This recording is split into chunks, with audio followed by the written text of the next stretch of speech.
The story begins not with discovery, but with silence. Somewhere beneath the endless blue of the Atlantic Ocean, a truth may lie buried so deep that even time itself conspired to forget it. They call it Atlantis, a name whispered through millennia, a ghostly echo of a world said to have vanished in a single terrible night. Yet behind the myth, behind the allegories and scholarly debates, lingers a disturbing question. What if Atlantis was found and then buried again? For centuries, humanity has treated Atlantis as legend, a cautionary tale of pride, power, and punishment. But what if it wasn't a warning? What if it was a record, a memory of something that truly existed, a civilization older than Egypt, more advanced than Rome, and more mysterious than any we've ever known? This is the question that has haunted explorers, philosophers, and truth seekers alike.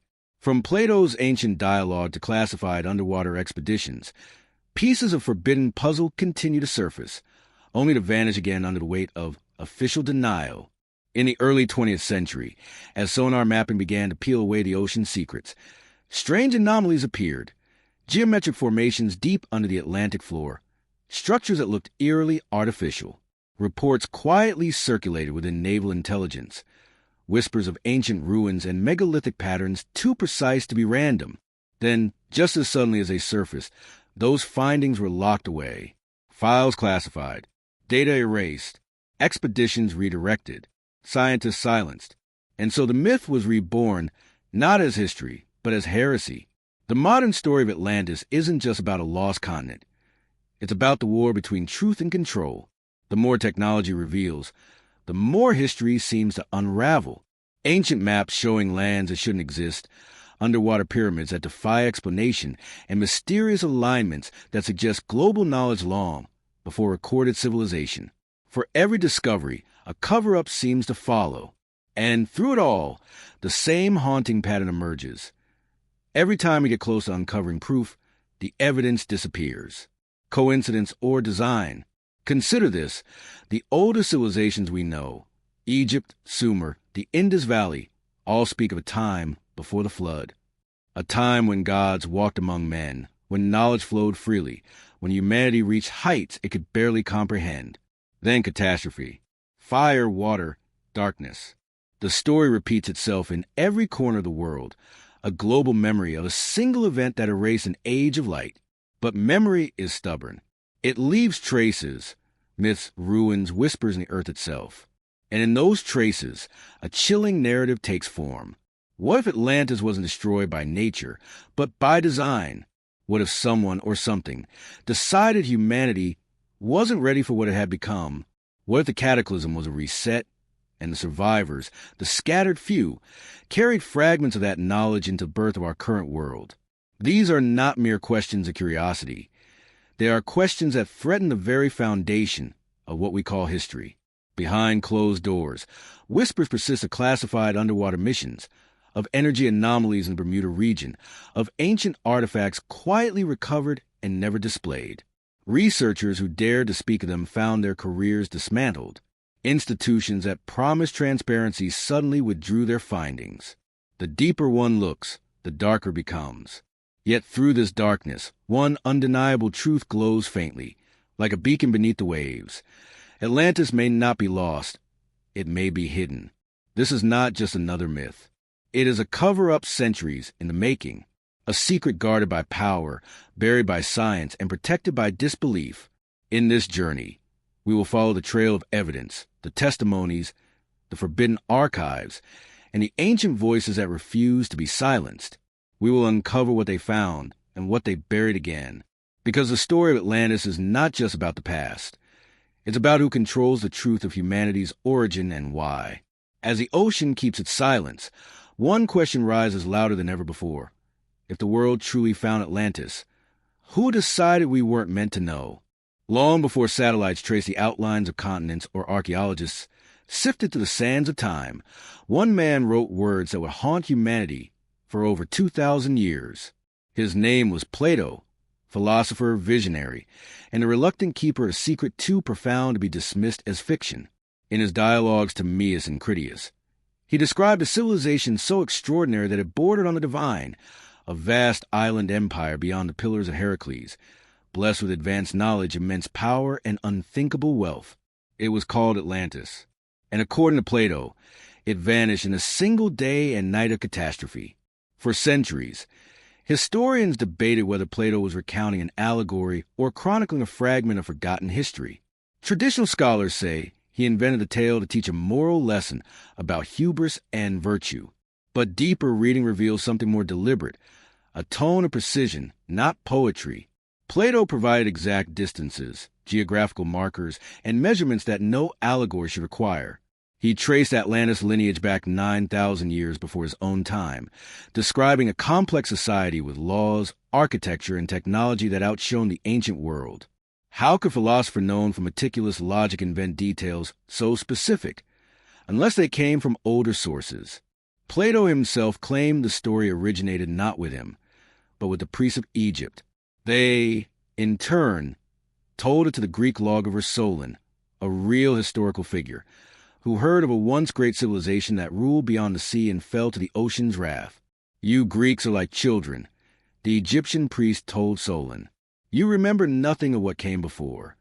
Those words, preserved in Plato's writing, sting even more today, as modern archaeology continues to uncover evidence of civilizations older than we once imagined. Could it be that Plato's myth was actually an encoded transmission from the deep past, a memory passed from one age to the next? What makes Plato's account so unnerving is its internal consistency. He described the city's concentric rings of land and water, its massive temples covered in shining metals, and its sacred laws that govern both man and nature. He spoke of flying chariots, canal systems, and a power source that seemed to draw energy directly from the earth. To dismiss it all as metaphor feels increasingly difficult when ancient ruins, maps, and global myths echo similar descriptions. The farther researchers look into prehistory, the more Plato's tale begins to sound less like legend and more like suppressed memory. But if Atlantis was real, why would its truth be buried beneath layers of skepticism? The answer may lie in how deeply the story threatens the accepted narrative of human progress.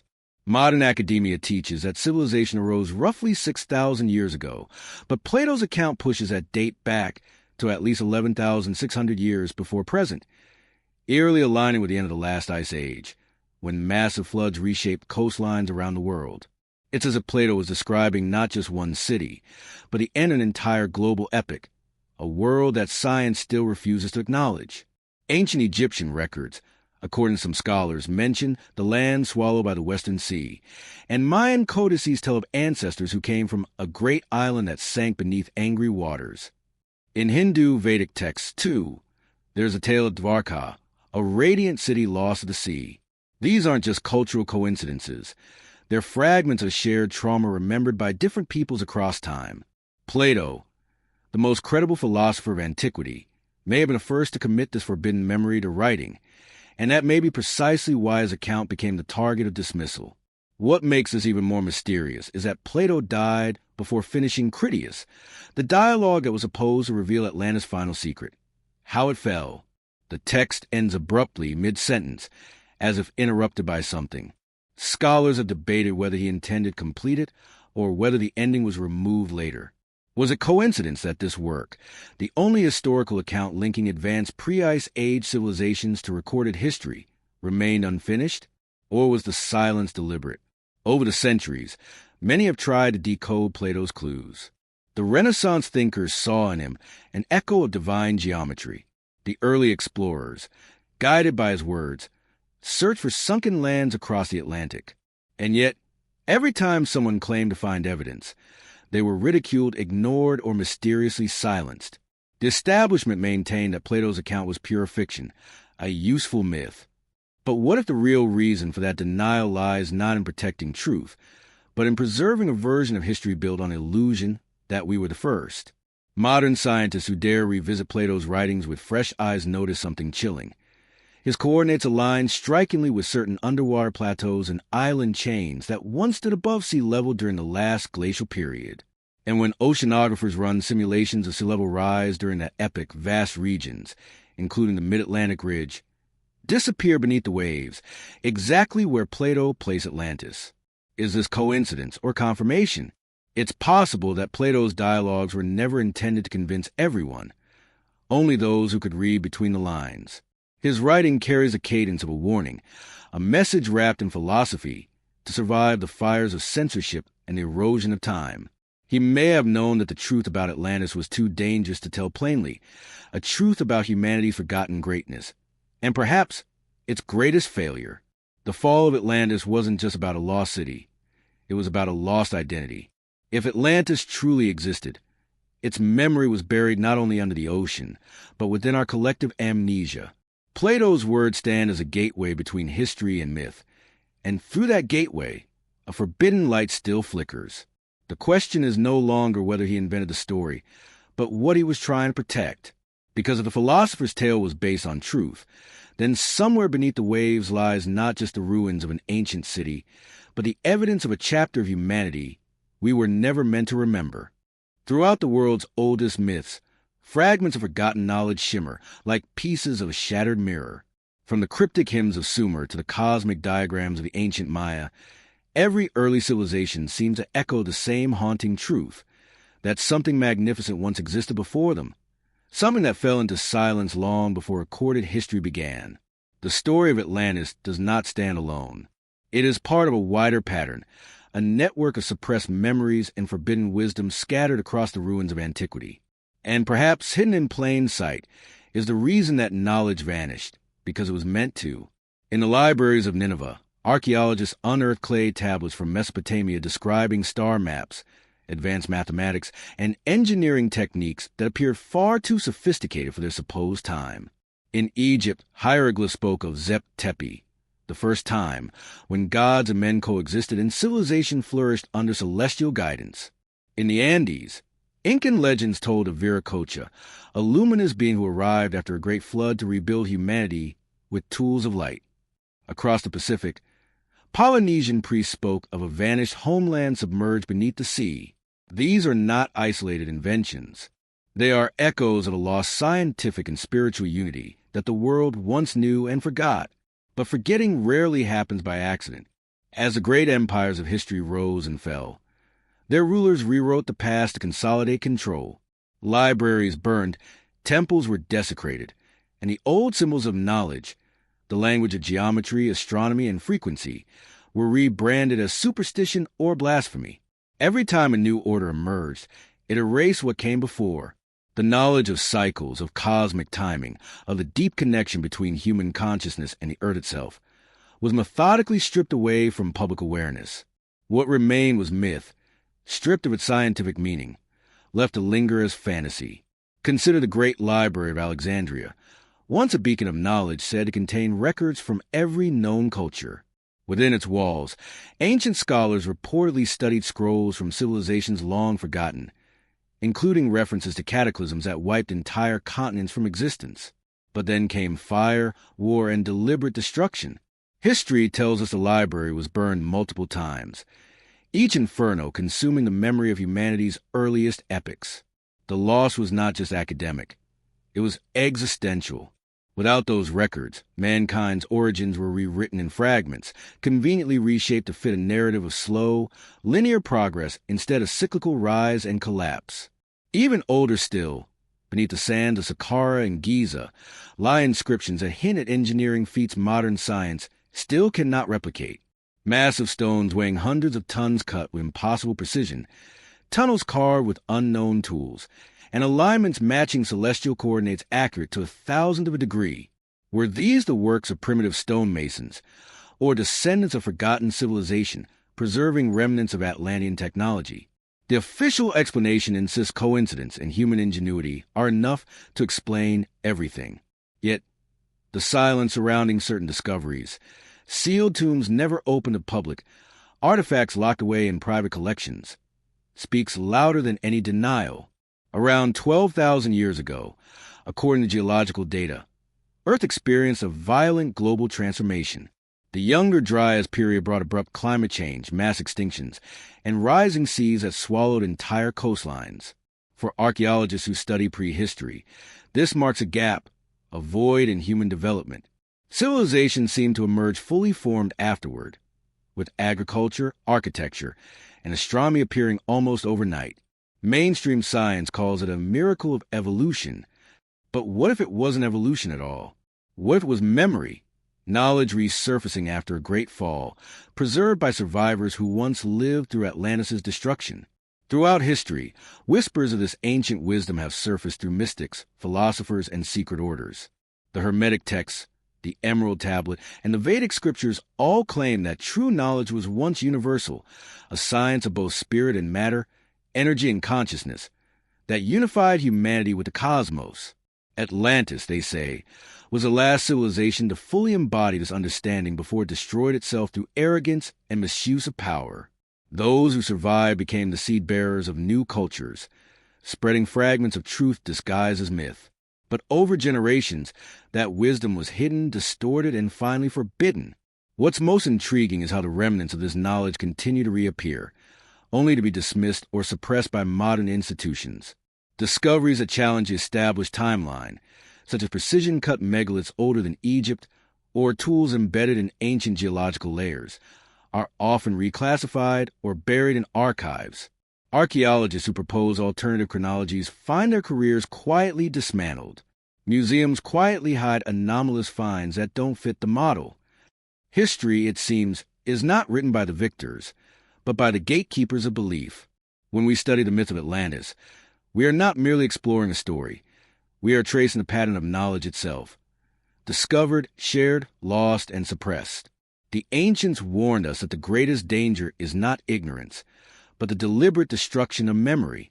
The priests of Egypt said humanity had lived many times before, each cycle ending when man forgot his divine connection and abused his power.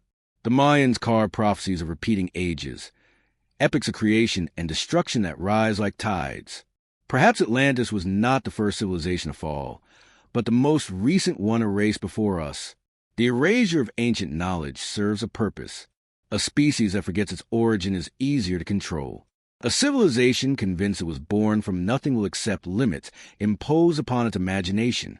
By denying our true past, those in power ensure the future remains confined to their narrative. But in ruins and symbols and in myths, the fragments still whisper. Every unearthed artifact, every decoded legend, every forbidden text brings us closer to remembering what was once known and what was taken from us. Atlantis, then, is not just a lost continent. It is a symbol of everything humanity has been forced to forget. Beneath the myths of gods and floods lies a simple truth. Our ancestors were not primitive dreamers staring at the stars. They were the builders of civilizations whose brilliance we still struggle to comprehend. And somewhere beneath the layers of time and denial, their legacy waits. Patient, silent, and enduring, for us to remember once again what it means to know. History, as we are taught, is a straight line, a neat progression from primitive tribes to modern civilization. It's a comforting story we all grow up with. Humans evolving slowly, learning, inventing, rising from caves to cities over tens of thousands of years. But when we start to examine the evidence buried in the earth, truly examine it, that line begins to fracture. In its place appears something far more complex, unsettling, and magnificent. A timeline full of missing chapters, erased epics, and impossible artifacts that whisper of civilizations that should not have existed. This is the great timeline problem, the rift between what we're told about human history and what the evidence actually reveals. Archaeologists have long used a linear framework to define civilization's growth. Hunter-gatherers in the Stone Age, the agricultural revolution around 8000 BCE, and the rise of the first cities, Sumer, Uruk, and Egypt, around 3000 BCE.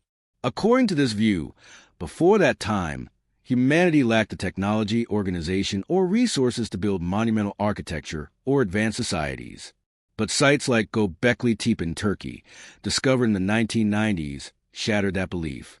Dated to around 9600 BCE, it contains intricately carved stone pillars weighing up to 20 tons, arranged in circular temples that predate Stonehenge by 7,000 years. It was built by people who supposedly had no cities, no writing, and no tools capable of such precision. Yet, there it stands, proof that someone, somewhere, was capable of complex engineering at the very dawn of history. The official explanation? It must have been a ritual site. But that phrase, ritual site, has become the intellectual equivalent of a broom, sweeping away anomalies that don't fit the established story. Göbekli Tepe wasn't alone. Off the coast of India, near Dwarka, sonar mapping revealed submerged ruins that matched descriptions in the Mahabharata. A city said to have glowed with divine light before sinking beneath the waves. In the Gulf of Cambay, divers discovered stone structures over 9,000 years old, suggesting that organized civilization existed long before Egypt rose. These findings should have rewritten textbooks, yet there remain footnotes, discussed quietly and dismissed quickly. In the Andes, megalithic walls at Sacsayhuaman and Ollantaytambo show blocks of stone fused together with such precision that even a razor blade cannot fit between them. Some weigh over 100 tons and appear melted at the edges, as if softened by heat before being molded into place. How could ancient masons, with no iron tools, no cranes, no machinery, have achieved this? The conventional timeline offers no answer.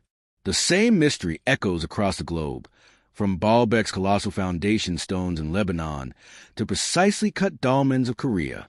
It's as though an advanced understanding of geometry, energy, and material science once spread across continents, only to vanish suddenly. The timeline problem deepens when we consider what happened around 12,800 years ago, a date that recurs like a dark refrain in geological records. The Younger Dryas boundary event marks the sudden onset of a global cataclysm. Ice cores show dramatic temperature spikes, evidence of massive flooding, and traces of impact materials, platinum, iridium, and nanodiamonds scattered across layers of sediment worldwide. These are the same signatures found at known asteroid impact sites. In other words, the Earth was struck by something massive around the same time Plato dated the fall of Atlantis. Sea levels rose over 400 feet, drowning coastlines and reshaping continents. Entire ecosystems collapsed overnight. If there were coastal civilizations before this event, they would now lie deep beneath the ocean, precisely where the legend of Atlantis says they do. Yet modern academia resists this possibility. To admit it would mean accepting that civilization may be tens of thousands of years older than we thought, that humanity achieved greatness long before the Sumerians wrote their first cuneiform tablet. Instead, scientists cling to the comfort of continuity. There is no evidence, they say, but only because they refuse to look where the evidence must be. Under hundreds of meters of water, ocean floors remain the least explored regions on Earth, less mapped than the surface of Mars. How convenient that the most controversial chapter of human history may lie where few are allowed to dig. There is also the mystery of knowledge appearing too soon. The ancient Sumerians, emerging abruptly from prehistory, possessed advanced mathematical systems, astronomy, and engineering. They tracked the movements of planets, predicted eclipses, and built cities aligned with celestial patterns. Where did this sudden intelligence come from? How does a species leap from nomadic tribes to ziggurats and written law in less than 1,000 years? It's as if they inherited the remnants of something far older, the cultural DNA of a forgotten world. And then there are the OOPRs, out-of-place artifacts. These are objects found in geological layers far older than civilization itself. Metallic spheres with grooved symmetry found in Precambrian rock dated at 8 billion years old. A hammer encased in rock, supposedly 400 million years old. Ancient maps, like the Pyrie Reese chart, drawn in the 1500s, yet depicting the Antarctic coastline as it appeared before it was covered by ice. Each of these anomalies chips away at the timeline we've been taught. Each one suggests that advanced knowledge has appeared, vanished, and reappeared multiple times, as though humanity's memory resets after every global catastrophe. The pattern becomes impossible to ignore. There are sudden bursts of advancement, pyramids, astronomy, metallurgy, followed by abrupt collapses, as if some unseen hand erases progress and forces civilization to start over. Ancient myths call them world ages. Scientists call them cultural discontinuities. But perhaps they are the same phenomenon seen through different eyes, the rise and fall of human epics stretching back into prehistory. Atlantis, in this view, was simply the last iteration before our own, the high point of civilization that ended in fire and flood. The implications are staggering. If our understanding of history is missing tens of thousands of years of development, then everything we think we know, from religion to technology, rests on an incomplete foundation. The primitive past may not be primitive at all. It may be the ruins of an age of light, erased by disaster and censorship alike. And if that is true, then the question becomes unavoidable. Who is ensuring that we never remember? Perhaps that is why every anomaly is met with silence, every outlier ridiculed, because to rewrite the timeline would be to rewrite humanity's story, and the truth might reveal that our rise is not unique nor inevitable, but cyclical. We may be merely the latest civilization to reach the edge of discovery, staring unknowingly into the same abyss that swallowed those before us. And if history truly repeats, as the ancients warned, then perhaps we, too, are standing at the threshold of our own forgotten future. The idea of lost continents has haunted humanity for centuries, whispered in temples, debated in salons, and dismissed in classrooms. Long before the word Atlantis entered modern speech, sailors, mystics, and ancient scribes told stories of lands swallowed by the sea, of civilizations erased without trace. From the drowned plains of Lemuria to the mysterious kingdom of Mu, these vanished worlds form an invisible map beneath our own. Each legend, separated by oceans yet united in tone, speaks of a time when humanity's reach extended across the globe, and of a disaster so immense that memory itself fractured. Today, these stories are mocked as fantasy. But what if they are fragments of a single truth, a continental memory preserved in myth because history itself refused to carry it? In the 19th century, as geology and archaeology began to emerge as sciences, scholars struggled to explain how identical species, artifacts, and cultural patterns could appear on continents separated by vast oceans. The theory of continental drift was not yet accepted, so scientists proposed something remarkable: a vanished land bridge, a continent that once connected the East and West. Zoologist Philip Sclater called it Lemuria after the lemurs of Madagascar and India, noting that their distribution made sense only if a massive landmass once lay between them. What began as zoological reasoning soon evolved into something far deeper. As explorers and linguists studied ancient texts, they found uncanny echoes of that lost land. In Tamil hymns, in Tibetan scriptures, and in Polynesian oral history, all describing an advanced civilization that sank beneath the waves after defying divine law. Around the same period, Colonel James Churchward introduced the world to another forbidden legend, the civilization of Mu, a vast Pacific continent said to have been the cradle of humanity. According to his accounts, drawn from mysterious Nakal tablets, he claimed to have read in India, Mu was a paradise of temples, gardens, and cities powered by knowledge of cosmic energy. Its people were described as tall, radiant, and technologically advanced, builders of the first pyramids and the originators of every sacred symbol known to mankind. Then came cataclysm. The earth convulsed, volcanoes erupted, and the continent vanished beneath the Pacific, leaving only islands, like Easter and Polynesia, as its scattered bones. Churchward's claims were ridiculed, dismissed as fantasy. Yet deep-sea sonar decades later revealed vast submerged plateaus and volcanic scars precisely where he said Mu once lay. Coincidence, perhaps, but the ocean remembers more than we do. Even more fascinating is how these myths interconnect across cultures that never met. The Mayans spoke of a place called Aztlan, the Aztecs' ancestral homeland, said to have been swallowed by the sea. The Hindus wrote of Kumari Kandam, a southern continent lost to flood, where the first Tamil kings ruled in an age before recorded time. The Australian Aboriginal Dreamtime speaks of lands now underwater, while the Polynesians sing of Hiva, the mother island destroyed by God in fire and waves. From the Atlantic to the Pacific, humanity's oldest memories share one refrain: a golden world drowned by disaster. The names differ, Lemuria, Mu, Atlantis, but the story is the same. And that repetition across continents is the heartbeat of truth. In the early 20th century, scientists began to reject the lost continent hypothesis as plate tectonics gained acceptance. They argued that continents move slowly, not vanish overnight. Yet this dismissal came conveniently at a time when evidence of ancient global cultures was beginning to emerge.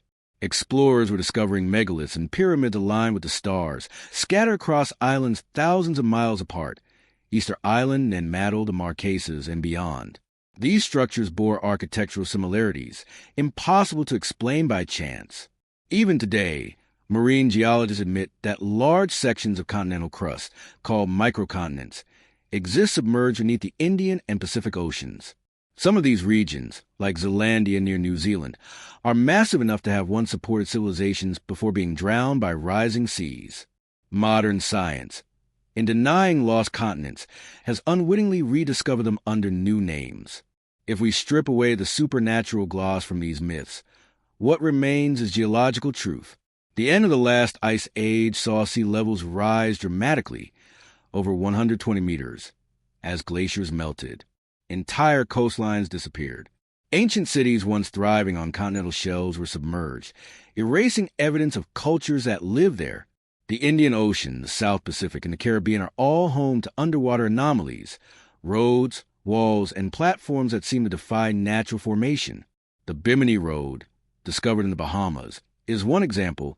Yonaguni in Japan is another. Both lie along fault lines of memory. Places once rumored to be fragments of Atlantis or Mu. Could it be that these lost continents are not separate myths, but multiple memories of the same global cataclysm witnessed from different corners of the earth? The esoteric traditions certainly believed so. Theosophists like Helena Blavatsky and Rudolf Steiner claimed that human civilization moves in great epics, each ruled by a root race. Lemuria, Mu, and Atlantis were said to be successive ages, each destroyed when humanity's spiritual and technological pride surpassed its wisdom. These teachings, drawn from ancient Eastern and occult sources, describe events eerily similar to modern geological findings: floods, axis shifts, and solar flares triggering mass extinction. The difference is that they saw these as not random acts of nature, but karmic resets, cycles in which knowledge becomes too powerful and humanity is forced to begin again. But what if the myths of Lemuria and Mu were not metaphors at all? What if they were coded history, oral records designed to survive the fall of continents? Across Polynesia and Southeast Asia, legends describe floating temples, fire from the sky, and survivors who fled to mountains or neighboring islands. Archaeological evidence supports mass migrations in these regions around 12,000 years ago, the same window as the Younger Dryas cataclysm. Those survivors carried stories of the world before, stories of cities built from stone and light. In time, they became the ancestors of the cultures we now call ancient. Egypt, Sumer, and the Indus Valley, each claiming descent from divine teachers who arrived after flood. The lost continent hypothesis may have fallen out of scientific favor, but it endures in collective memory because it satisfies an intuition that refuses to die. That we are not the first. We sense that something vast and luminous came before us, that we live among its fragments. The persistence of these myths is not coincidence. It is evidence of humanity's oldest trauma, the memory of fall so total that even the Earth's crust bears its scars. And perhaps, buried beneath the language of gods and fire, lies the same warning Plato gave, that when knowledge and power outpace wisdom, the sea comes to reclaim its due. In that light, the stories of Lemuria and Mu are not fantasies, but fossils of remembrance, the continents of the mind that refuse to sink. They remind us that the myth of Atlantis is not alone, but part of a chorus of drowned worlds, each echoing the same ancient truth. Civilization is older, greater, and more fragile than we dare believe. The question is no longer whether these continents existed, but whether we are ready to face what their disappearance says about us, and about the next cycle that may already be beginning. In the summer of 1968, two divers exploring the shallow waters off North Bimini Island in the Bahamas made a discovery that would ignite one of the most controversial debates in modern archaeology. Beneath the clear turquoise waves, lying about 18 feet below the surface, they found a perfectly straight formation of massive rectangular limestone blocks stretching for hundreds of meters. Each slab was smooth, evenly shaped, and laid end to end, forming what looked unmistakably like a man-made road or pier, a path leading straight into the depths of the Atlantic. This formation would come to be known as the Bimini Road, and for many, it was the first tangible proof that Atlantis might not be a myth after all. At first glance, the discovery seemed like a miracle. The stones were huge, some weighing several tons, and many appear to fit together with uncanny precision, forming interlocking patterns suggestive of engineering, not randomness.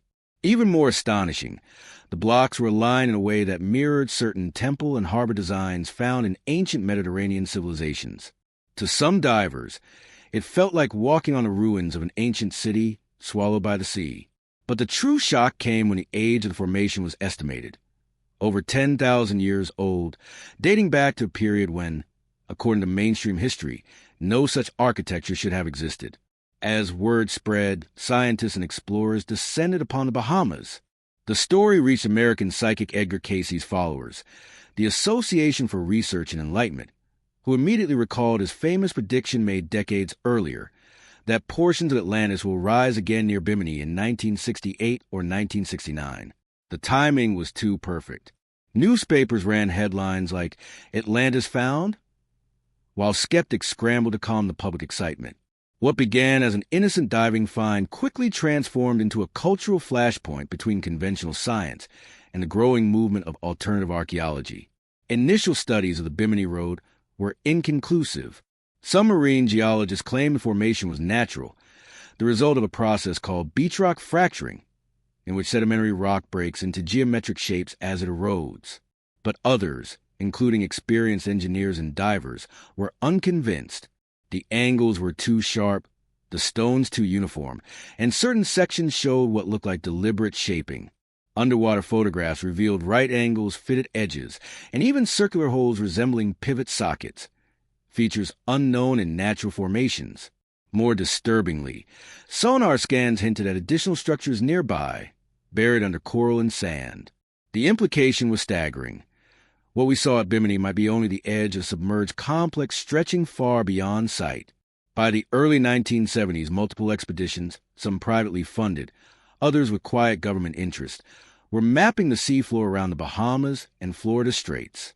Declassified naval reports later revealed that the U.S. Navy had already conducted extensive underwater surveys in the region during the 1950s and 60s, ostensibly for submarine navigation. Some of those files contained cryptic references to unnatural geometric formations. Strangely, soon after the Bimini discovery became public, those documents were withdrawn from circulation. Official statements began emphasizing that no archaeological significance had been confirmed, even as private researchers continued to produce compelling photographic evidence to the contrary. Diving teams led by researchers like Dr. David Zink and Joseph Manson Valentine collected samples, measured block alignments, and even found what appeared to be cut marks beneath coral growth. Their findings suggested that the Bimini stones were once part of a structure above water, possibly a harbor wall, road, or temple foundation, later submerged when sea levels rose dramatically at the end of the last ice age. Radiocarbon dating supported an age of at least 9,000 years. Yet despite this, mainstream academia dismissed the claims, branding them pseudo-archaeology. Articles questioning the official stance were quietly retracted from major journals. Eyewitnesses and divers began reporting strange experiences in the area, powerful magnetic anomalies, malfunctioning compasses, and sensations of vibration or humming underwater. Some claimed to see shimmering lights beneath the sea at night, as if something deep below emitted faint energy. Scientists attributed these effects to natural magnetite deposits or sonar interference, but those explanations did little to calm the fascination surrounding the site. If the Bimini Road was part of Atlantis, what could cause such disturbances? Was it the residue of a lost energy system, the same crystal-based technology that ancient accounts ascribed to the Atlanteans? As research continued, other underwater anomalies surfaced in the Caribbean basin, off the coast of Andros Island. Similar block formations were found, as well as submerged stone circles and terraces eerily reminiscent of ceremonial platforms. Off Cuba, sonar scans revealed symmetrical pyramidal structures resting thousands of feet beneath the ocean, their scale dwarfing anything known on land. These discoveries painted a picture far larger than a single road, suggesting that the Bimini Formation might be one of many remnants of a once thriving civilization now lying beneath the waves. Yet, one by one, investigations into these sites were halted. Expeditions lost funding. Permissions were revoked. Data vanished into institutional archives, never to be released again. What makes the Bimini case particularly unsettling is how swiftly enthusiasm turned to silence. By the mid-1970s, talk of Atlantis in scientific circles was taboo. Reporters who covered the story were told by their editors that Atlantis doesn't sell serious science. Museums refused to display artifacts recovered near the site. It was as though an invisible wall of denial had risen overnight, sealing off inquiry. The official narrative declared the Bimini Road a geological curiosity, nothing more. Yet the local people of the Bahamas, fishermen, divers, elders, still speak of the old cities under the sea. They claim to have seen strange walls, steps, and pillars stretching deep into the abyss, glimpsed during low tides and storms. And then there is the curious pattern. The discovery at Bimini occurred precisely when new underwater technologies were being developed for deep-sea exploration and military mapping. Some researchers believe the site's exposure was no accident, that it was found earlier, studied quietly by government agencies, and only later revealed to the public once attention could be redirected. The sudden withdrawal of naval data supports this suspicion. Why would authorities suppress interest in a harmless geological formation unless it wasn't so harmless to their version of history? The Bimini Road remains an enigma. To some, it is merely fractured stone shaped by the sea. To others, it is the edge of something far greater, the gateway to the forgotten empire Plato described. Its regularity, its age, and its location all match uncanny details from the ancient texts. An island beyond the Pillars of Heracles, destroyed by flood and fire, remembered as a world of brilliance and hubris. Whether one calls it Atlantis, Mu, or something else, the site forces us to confront a possibility most would rather ignore, that human civilization is far older and far more cyclical than we dare admit. The ocean guards its secrets well. Every year, storms shift the sands of Bimini, revealing new stones and concealing others, as if the sea itself chooses when to show us fragments of its buried truth. Perhaps the road was once a harbor wall, a temple foundation, or a ceremonial walkway that led to the heart of an ancient city. Perhaps it was part of a network, a maritime highway of a forgotten age. Whatever it was, it continues to whisper through the waves, a silent testament to something immense that once was, and to the uneasy truth that maybe, just maybe, the legend of Atlantis began right here, in these quiet Bahamian waters where history meets the unknown. Not long after the discovery of the Bimini Road, another layer of the mystery began to unfold, one that reached far beyond archaeology and into the hidden corridors of military secrecy. For decades, the waters surrounding the Bahamas and the greater Atlantic region had been under intense observation by the United States Navy. Officially, the reason was simple: submarine navigation and oceanographic research during the Cold War. But as declassified fragments and insider testimonies would later reveal, the Navy's true interest ran deeper, into the depths of the Atlantic itself, where strange anomalies were being recorded that no one could explain. The U.S. Navy has long operated one of the most advanced ocean mapping and sonar systems in the world.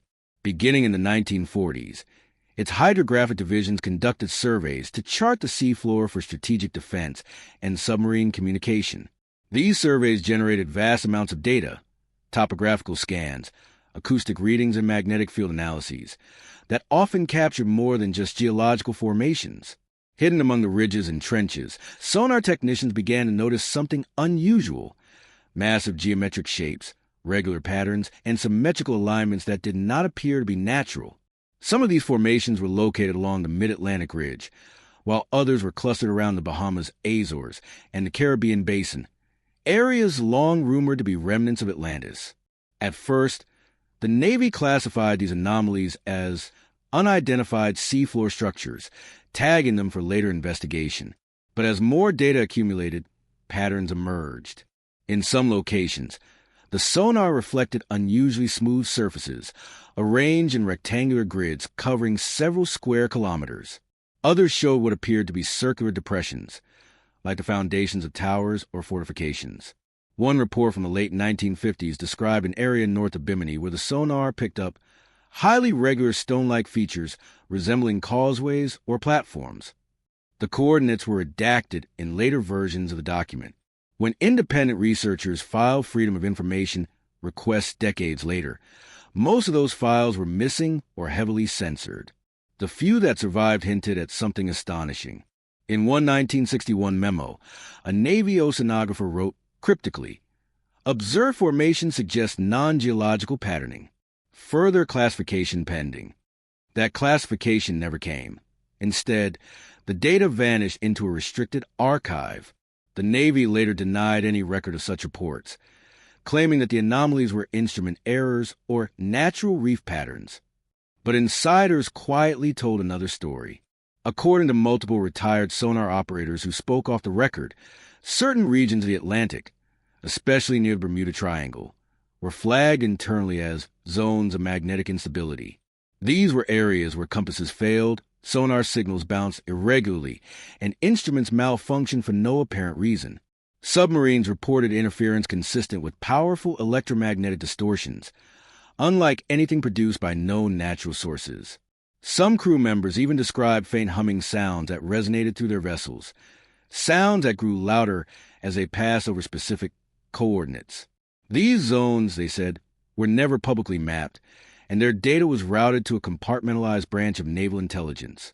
It was around this time that whispers began circulating within military circles about the Atlantis file, an informal code name allegedly used for unexplainable underwater findings.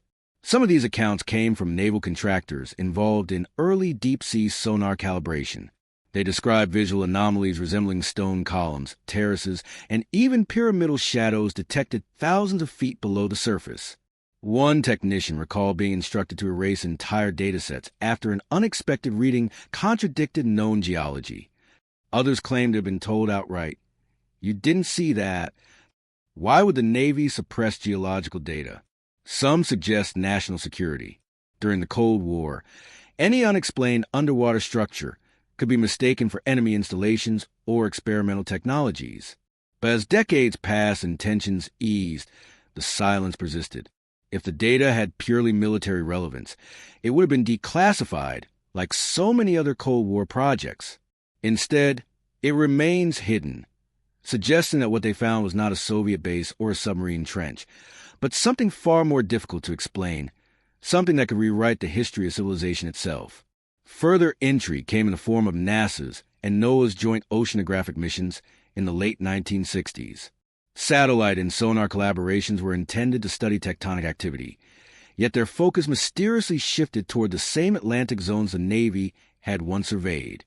In 1970, a short-lived report circulated internally about rectilinear seafloor features suggestive of artificial origin near the Caribbean Trench. Within months, the report was withdrawn. Not long after, funding for independent underwater exploration in those regions became harder to obtain. Private researchers like Dr. David Zink, who had investigated the Bimini site, suddenly found government permits revoked and logistical support rescinded without explanation. A particularly curious connection emerged between the Navy's underwater activities and the infamous Project Magnet, a classified program launched in the 1950s to study magnetic anomalies and their possible relation to unidentified aerial phenomena. While officially focused on aviation, declassified references reveal that Project Magnet also collected oceanic magnetic data. One report mentions triangular regions of interference in the western Atlantic, exactly the same area associated with both the Bermuda Triangle and Plato's description of where Atlantis once stood. Could the same phenomena confusing pilots and sailors be linked to remnants of ancient technology buried beneath the seafloor? The secrecy deepened when former Navy personnel began to share cryptic hints about what they'd seen. One diver, who claimed to have been part of a classified 1973 recovery mission near the Caribbean, described encountering massive stone formations with right angles and glyph-like markings. He said his team was ordered to collect photographic evidence, but hand over all film and equipment upon returning to base. None of the images were ever released. When asked years later if he believed the structures were natural, he paused and said only, "Nature doesn't build like that." Meanwhile, local Bahamian and Cuban fishermen continue to tell stories of seeing walls and steps under unusually clear water. Some even spoke of strange metallic sounds echoing through the sea at night, like machinery still operating far below. These accounts, long dismissed as folklore, mirror the Navy's own reports of unexplained underwater acoustics, sounds that scientists could not trace to whales, earthquakes, or any known source. As time went on, the Navy's presence in these waters became less overt but more pervasive. Satellite imagery shows restricted zones off the Bahamian coast and around Puerto Rico, areas closed to civilian research vessels without special authorization. Whenever private expeditions attempt to map those areas, permissions are delayed or denied, often under the guise of environmental protection. Yet the same zones coincide precisely with historical accounts of strange lights, compass failures, and submerged geometric formations. Could it be that the Navy's oceanographic missions were, in part, efforts to locate the remains of Atlantis, or at least to study the anomalies that legends attribute to it? If so, then the secrecy makes sense. To admit such findings would unravel not just history, but the very authority of modern science and government control over truth. The implications of an advanced pre-Ice Age civilization possessing unknown technology would shake the foundations of religion, academia, and geopolitics alike. Better to deny, to dismiss, to bury the evidence under a blanket of classified research. To this day, official Navy statements maintain that no artificial structures have ever been identified in the Atlantic.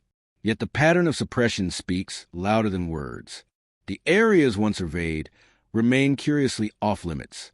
The raw sonar data from those missions remains unreleased, and those who once spoke of geometric formations beneath the waves have either retracted their stories or disappeared from public life. The strange involvement of the U.S. Navy in the Atlantis question is more than coincidence. It is the shadow behind the myth. They searched the depths, they found something they could not explain, and then they sealed it away. Whether out of fear, secrecy, or the preservation of a fragile narrative, the ocean's greatest secret was once again placed under lock and key.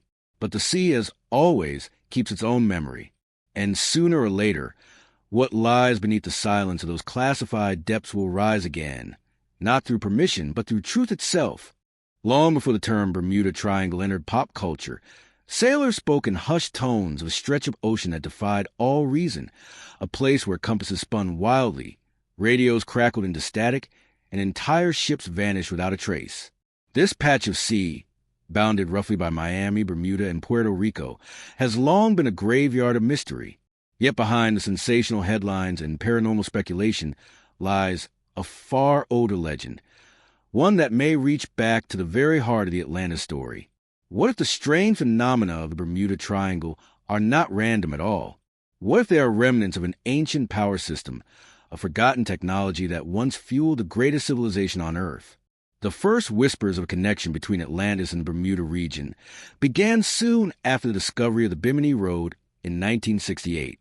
Divers and researchers noticed that many of the reported disappearances and electromagnetic anomalies occurred along a vast underwater ridge that extended from the Bahamas toward the mid-Atlantic, an area that, in Plato's own writings, would have been near the gateway to Atlantis. Some theorists propose that the same forces that once powered the Atlantean Empire might still linger beneath the sea. Dormant energy grids, malfunctioning technologies, or collapsed reactors still releasing bursts of electromagnetic radiation after thousands of years. Mainstream science, of course, attributes the region's mysteries to natural causes: sudden storms, methane gas eruptions, roadways, and magnetic variation. But the sheer volume of anomalies in such a concentrated area raises questions. The U.S. Navy's Atlantic Undersea Test and Evaluation Center, AUTEC, located on Andros Island, sits right within the triangle, a coincidence many find too perfect to ignore. Officially, it's a testing facility for submarines and sonar systems. Unofficially, it has been dubbed the Underwater Area 51. Reports from locals tell of strange lights in the water, deep low-frequency vibrations that seem to hum through the seabed, and unmarked vessels operating at night. Some divers even claim to have seen faint glows beneath the waves, like flickers of energy beneath glassy depths. The idea that Atlantis once occupied this region isn't new. Plato's description places a lost island beyond the Pillars of Heracles, roughly corresponding to the Atlantic Ocean west of the Strait of Gibraltar. From there, the geography aligns uncannily with the North Atlantic Ridge System, a massive underwater mountain range stretching to the very area of the Bermuda Triangle. Early explorers and cartographers, including the Renaissance scholar Athanasius Kircher, drew maps of Atlantis situated almost precisely where the modern anomalies occur.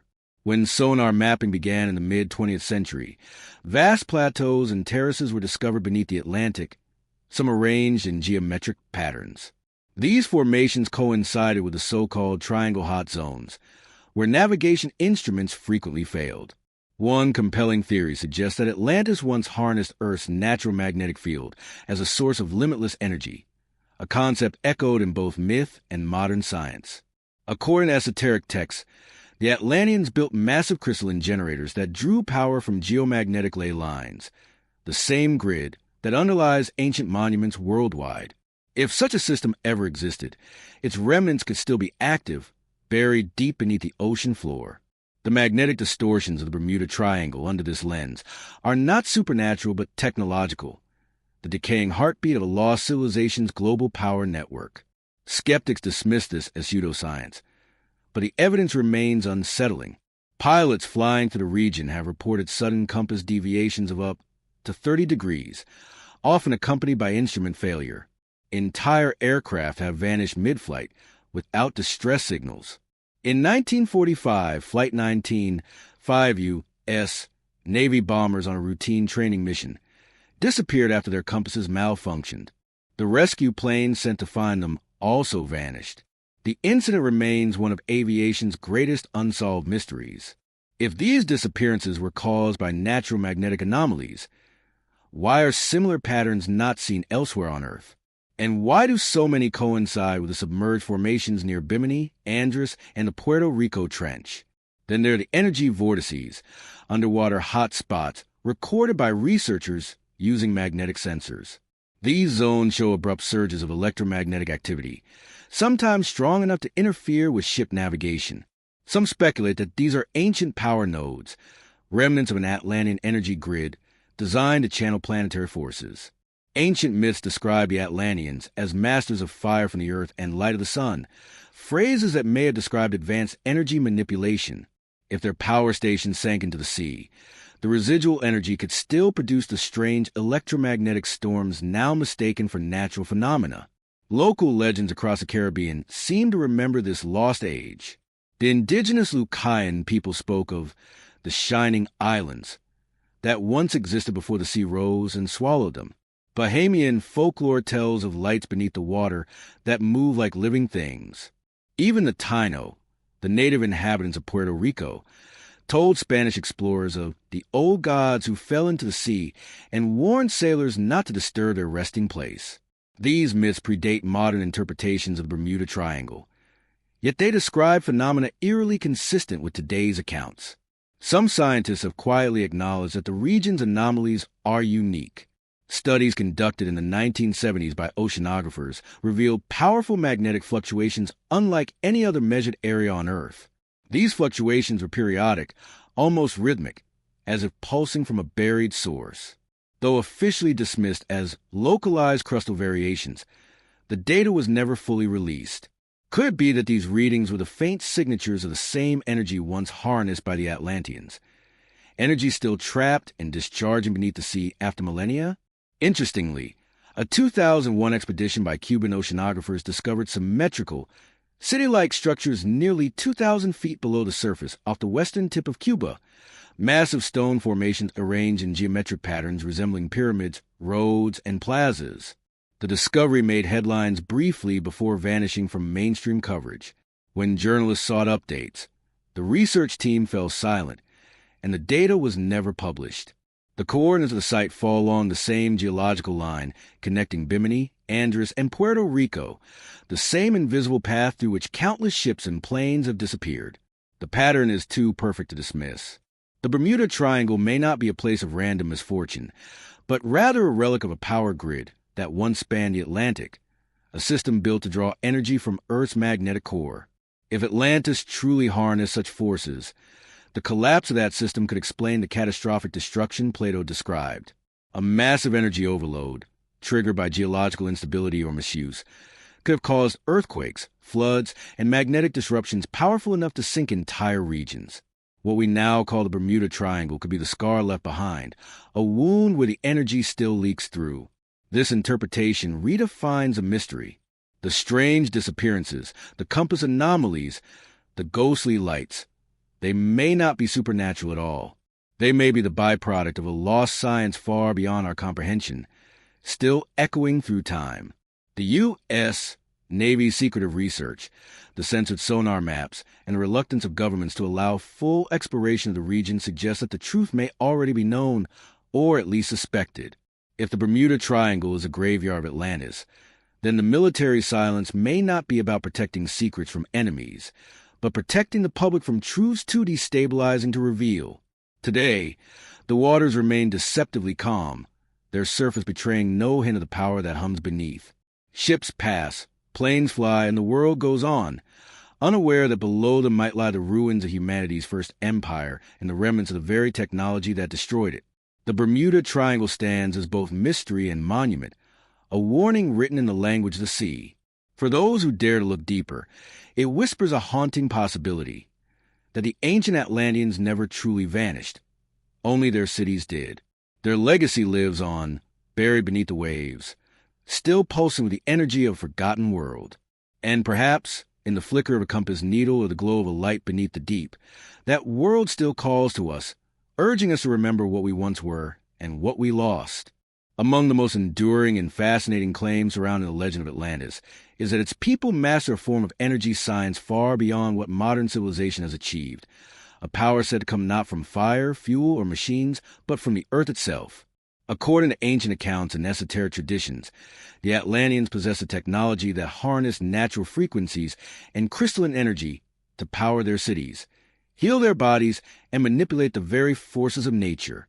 It is a concept that has haunted mystics, scientists, and researchers for centuries, that somewhere in humanity's forgotten past, a civilization learned to channel the fundamental vibrations of the planet, and paid the ultimate price for misusing it.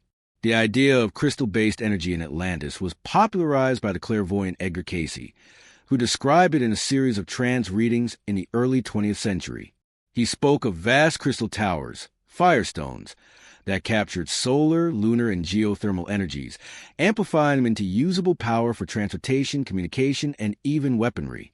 These firestones, he claimed, were housed in great temples located in 3 regions of Atlantis, one of which lay in what is now the Bahamas, eerily close to where the Bimini Road and other underwater formations were later discovered. Cayce's descriptions, written decades before those discoveries, portrayed a world where energy flowed like light, transmitted to the atmosphere, harnessed by crystal prisms that resonated with Earth's magnetic field. To many, it sounded like fantasy, yet aspects of his vision aligned strikingly with modern concepts of piezoelectricity, resonance, and quantum frequency. Crystals, after all, are not mere decorative stones. They are ordered lattices capable of storing and converting energy. Quartz, in particular, is used in modern electronics for precise vibrational stability, the same property that allows a quartz watch to keep perfect time or a radio to hold a signal. If a civilization thousands of years ago understood how to scale this property to a planetary level, it could theoretically tap into endless natural energy. Imagine vast crystalline arrays drawing power from tectonic pressure or electromagnetic currents, turning the Earth itself into a living generator. The Atlanteans, according to myth, had done exactly that. They had mastered the planet's harmonics, building their cities along ley lines, invisible pathways of telluric energy connecting sacred sites across the world. When examined through this lens, ancient monuments like the pyramids of Egypt, the ziggurats of Mesopotamia, and the stone circles of Britain appear less as isolated cultural achievements and more as remnants of a unified, global energy system. Each was built with materials that resonate electrically: granite, quartz, basalt, and each aligned perfectly with celestial coordinates. Were these structures primitive temples of worship, or survivors of a technological lineage that began in Atlantis? Scholars dismiss such ideas as coincidence, yet even Nikola Tesla, one of the greatest scientific minds of the modern age, sought to harness wireless energy through resonance, claiming that the Earth itself could be used as a conductor. His Warden Cliff Tower, built to transmit free energy across the globe, eerily mirrored the principles attributed to Atlantean science. If these ancient technologies truly existed, their misuse could have catastrophic consequences. The same myths that describe Atlantis' rise also recount its fall, an age of arrogance when the pre-scientists, known as the Sons of Belial, began using energy for domination and warfare. They weaponized the crystal towers, amplifying power beyond safe limits, until the forces they controlled became unstable. The resulting resonance, Some traditions say, triggered earthquakes and atmospheric upheavals that tore the continent apart. In modern terms, it sounds almost like a runaway reaction, a resonance cascade between Earth's electromagnetic field and artificial amplifiers. Plato's account of Atlantis being destroyed by earthquakes and floods in a single day and night could well describe the detonation of such a power system collapsing under its own magnitude. Evidence of ancient energy manipulation lingers in global myth. In Egypt, texts speak of the Benben stone, a radiant object at the heart of the Great Pyramid, said to channel divine light. In Mesoamerican codices, the gods wield beams of the sun to lift great stones and heal the sick. In the Hindu Vedas, the god celestial vehicles, the Vimanas, are powered by mysterious energy called Shakti, a word whose root means vibration or force. These legends all share one motif: advanced energy once accessible to humanity, withdrawn after catastrophic misuse. Were these metaphors for spiritual enlightenment or veiled memories of an Atlantean technology? The more we study ancient architecture, the harder it becomes to dismiss the physical evidence. Consider the crystalline components embedded in megalithic structures around the world. The granite of Egypt's pyramids contains quartz crystals, as does the pink granite used in the sarcophagus of the Great Pyramid's King's Chamber. When exposed to sound frequencies, these materials resonate, amplifying energy through vibration.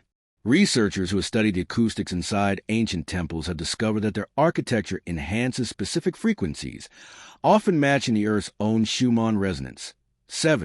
83 Hertz, the same natural vibration that sustains life and stabilizes brain waves. It's as if these monuments were built not just to align with the stars, but to resonate with the heartbeat of the planet. This principle, that geometry, sound, and material can work together to generate energy, lies at the core of what Atlantean science is said to have achieved. If we follow this thread, the connection to modern anomalies becomes chilling. The electromagnetic disturbances recorded in the Bermuda Triangle and around the Bimini formations could be remnants of Atlantean energy nodes, fragments of an ancient grid still discharging residual power. These surges might cause compass malfunctions, aircraft interference, and even time distortions reported by pilots. It's not that these forces are supernatural. They are natural energies harnessed unnaturally. Just as radiation persists long after a nuclear reactor melts down, so too could the frequencies of a broken crystal network continue to pulse beneath the sea, thousands of years after the civilization that created it vanished. Modern technology may be unknowingly rediscovering what Atlantis once knew. Scientists now experiment with zero-point energy, quantum resonance, and magnetohydrodynamics, all concepts that mirror the etheric energy described in ancient texts. In laboratories around the world, crystals are being studied for their ability to store data, transmit power, and even influence biological systems. What if these modern breakthroughs are not discoveries at all, but rediscoveries, echoes of science we once possessed and lost? The coincidence that so many breakthroughs arise in our time, as if memory itself is resurfacing, hints that humanity's collective consciousness may be reawakening the forgotten knowledge.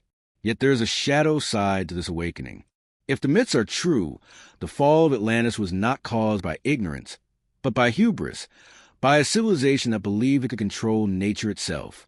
In seeking to master the forces of creation, they destabilized the balance that sustained their world. Their story serves as both inspiration and warning, that technology without wisdom becomes a weapon, and enlightenment without humility leads to ruin. The same energy that once illuminated their crystal towers ultimately tore their continent apart. Today, deep beneath the Atlantic, the remnants of that energy may still flicker. In the electromagnetic fields of the Bermuda region, in the luminous anomalies reported by divers, and mysterious sonar reflections that hint at structures buried under the sea. Whether these are remnants of Atlantean technology or natural geological phenomena, the resonance between myth and science is undeniable. The idea that crystals can hold, amplify, and transmit energy is no longer fantasy. It is physics. And if an ancient civilization understood this truth long before us, then perhaps the story of Atlantis is not a myth at all, but a memory of the last time humanity reached too far into the hidden power of the earth. The legend of the Atlantean crystals continues to call to us, not as superstition, but as a question. What happens when knowledge is lost and the same mistakes begin again? As we build our own towers of energy, invisible networks of light stretching across the planet, perhaps we are walking the same path. The Atlanteans once harnessed the Earth's heart, and it consumed them. The hum beneath the waves is their warning. The echo of a world that understood everything about power, except when to stop. Across the sands of Egypt, in the shadow of the Great Sphinx, lies a secret that may hold the key to the entire Atlantis mystery. For centuries, whispers have surrounded the Giza Plateau. Stories of hidden chambers, sealed tunnels, and records buried deep beneath the limestone bedrock, containing the knowledge of civilization far older than Egypt itself. Ancient tradition calls this lost vault the Hall of Records, said to preserve the wisdom of the gods and the chronicles of a forgotten world destroyed by flood. But what if these gods were not divine at all? What if they were survivors, refugees from Atlantis, who brought their knowledge to the banks of the Nile after their homeland sank beneath the sea? The connection between Atlantis and Egypt is older than recorded history. Plato himself hinted that the Egyptians were the keepers of mankind's oldest memories, inheritors of a knowledge passed down from an age before the flood. When the Greek lawgiver Solon visited the priest of Sais, they told him a tale that would later inspire Plato's Timaeus and Critias, that Egypt was not the first civilization, but the last survivor of one much greater. "You Greeks are children," the priest said. "You have no ancient belief, no ancient knowledge." Those words, buried in Plato's dialogues, suggest that Egypt was a repository of a legacy older than its own monuments, and the Great Sphinx, enigmatic and eternal, may be the physical proof of that inheritance. The Sphinx has always defied historical logic. Mainstream Egyptologists insist it was built around 2500 BCE by Pharaoh Khafre, yet its erosion patterns tell another story. Geologist Dr. Robert Schoch and other independent researchers have demonstrated that the deep vertical weathering on its body could only have been caused by prolonged exposure to heavy rainfall that last occurred in Egypt more than 10,000 years ago. That would place its construction at the end of the last ice age, precisely when Atlantis was said to have perished. If true, then the Sphinx predates the pyramids by thousands of years and may have been built not by the Egyptians, but by an earlier civilization that possessed both architectural mastery and cosmic awareness. In esoteric traditions, the Sphinx is more than a statue. It is a guardian, a sentinel standing watch over something buried beneath. Ancient texts and clairvoyant readings alike describe vast subterranean chambers extending below the Giza Plateau, where the records of Atlantis were hidden to preserve them from destruction. Edgar Cayce, in his trance prophecies, spoke repeatedly of this hall of records, located between the paws of the Sphinx, containing crystal tablets that detail the rise and fall of Atlantis, the sciences of his people, and the destiny of humanity itself. He predicted that this chamber would be discovered in the latter half of the 20th century, when mankind was once again ready to face the truth of its origins. In 1991, seismic surveys conducted by researchers John Anthony West and Dr. Thomas DeBecke revealed something astonishing. Large, rectangular anomalies beneath the Sphinx's paws, consistent with hollow chambers. The data showed voids and tunnel-like structures exactly where Cayce's readings had indicated decades earlier. Egyptian authorities initially acknowledged the findings, but within months, access to the site was restricted and further exploration was abruptly halted. Permits for independent excavation were denied, and official statements downplayed the results as natural fissures. Yet the ground-penetrating radar images told a different story, one of deliberate design, symmetry, and construction. Over the next decade, rumors of secret excavations began to circulate.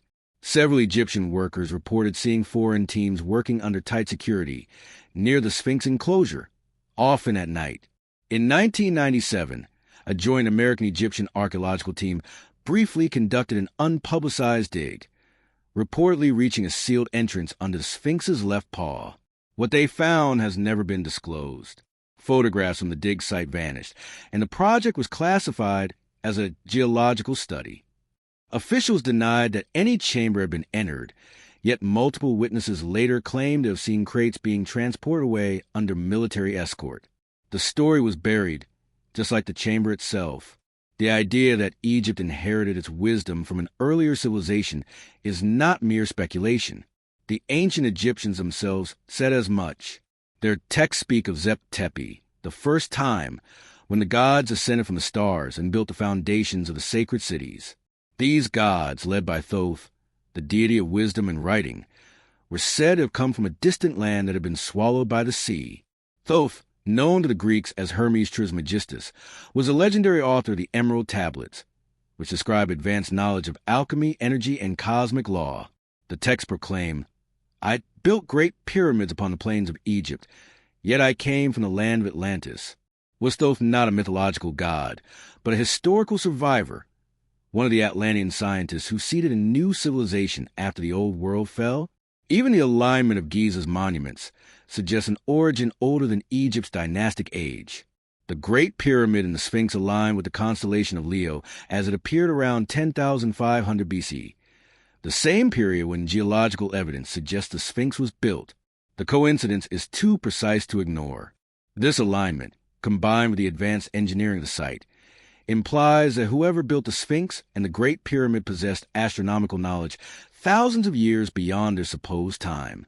If the pyramids and Sphinx were constructed as repositories, machines of initiation, preservation, and energy, then the Hall of Records may have been designed as their central archive, a vault of knowledge from the lost age of Atlantis.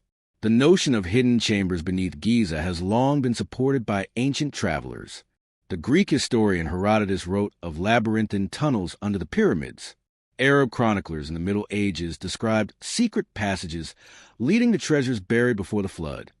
Modern-day explorers like Andrew Collins and Graham Hancock have documented extensive underground networks beneath the plateau, sealed shafts, flooded corridors, and caves that stretch for miles, many of which remain unexplored due to governmental restrictions.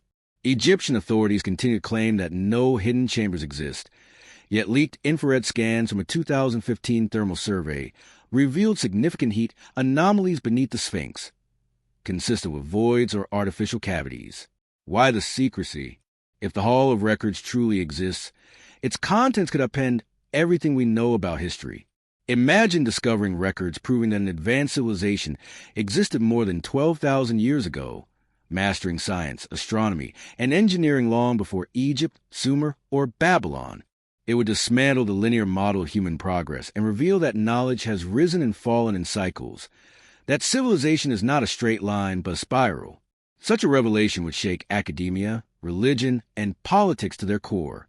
Perhaps that is why the entrance remains sealed, not because the Egyptians cannot open it, but because the world is not ready for what lies inside. There are persistent claims from insiders that the Hall of Records has already been accessed in secret.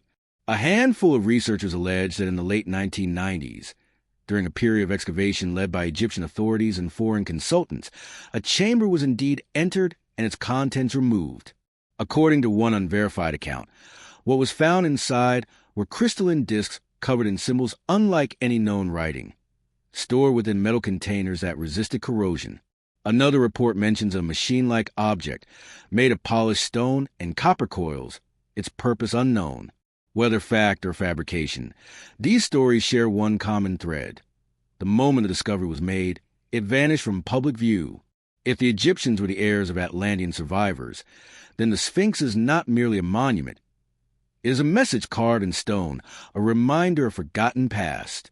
Its inscrutable gaze, eternally fixed on the eastern horizon, faces the rising sun as if awaiting the dawn of memory itself. Beneath it, perhaps, the story of humanity's true origin sleeps in darkness, waiting for the right moment to be revealed. The idea that Atlantis' legacy could lie beneath the world's most iconic monument may sound like myth, but so did the existence of Troy until it was found. History, after all, is built on the rediscovery of what was once dismissed as legend. For now, the Sphinx keeps its silence. Tourists marvel at its majesty, unaware that beneath its weathered paws may rest the greatest secret of all, the proof that before Egypt, before recorded history, there was another world. A world that fell in a single night, yet refused to be forgotten. The desert may guard its secrets well, but stone remembers. And one day, when the sands finally shift, the Hall of Records, the last voice of Atlantis, may rise again to speak the truth of who we once were and what we were never meant to forget. By the late 1990s, whispers began to circulate through the archaeological world. Whispers of a secret excavation, near the Great Sphinx that had been swiftly silenced. It was called a 1997 Sphinx excavation, and to those who followed the Atlantis mystery, it marked one of the most suspicious and potentially revealing episodes in modern Egyptian archaeology. What was officially described as a routine geological survey appeared on closer inspection to be something far more significant. A covert exploration of sealed chambers beneath the Sphinx, possibly confirming what ancient texts and clairvoyant prophecies had long claimed, that the remnants of forgotten civilization lay entombed beneath the sands of Giza. It began quietly. In early 1997, a joint American-Egyptian team announced plans to conduct radar and seismic imaging studies near the Sphinx and the Great Pyramid. Publicly, the goal was to investigate subsurface anomalies first identified during earlier surveys in the early 1990s. Privately, however, several of the scientists involved suspected they were being led to something extraordinary. Among them was Dr. Thomas DeBecke, a geophysicist who had previously confirmed the existence of hollow cavities beneath the monument. He and other researchers had noticed a pattern: rectangular voids perfectly aligned with the Sphinx's paws and extending deep into the bedrock, too symmetrical to be natural fissures. Their proposal was to probe these anomalies using high-resolution ground-penetrating radar. The project was initially approved, with Egyptian antiquities officials granting limited permits. But from the very beginning, the expedition was shrouded in secrecy. Unlike other digs, no media access was allowed. Fences were erected around the Sphinx enclosure, and guards were stationed at all hours. Rumors spread among local workers that heavy equipment was being brought in at night, and that the team was working under direct orders from Egypt's Supreme Council of Antiquities, SCA, in coordination with foreign observers. One eyewitness claimed to have seen crates marked with U.S. shipping codes unloaded near the site under cover of darkness. Within months, the excavation went silent. The scientists involved ceased public communication, and all updates stopped. The SCA declared the project completed, though no results were ever published. Requests for data were ignored or denied, and the American institutions funding the research withdrew their involvement without explanation. For years afterward, any mention of the 1997 Sphinx project was met with hostility or outright denial. Yet multiple independent witnesses, from local laborers to photographers, described the same scene: secret tunnels being opened, material being removed, and the entrance quickly resealed before dawn. What was uncovered during those few months remains one of the most tantalizing questions in modern archaeology. Some insiders claim that the dig reached a large, rectangular chamber exactly where Edgar Cayce's readings had predicted the Hall of Records would be found. According to these accounts, the team discovered a staircase descending through a narrow shaft beneath the Sphinx's left paw, leading into a vaulted room lined with smooth, polished walls. Inside, they allegedly found a sealed door or possibly a stone archway, inscribed with symbols unlike any known Egyptian hieroglyphs. When the door was opened, it revealed a chamber containing large stone boxes, and what one worker described as glass-like tablets that glowed when light touched them. No photographs of this chamber have ever surfaced publicly. Those who claim to have seen the images describe them as both awe-inspiring and unsettling, evidence of a level of craftsmanship far beyond that of Old Kingdom Egypt. Some suggested the material used for the tablets was crystalline, not stone. Others mentioned metallic artifacts, delicate and corroded with age, that resembled coils or conduits. One rumor spoke of inscriptions that matched no known language, composed of spirals and angular patterns that seemed mathematical in nature. Whatever was found, it was quickly classified, and the chamber was resealed under direct military supervision. Officially, Egypt's Ministry of Antiquities has always denied these claims. Dr. Zehawas, then the director of the Giza Plateau, dismissed the idea of secret excavations as fantasy, insisting that all work conducted was routine and publicly documented. Yet inconsistencies in the official record tell a different story. For instance, photographs taken by tourists in 1997 show fresh excavation marks and scaffolding around the Sphinx enclosure, even though no authorized restoration was reported that year. Satellite images from the same period reveal equipment tracks leading from the Sphinx toward a restricted area known for its subterranean fissures. Furthermore, a handful of researchers who worked at Giza during that time have privately confirmed that something unusual happened, though they refuse to say what. A few months after the supposed completion of the excavation, several Western researchers who had previously worked closely with the Egyptian authorities found their permits abruptly revoked.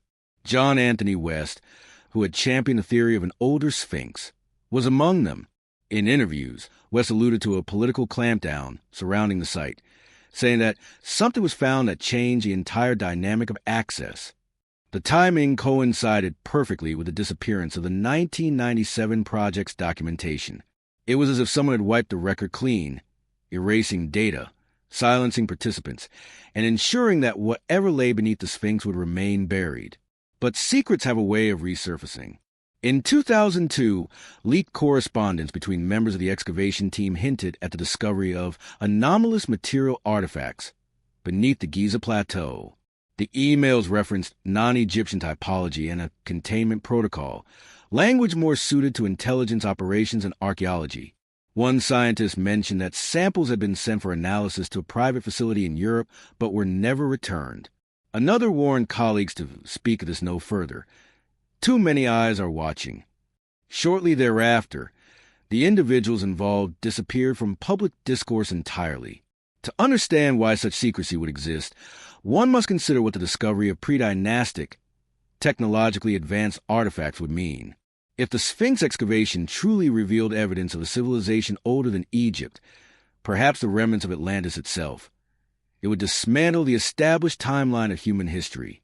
It would validate Plato's account of a great cataclysm around 12,000 years ago and confirm that the Egyptians inherited their knowledge from an earlier source. Universities, museums, and entire academic disciplines built on the premise of gradual human evolution would be thrown into chaos. Such a revelation would not only challenge history, it would challenge power. Adding to the intrigue are the reports of electromagnetic disturbances near the Sphinx in the years following the alleged excavation. Several tourists and researchers noted that compasses and digital equipment malfunctioned near the enclosure, a phenomenon not reported before 1997. Some speculate that the excavation may have accidentally reactivated something beneath the ground, perhaps a device or an energy field related to crystal technology once described in Atlantean lore. Others believe that whatever was removed from the chamber possessed properties beyond modern understanding, and that it was transported to a hidden facility for study. Meanwhile, the Egyptian authorities doubled down on their denials, restricting further independent investigation. When Western geologists requested permission to rescan the area beneath the Sphinx in the early 2000s, the applications were ignored. Public tours were rerouted to prevent access near the pause, and the area remained under constant security surveillance. Even now, excavation permits for that part of the plateau are nearly impossible to obtain. It is as though an invisible barrier has been drawn, a line between what the public is allowed to know and what must remain concealed. If the accounts are true, the 1997 Sphinx excavation was not merely a scientific operation. It was an act of containment. The chamber beneath the Sphinx may hold records, artifacts, or technologies too disruptive to reveal. Perhaps they prove that Atlantis was not myth but memory, and that the survivors of that cataclysm built the foundations of our civilization. Or perhaps they contain warnings, blueprints of power that once destroyed an entire world. Either way, the silence surrounding the event speaks volumes. The sands of Giza hide many things, tombs, temples, and dynasties long forgotten. But beneath the pause of the Sphinx, something greater may sleep, something that bridges the abyss between myth and history. The 1997 excavation may have pierced the veil for a moment, glimpsing a truth too vast to comprehend, before the world above buried it once more under stone, secrecy, and fear. And so, the Sphinx endures, its inscrutable face staring eastward toward the rising sun, guarding the memory of Atlantis in eternal silence. By the dawn of the 21st century, archaeology was entering a new age. Satellites began mapping the Earth in exquisite detail. Sonar systems probed ocean floors once thought unreachable, and advanced imaging revealed buried structures invisible to the naked eye. Yet amid this technological awakening, a strange pattern emerged. Whenever a discovery seemed to point toward the possibility of a forgotten civilization, the data vanished, expeditions halted, and research funding quietly dissolved. The deeper we looked, the less we were allowed to see. The phenomenon came to be known, even among insiders, as the forbidden excavations, discoveries so extraordinary that they were either dismissed or actively suppressed. And nowhere was this silence louder than in what the satellites revealed beneath the world's oceans. The story begins in 2001, when a team of Canadian scientists, led by marine engineer Paulina Zalitsky, was conducting sonar mapping off the western coast of Cuba.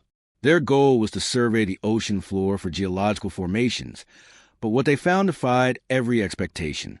At a depth of over 2,000 feet, the sonar images revealed vast symmetrical structures, pyramids, rectangular plazas, and straight roads stretching across several square miles. The layout was unmistakably artificial. The formations bore an eerie resemblance to ancient cities like Teotihuacan and Giza, yet they lay beneath nearly half a mile of water, in a region that would have been dry land only before the end of the last ice age, around 12,000 years ago. Zalitsky and her team were stunned. They captured sonar and video footage showing smooth stone blocks, geometric shapes, and what appeared to be monumental steps. For a brief moment, the world caught wind of the discovery.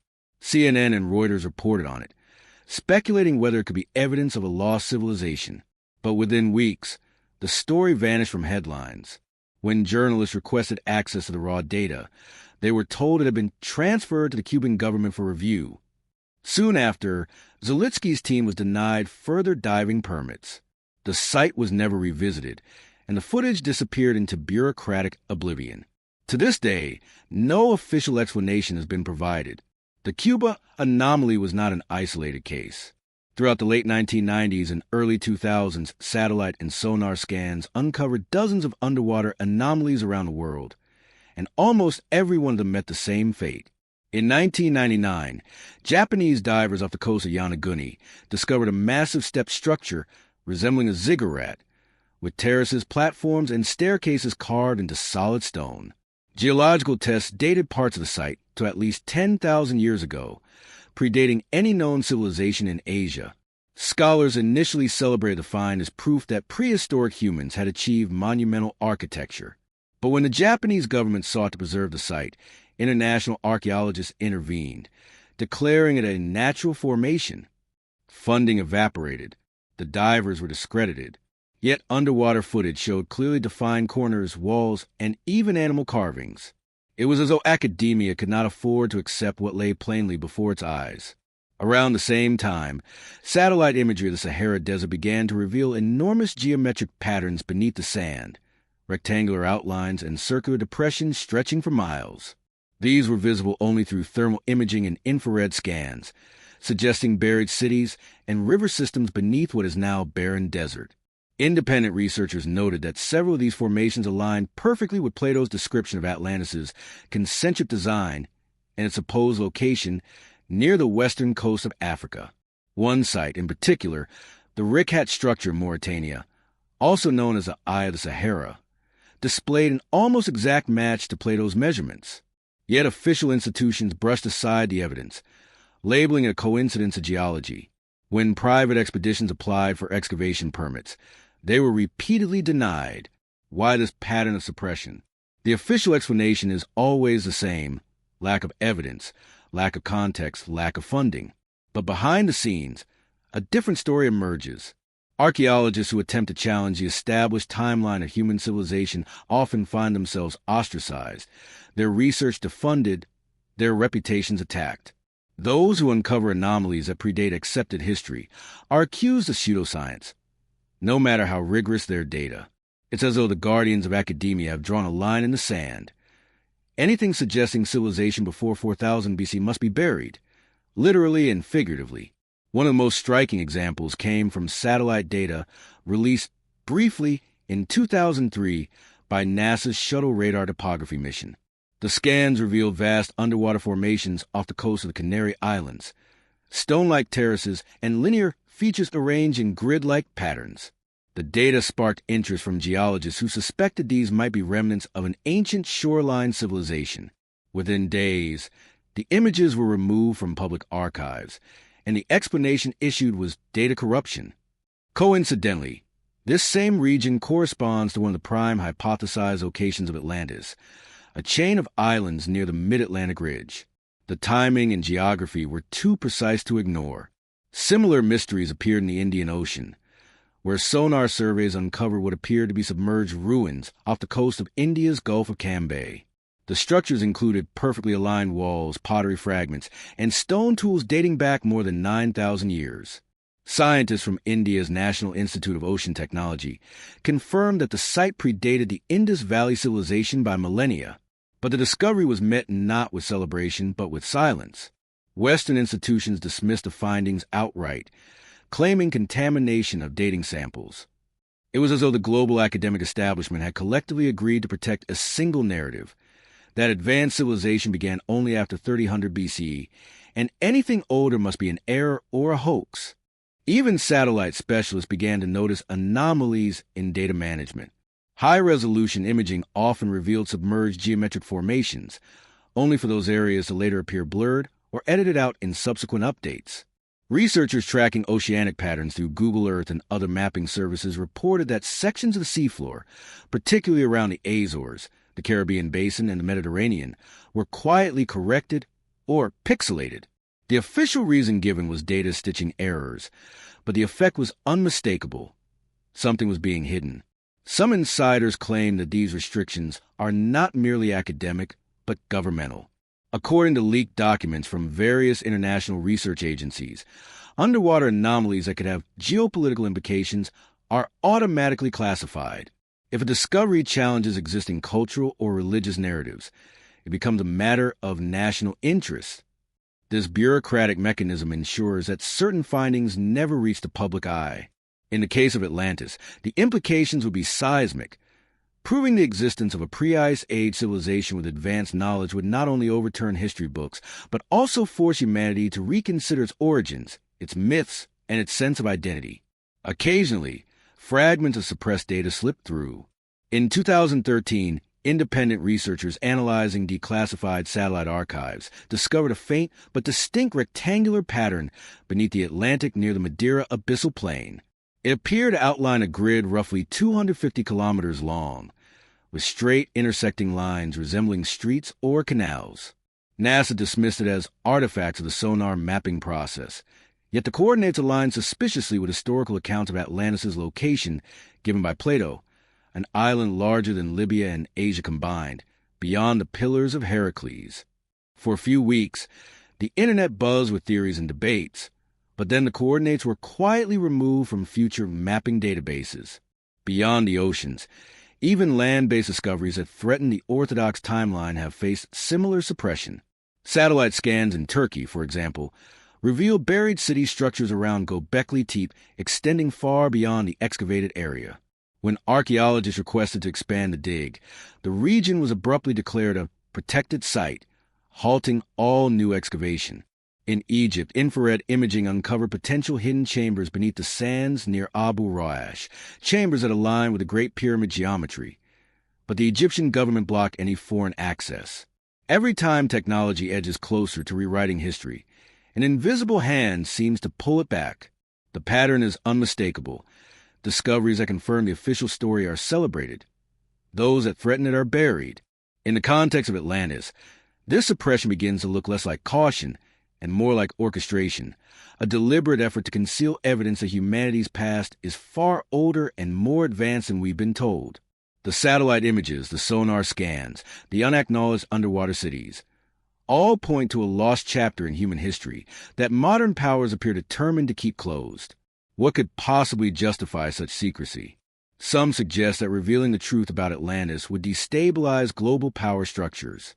If proof emerged that ancient civilizations possess advanced technology or even knowledge of energy, medicine, and physics beyond ours, it would raise questions about how much of that knowledge survives today and who controls it. The implications for religion, science, and government authority would be profound. To admit that humanity's story is cyclical, that we have risen and fallen before, would shatter the illusion of linear progress upon which modern civilization depends. And so the forbidden excavations continue, not in open daylight, but in the hidden networks of classified research, secret mapping projects, and lost data archives. Somewhere in those locked databases lie the images of pyramids buried beneath the Atlantic, The sonar scans of submerged plazas, the heat maps of underground chambers never explored. The technology that once promised to illuminate our past has instead become the tool by which it is concealed. But the Earth remembers. The satellites can blur their images, the governments can seal their records, yet the evidence remains, buried under the waves, beneath the deserts, and within the very rocks that hold our forgotten history. One day, perhaps by accident or defiance, those records will emerge again. And when they do, humanity will be forced to confront a truth too vast and too ancient to deny, that the lost civilization of Atlantis was never a myth, but suppressed memory, one that technology has already rediscovered, only to bury once more. The discovery of the Yonaguni Monument off Japan's southern coast in 1986 stands as one of the most controversial archaeological enigmas of modern times, and for many, one of the strongest physical links between the legend of Atlantis and the lost civilizations of prehistory. Hidden beneath the sapphire waters of the East China Sea, this massive step formation challenges every assumption we hold about ancient human capability. It is both a monument and a mystery, a colossal structure carved into solid bedrock, its precise geometry defying nature and time alike. To the mainstream, Yonaguni is an accidental geological formation. To others, it is a drowned remnant of a global civilization that existed long before the rise of known history. It began with a diver named Kihachiro Aratake, who stumbled upon the site while searching for new dive spots near the island of Yonaguni, west of Okinawa. What he found beneath the waves was astonishing. A titanic, terrace structure rising abruptly from the ocean floor, its massive steps and platforms arranged with such precision that it looked unmistakably man-made. The monument stretched nearly 500 feet long and 90 feet high, with sharp angles, flat surfaces, and symmetrical corridors. When Aratake showed his discovery to marine geologist Dr. Masaaki Kimura, the professor was equally baffled. After decades of study, Kimura concluded that the site was the work of human hands, likely carved more than 10,000 years ago, at a time when sea levels were lower and the island was part of the mainland. The structure is breathtaking in its detail. Gigantic stone terraces descend in exact increments, forming the shape of a ziggurat or temple complex. Staircases cut at perfect right angles lead to elevated platforms overlooking what appears to be a central plaza. Near the base, an enormous archway opens into what could be a tunnel or ceremonial corridor. Divers have documented features that appear to be pillars, roadways, and even animal carvings, including a massive relief resembling a turtle, a sacred symbol in many ancient Asian and Mesoamerican cultures. In some areas, the stone surfaces show parallel chisel marks, as though shaped by tools rather than natural erosion. For Dr. Kimura and others who studied the site firsthand, the evidence was overwhelming. The orientation of the structure aligns almost perfectly with cardinal directions, north, south, east, and west, a hallmark of intentional construction. Moreover, the composition of the stone differs subtly from the surrounding bedrock, suggesting that parts of it were cut, moved, and reassembled. Kimura theorized that Yonaguni might have been part of a larger city extending across the Ryukyu archipelago, a city that was submerged by rising seas at the end of the last ice age, precisely when Atlantis is said to have disappeared. But not everyone agreed. Western geologists quickly intervened, labeling the monument a natural formation caused by tectonic activity and ocean erosion. They argued that sandstone, when fractured along natural joints, can create straight edges and terraces. Yet this explanation fails to account for the site's extreme symmetry, its stair-like precision, and the presence of right-angled corridors that stretch for dozens of meters. Even if nature could carve one or two such features by chance, the probability of producing an entire cityscape of geometric perfection is virtually zero. The natural formation argument felt less like science and more like a desperate attempt to preserve the orthodox timeline of human history. What truly unsettled the academic community was not the monument itself, but what it implied. If Yonaguni was artificial, it meant that a technologically capable culture existed in East Asia at least 10,000 years ago, before the invention of writing, agriculture, or the wheel. This would rewrite everything we know about the origins of civilization. It would suggest that the so-called cradle of civilization, Mesopotamia, was merely one of many rebirths after a global catastrophe. To admit Yanaguni's artificiality would mean admitting that an entire chapter of human history had been erased. The Japanese government, wary of controversy, eventually withdrew funding for Kimura's research. Scientific journals refused to publish his findings. Expeditions were quietly shut down. Meanwhile, the site itself continued to draw divers and independent researchers, many of whom documented additional structures nearby. Smaller pyramids, stone roads, and circular arrangements reminiscent of ceremonial plazas. Sonar mapping revealed even more. Rectangular foundations and column-like protrusions extending across a vast area of the seabed. To believers, it was proof that Yanaguni was not a solitary monument, but part of a drowned city, perhaps even an extension of a lost global culture that included Atlantis, Mu, and Lemuria. Interestingly, the Yanaguni monument sit along a major tectonic plate boundary, one that geologists know shifted violently at the end of the last ice age. Around 10,000 BCE, massive earthquakes and sea level rise would have inundated coastal settlements worldwide. If Yanaguni was indeed a man-made city, its submersion would fit perfectly within this timeline. Moreover, cultural parallels between Japan's Yaman civilization and other prehistoric societies suggest that advanced maritime trade and shared symbols existed long before recorded history. The same spiral motifs found on Yanaguni stones appear in South American and Mediterranean rock art, as though the world's earliest cultures shared a common heritage now lost beneath the waves. Adding to the mystery, sonar scans of the area have detected magnetic anomalies, subtle electromagnetic disturbances similar to those reported near the Bermuda Triangle. Divers have reported unusual sensations, compass malfunctions, and electronic interference near the monument. Could this be residual energy from ancient technology, or simply the byproduct of mineral deposits? No one can say for certain, because no government or academic institution will fund comprehensive tests. Once again, just as with the Cuban and Bimini anomalies, curiosity was met with silence. In 2007, Dr. Kimura held his final press conference on the matter. "I believe Yanaguni was built by humans," he declared. "It is evidence of a civilization far older than any we know. But because it challenges everything, no one wants to accept it." His words echoed across the alternative history community, inspiring countless independent researchers to continue the search. Yet to this day, mainstream science refuses to recognize a monument as man-made. It stands officially as a natural formation, even as its perfect symmetry defies nature's hand. What makes Yanaguni so significant in the context of Atlantis is not just its age or structure, but its location. It lies on the far eastern edge of the Pacific, exactly opposite the Atlantic, where Plato places Lost Island. If both sides of the planet contain evidence of submerged civilizations from the same era, then Atlantis was not an isolated kingdom, but part of a global network of ancient knowledge.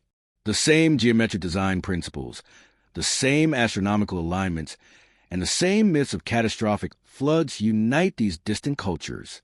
In that light, Yanaguni becomes more than an archaeological curiosity. It becomes a missing puzzle piece in a story that spans continents and epochs. For those who believe, the Yanaguni monument is living proof that humanity's forgotten past is real, carved into stone and sealed beneath the sea. For skeptics, it is an inconvenient anomaly best ignored. But the ocean does not lie. Its depths preserve what history refuses to remember.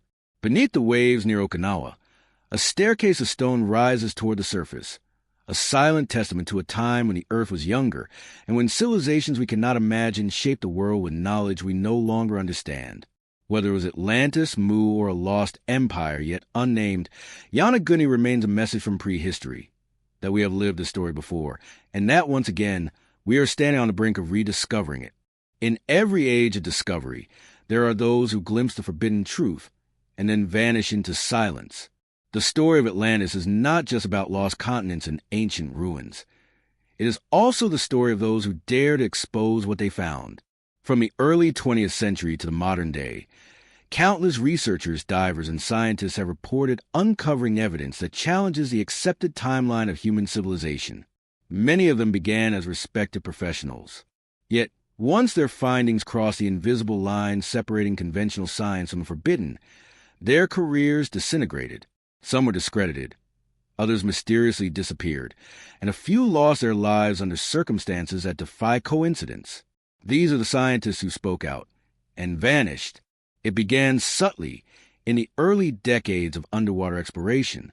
When sonar technology emerged in the mid-1900s, military and private expeditions alike began uncovering geometric anomalies on the seafloor.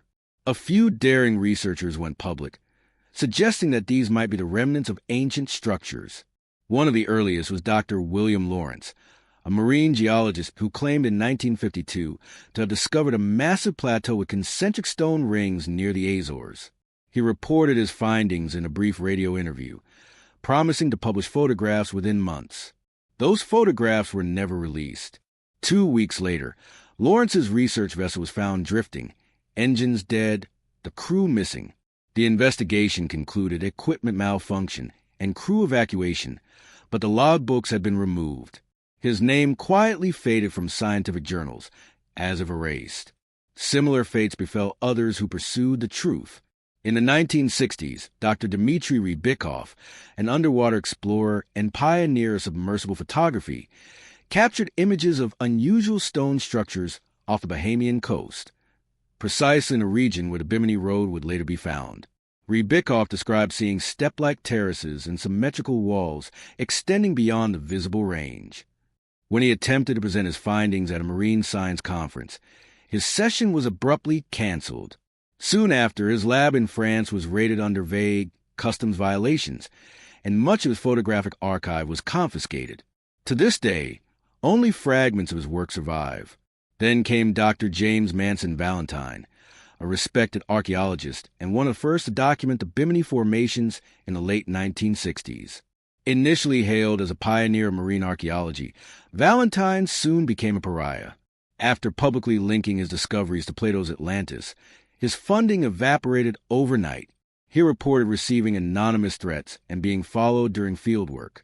In 1971, he was found dead in his office from an apparent heart attack at age 47. His research notes vanished before investigators arrived. Colleagues whispered that he had been warned not to publish certain sonar data. By the 1980s, the pattern was impossible to ignore. Any scientist who pushed too close to the boundaries of accepted history faced professional annihilation. When Dr. Masaaki Kimura of Japan declared the Yonaguni Monument to be man-made, his university stripped him of grant support, and major journals refused to print his findings. He continued his research privately, often financing dives from his own savings, until he was forced into early retirement. His peers mocked him publicly, but those who met him described a man haunted by certainty. "The sea will prove me right," he once said, "but I may not live to see it." Others simply disappeared. In 1998, a small independent expedition known as the Neptune Project announced that it had located rectilinear structures on the ocean floor near the Azores, formations matching Plato's coordinates for Atlantis almost exactly. The team of 5 researchers, based in Lisbon, transmitted several sonar images and coordinates to journalists before embarking on a final deep-sea survey. They never returned. Their vessel, Marta Esperanca, was later found empty, its equipment still active, with no signs of distress or damage. The data log showed a final sonar ping revealing a massive symmetrical object beneath the seabed, a structure over 2 kilometers long. Authorities called the loss a tragic accident, but the recovered hard drives were immediately confiscated by the Portuguese Navy. Beyond physical disappearances, there's another form of erasure: intellectual assassination. In academic circles, ridicule has become the weapon of choice. The moment a researcher mentions Atlantis or lost civilizations older than Sumer, they are branded as pseudoscientists. Careers end, funding is withdrawn, and their reputations are destroyed. One need only look at Dr. Robert Schoch, the geologist who challenged Egyptology by dating the Sphinx to 10,000 BCE based on water erosion. Despite peer-reviewed geological evidence, he was ostracized by Egypt's academic establishment.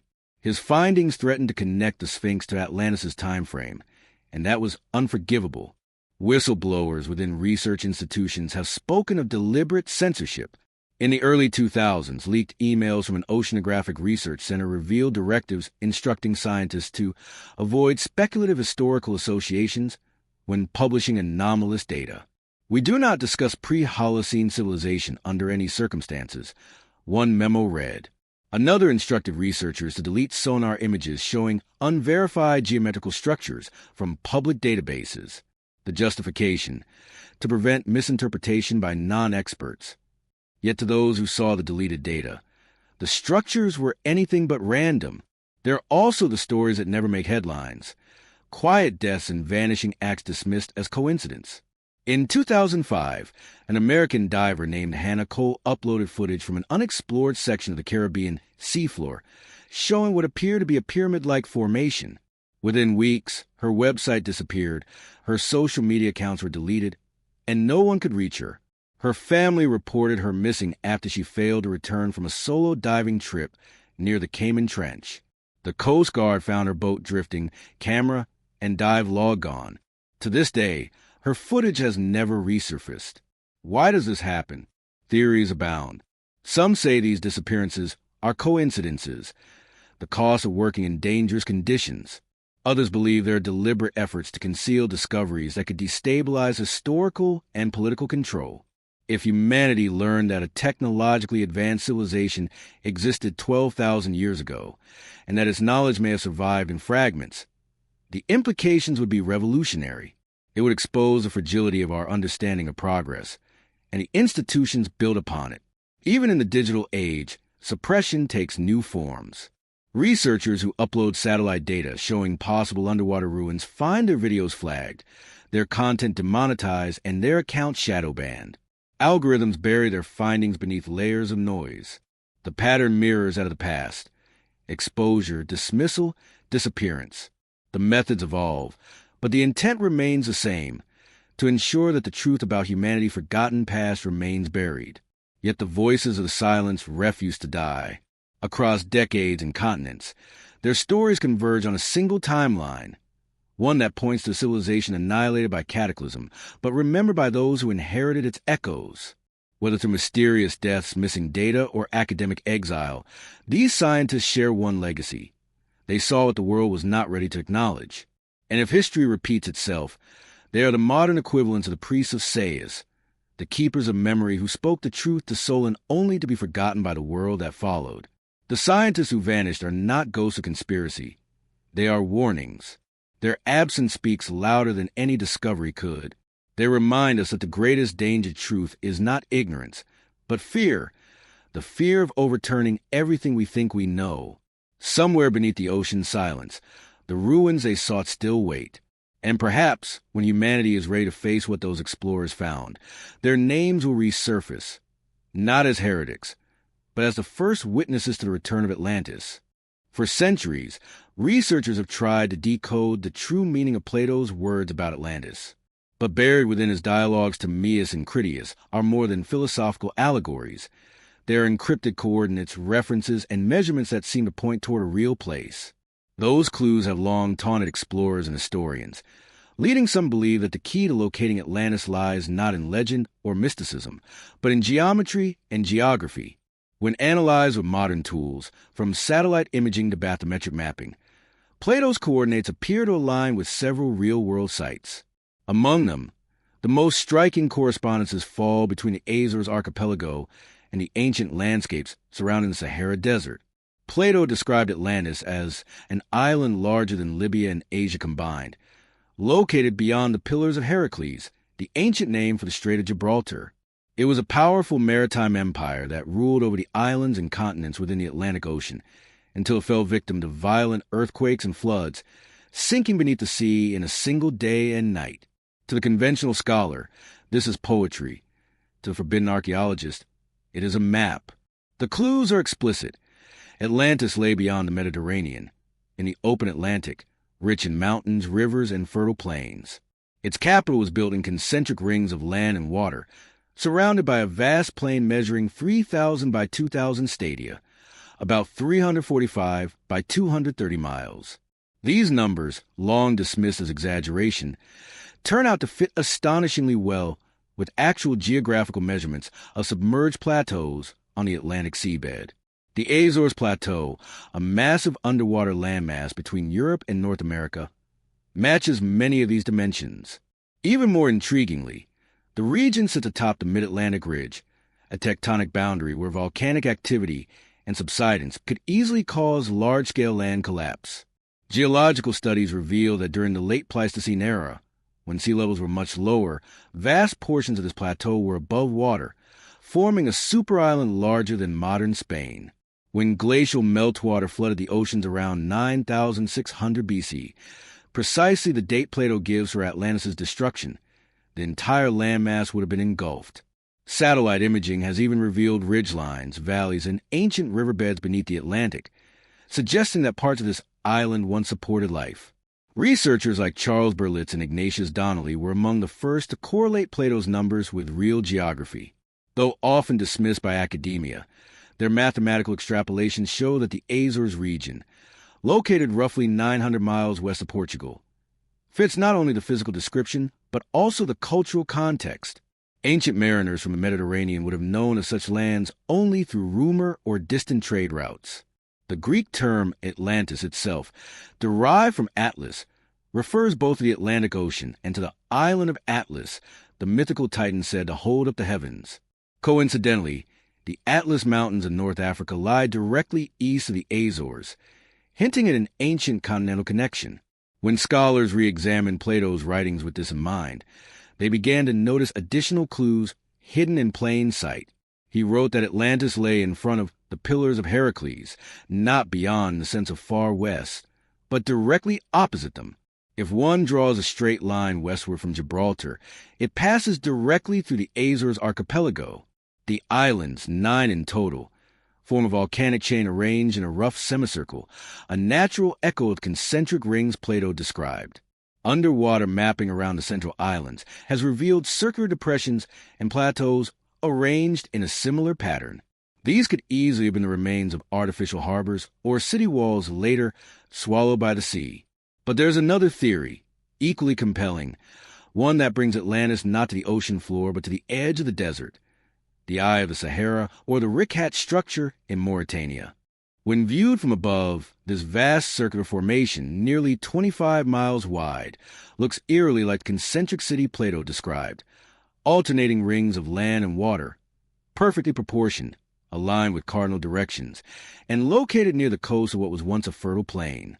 Modern satellite data confirms that ancient rivers once flowed around and through the structure, feeding into what would have been a lush delta before the desert claimed it. Geological evidence shows that the region experienced both cataclysmic flooding and seismic activity, the very events Plato attributes to Atlantis' destruction. When explorers superimposed Plato's measurements over the Eye of the Sahara, the fit was almost too perfect. The central island corresponds exactly to the diameter of the inner ring, described in Critias, and the space in between the outer rings matches the proportions of the Atlantean capital. Even a mountain range to the north and the opening to the sea in the south that Plato mentions could be traced in surrounding topography. To many, this is proof that Atlantis was not an island that sank beneath the sea, but a civilization that was swallowed by the sands after catastrophic floods. The Sahara, they argue, was once green and vibrant, a lost paradise turned wasteland. If the Azores theory connected Atlantis to the Atlantic, the Rickhat theory connects it to North Africa's pre-dynastic history, and perhaps to the earliest roots of Egypt itself. Ancient Egyptian priests told Solon that their ancestors had survived a great deluge that destroyed their western neighbors. They spoke of a great island and warriors from the sea who once tried to conquer Egypt but were destroyed by natural disaster. These references match Plato's narrative precisely. Could the sea peoples of Egyptian history, mysterious invaders who appear around 1200 BC, be descendants of those survivors, carrying fragments of the Atlantean legacy? Modern mapping technologies have added new fuel to the debate. High-resolution bathymetric scans of the Atlantic reveal structures resembling ridges, canals, and terraces in regions where no geological explanation fits. The patterns appear human in design, linear, grid-like, and often aligned with ancient cardinal systems. Meanwhile, LiDAR and satellite imaging over the Sahara continue to reveal buried river networks and rectilinear anomalies consistent with ancient urban planning. Taken together, these findings suggest not one Atlantis, but many fragments of a vast interconnected civilization stretching from the Atlantic into Africa, erased by the global cataclysms at the end of the Ice Age. If we re-examine Plato's coordinates in this light, a larger picture begins to form. The description of concentric city rings could symbolize more than physical architecture. It might represent a fractal of the civilization's broader layout, a pattern repeated across multiple centers of power. The capital city could have been one among many Atlantean hubs, each built upon the same sacred geometry. The Azores may have been the empire's maritime core, while North Africa served as its continental seat. This duality, oceanic and terrestrial, mirrors the myth's core theme, the balance between land and water, stability and chaos, order and destruction. Critics argue that aligning Plato's words to modern geography is mere coincidence.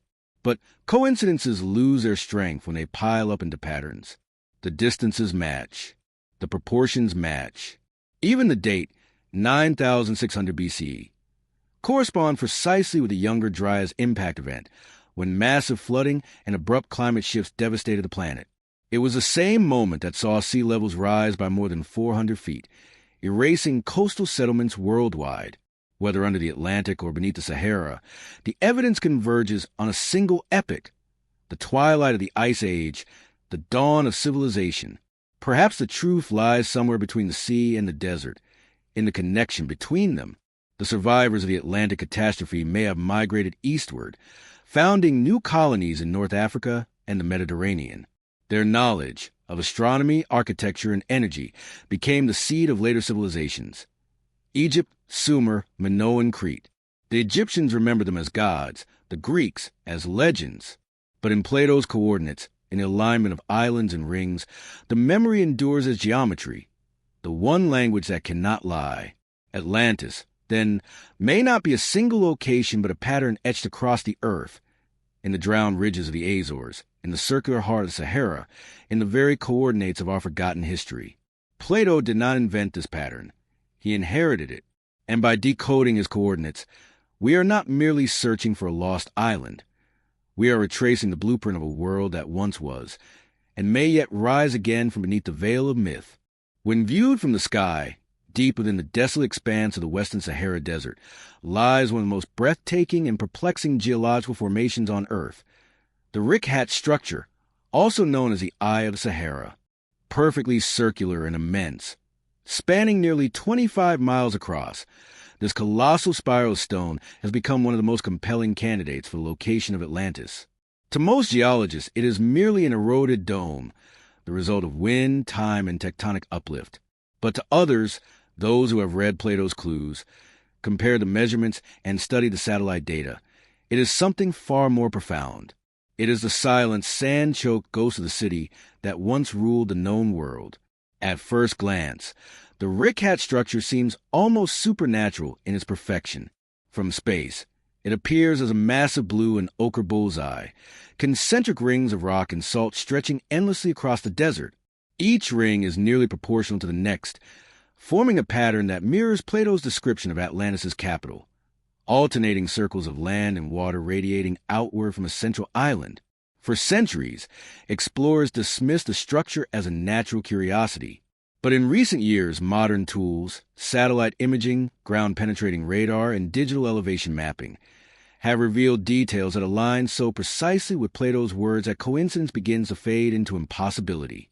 Plato described the city of Atlantis as built upon 3 rings of land and 2 of water, perfectly proportioned, with a central island containing temples dedicated to Poseidon and Cleito, the divine mother of the Atlantean kings.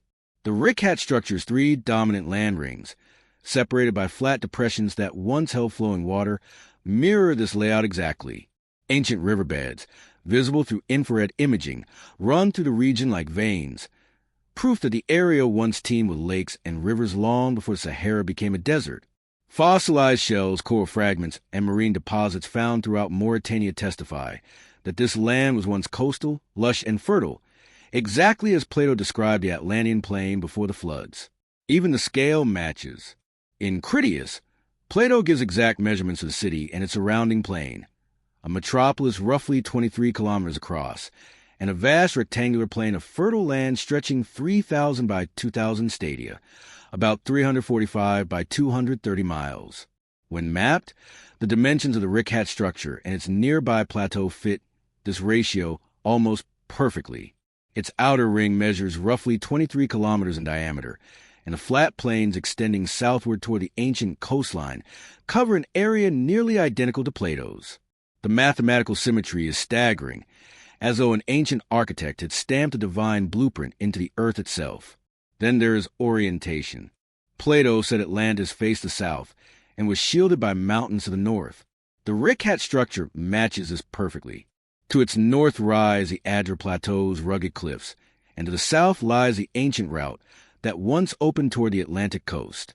Satellite topography shows evidence of massive, ancient waterways connecting the structure to what would have been an inland sea. When sea levels were higher, this region would have sat just inland from the Atlantic shoreline. Not the endless desert it is today, but a verdant floodplain, a perfect site for a thriving maritime empire. Geologists who have studied the Eye of the Sahara admit that its circular pattern remains unusual.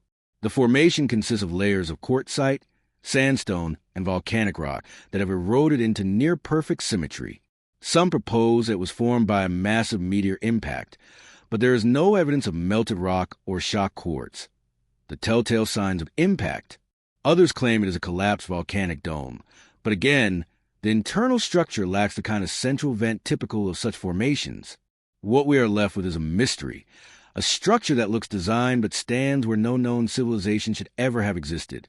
And yet, artifacts found nearby suggest that humans once inhabited the region long before it became a wasteland. Stone tools, arrowheads, and pottery shards dating back more than 10,000 years have been uncovered in and around the Rick-Hat structure.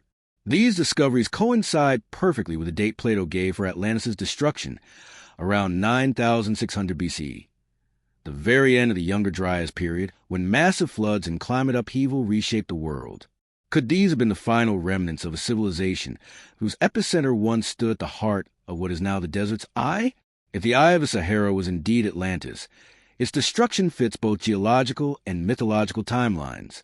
Around 12,000 years ago, the Earth experienced one of its most violent transitions in recorded geology. Sudden glacial melt raised sea levels by hundreds of feet. Torrential rains and tectonic shifts triggered floods, and earthquakes across continents. Point 1. North Africa, once lush and fertile, began to dry. River systems that fed ancient lakes collapsed. Over time, shifting sands buried the remnants of cities, turning paradise into desolation. The Mauritanian basin, once green, became the Sahara we know today, an ocean of sand concealing a drowned memory. Even the material composition of the Rick-Hat structure hints at something unnatural. Samples from the site reveal the presence of melted quartz and vitrified stone, rock transformed by intense heat. Traditional geology attributes this to volcanic activity or lightning strikes, yet similar vitrification appears in ancient ruins around the world, such as the Scottish hill forts and the stones of Sacsayhuaman in Peru, where legends also speak of catastrophic fire from the sky. Was the destruction of Atlantis a natural disaster, or the violent end of a civilization that misused its own technology, unleashing forces it could not control? The scorch marks of the Sahara suggest both possibilities. Local legends in Mauritania add another layer of intrigue. Among the nomadic Berbers, stories persist of a time when the desert was a sea, and a great kingdom fell when the waters fled.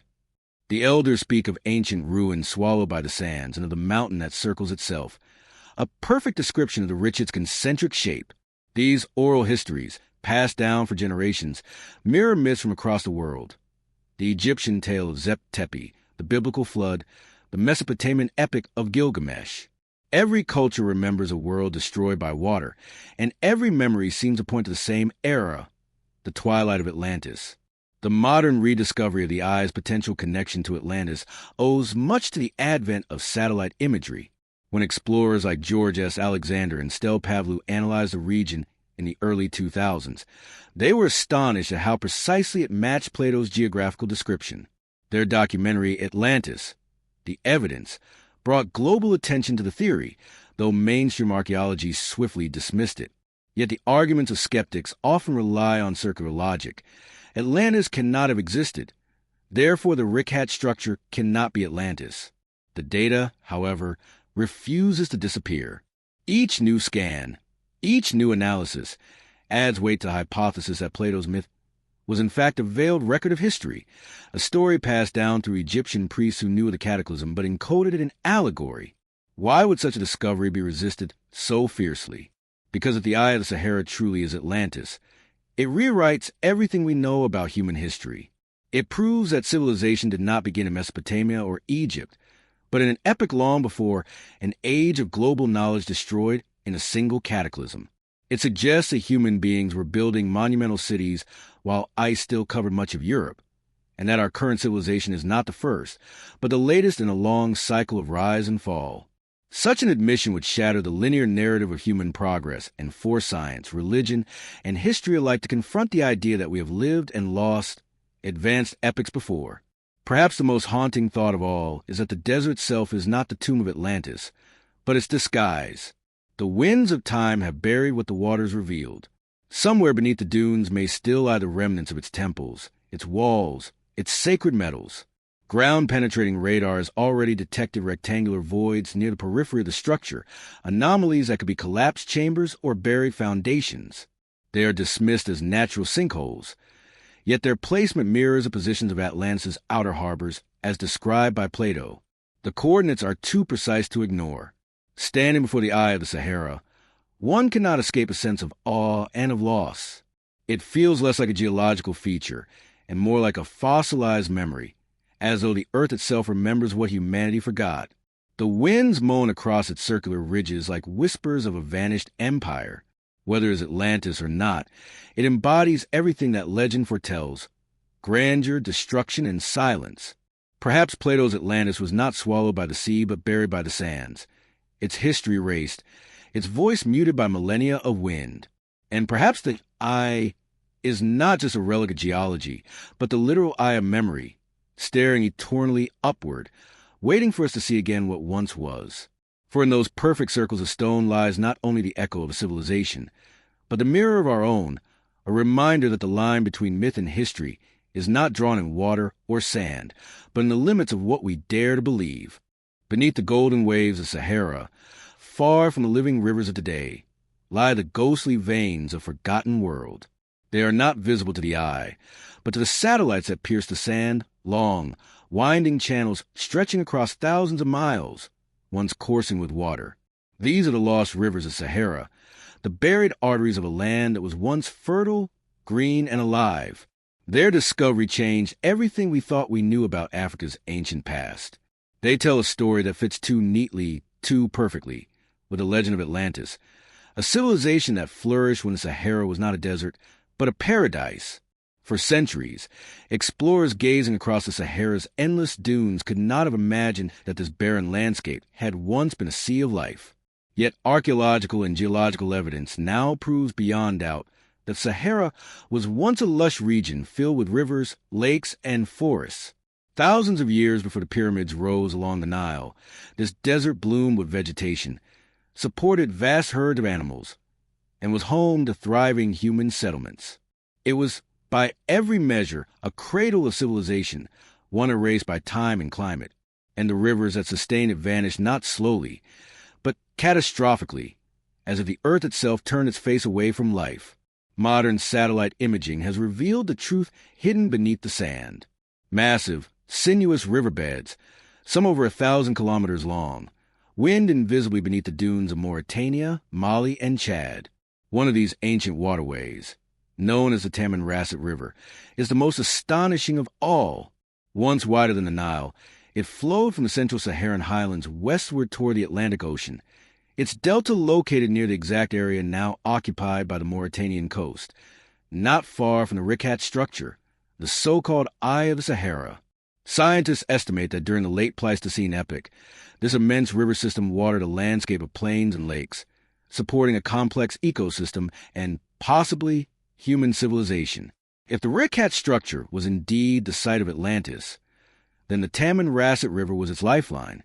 It would provide the fresh water channels described by Plato, the rivers that flowed around the plain, emptying into the sea. The alignment is uncanny. The ancient river once ran through the region that now lies directly south of the Eye of the Sahara, matching philosophers' account of the Atlantean capital being situated near navigable waters and surrounded by a fertile plain. The satellite evidence shows that the Sahara's lost rivers did not simply dry up. They were abruptly diverted or buried, as if obliterated by immense geological upheaval. Exactly the kind of cataclysm Plato described when he wrote that in a single day and night of misfortune, the island of Atlantis disappeared. Long before modern technology revealed these hidden waterways, ancient cultures had preserved their memory. The Egyptians spoke of Aha, the great western river, that vanished when the gods grew silent.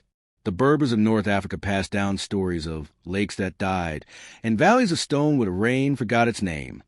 Even the Greeks, whose myths told of Atlantis sinking into the ocean, may have been remembering the same transformation, a fertile western land consumed not by waves, but by sand.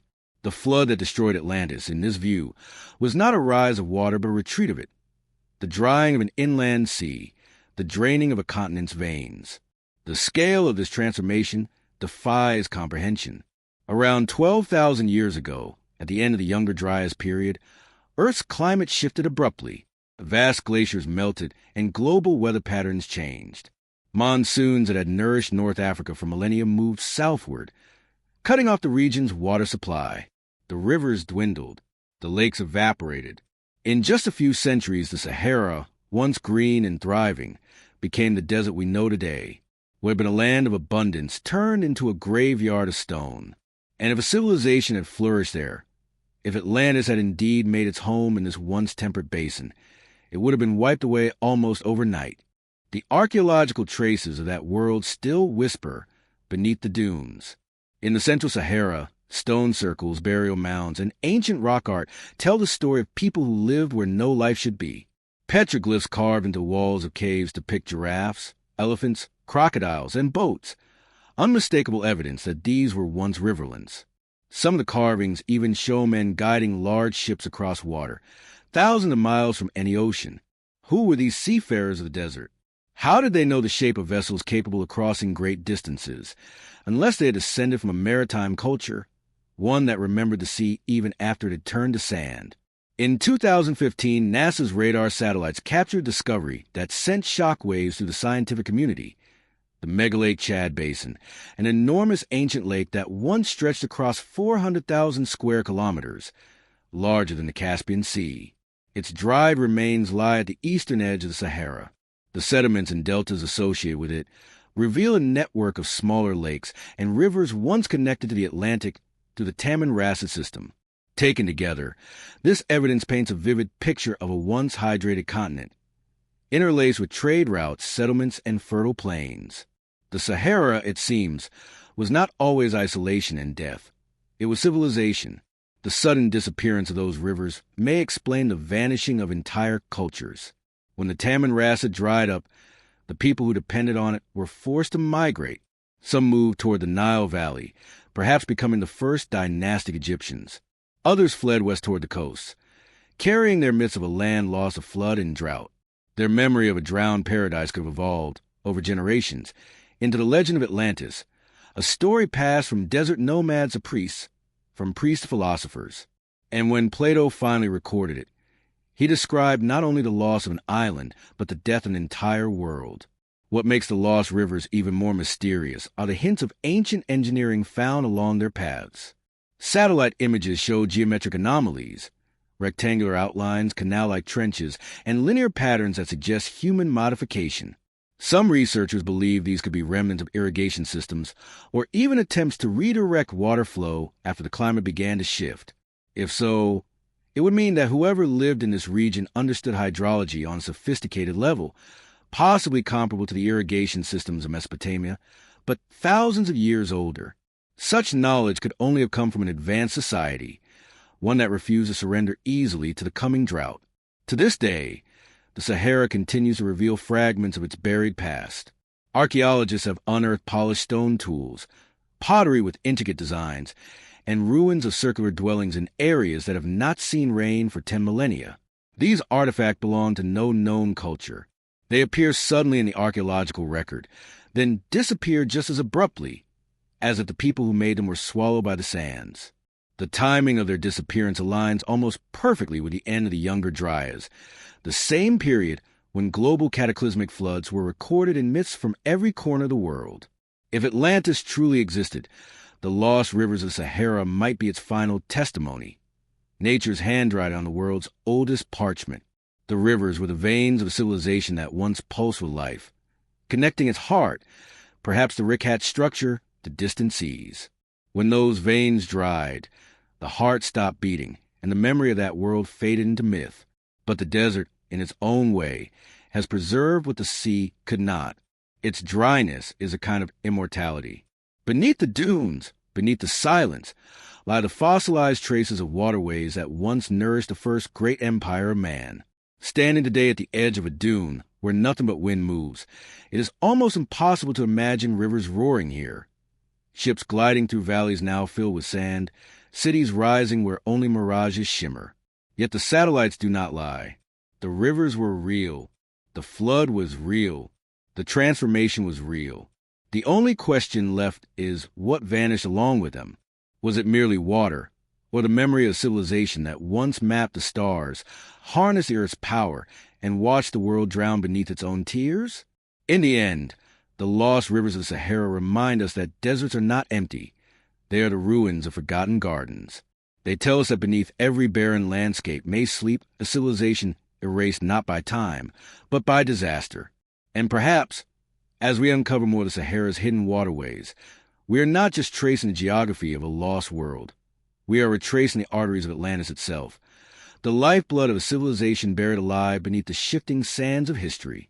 Around 12,800 years ago, the world changed almost overnight.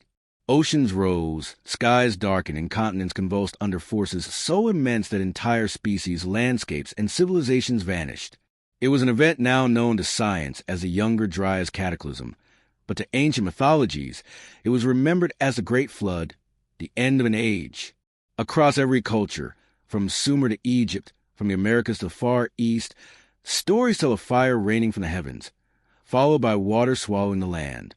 And in the midst of those tales lies the story of Atlantis, the shining world that fell in one day and one night of misfortune. What if those myths were not allegory, but eyewitness testimony, fragmented memories of cataclysms so violent that it erased an entire epoch of civilization? The modern scientific understanding of this event reads like the script of a cosmic disaster. Around 10,800 BCE, Earth was emerging from the last ice age, its glaciers slowly retreating, temperatures rising. Then, suddenly, everything reversed. The planet plunged back into cold for more than 1,000 years. The cause, long debated, now appears to have been catastrophic. A series of cometary impacts or airbursts from fragments of a massive object striking Earth's northern hemisphere. The evidence is scattered across continents, in a thin black layer of soil found from North America to Europe, containing melted glass, nanodiamonds, iridium, and microscopic spherules, all markers of extreme heat and extraterrestrial origin. In short, the Earth was struck by something from the sky. The consequences were apocalyptic. The impacts would have triggered wildfires that burned millions of square kilometers of forest, releasing immense clouds of soot that blocked sunlight and plunged the planet into darkness. Global temperatures dropped sharply. Ice sheets fractured and melted. As the glaciers collapsed, torrents of meltwater surged into the oceans, raising sea levels by over 120 meters and drowning vast coastal regions. The very places where early civilizations likely thrived. The planet's magnetic field wavered, weather systems unraveled, and the biosphere convulsed. This was no gradual change. It was chaos incarnate. To the survivors, it must have felt like divine punishment. Ancient myths across the world preserved the same pattern. Fire first, then flood. The Maya told of the sky falling, and the earth being swallowed by endless water. In Mesopotamia, the Epic of Gilgamesh describes the gods unleashing a storm that drowns all life, save for a chosen few. The Egyptians spoke of the Great Inundation, when the sun god Ra wept at humanity's corruption and cleansed the world. Even the Hopi and Navajo peoples of North America tell of a time when the sky gods destroyed the earth with stones of fire before the waters rose. These are not random tales. They are fragments of collective memory, echoes of a global event etched into human consciousness. The scientific record supports these stories with eerie precision. Around 10,800 BCE, an abrupt and massive flooding event occurred as glacial meltwater from North America poured into the Atlantic via the St. Lawrence River. Ocean circulation patterns collapsed, triggering rapid climate cooling. The Younger Dryas. The meltwater would have submerged thousands of miles of coastline, including the low-lying regions now hidden beneath the Atlantic Ocean. If an advanced civilization like Atlantis had existed along those coasts, it would have been obliterated, leaving only scattered survivors to carry its memory forward into myth. Even the physical descriptions of Atlantis' destruction, violent earthquakes, volcanic eruptions, and the sea swallowing the land, correspond perfectly with what we know about this cataclysm. The sudden release of pressure from melting ice could have triggered massive tectonic activity along fault lines, including the Mid-Atlantic Ridge, the same region where Plato's lost island was said to lie. Volcanic eruptions, tsunamis, and crustal displacement would have destroyed entire regions in hours. For anyone living through it, it would have seemed as though the gods themselves were tearing the world apart. But perhaps the most compelling evidence lies in the timing.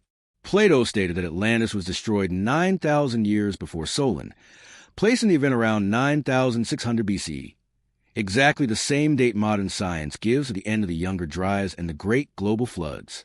The coincidence is impossible to ignore. It suggests that Plato's source, the Egyptian priests who recounted the tale, were not speaking an allegory but relaying a preserved historical record. Their ancestors, they said, had survived the destruction of an earlier civilization and passed the knowledge down through sacred archives. In other words, the Egyptians may have been descendants of the very people who escaped the Atlantean cataclysm. Geological evidence further strengthens the link. In Greenland and Antarctic ice cores, researchers have identified a sudden spike in platinum levels corresponding to the exact time of the Younger Dryas' onset, a telltale signature of extraterrestrial impact. Across the globe, megafauna species, mammoths, mastodon, and giant sloths, vanished abruptly, not over millennia but within a few centuries. Human populations, too, suffered a sharp decline, especially in regions bordering the Atlantic. Archaeological sites in North America show a clear layer of ash and debris separating Paleolithic cultures from their successors, a line marking not evolution but survival. Those who lived through the cataclysm would have seen their world ripped apart by forces beyond comprehension. Their cities, if they existed, would have been swallowed by rising seas, their temples shattered by earthquakes. The survivors, scattered, traumatized, and struggling to rebuild, would have become the sea-bearers of civilization. They carried fragments of lost knowledge, astronomy, agriculture, architecture. These fragments reemerged thousands of years later in Egypt, Sumer, and the Indus Valley, civilizations that appeared seemingly out of nowhere, already sophisticated, as though remembering rather than inventing. Even the physical scars of the event still mark our planet. Beneath the ice of Greenland lies a massive impact crater more than 30 kilometers wide, identified in 2018. Though officially dated at an uncertain range, its formation lines up suspiciously close to the Younger Dryas boundary. Other smaller craters, stretching from North America to Europe, form a chain consistent with a fragmented comet striking the Earth in multiple places. The shock waves would have triggered not only floods and fires, but perhaps even temporary disruptions of Earth's rotation, a literal shifting of the poles, remembered in myth as a tilting of the sky. Imagine what it must have been like to witness such destruction. The horizon glowing with fire, the ground trembling as mountains split, the sea devouring the land. For the survivors, the only language capable of expressing such horror was myth. And so, the memory of the cataclysm became moralized, transformed into stories of divine wrath and rebirth. Atlantis became the ultimate cautionary tale, a civilization destroyed by its own arrogance, punished by the elements it sought to command. Whether the destruction came from the heavens or from within, the outcome was the same, the great reset of humanity. But the catastrophe also gave birth to memory. Across the ancient world, new calendars began around 9,600 BCE. Stone monuments and star maps were oriented toward constellations as they appeared just after the flood. The ancients marked that moment, the dawn after destruction, as the true beginning of time. It was as though humanity itself had been reborn, carrying within its midst the trauma of an earlier age. To this day, the Younger Dryas cataclysm remains one of the most dramatic turning points in Earth's history, a line between two worlds, one forgotten, one remembered. The geological record tells us that something colossal happened, something capable of wiping out civilizations and reshaping continents. Myth tells us that a great city, Atlantis, was lost in that moment. Science and legend, once divided, now converge. The fire, the flood, the fall, all part of the same story. The great cataclysm of 12,800 years ago was not just an end, but a transformation. From its ashes rose the myths, the religions, and the mysteries that define our world. And somewhere, beneath the ocean or the desert, lie the ruins of a civilization that bore witness to it, the last generation of the age before the flood.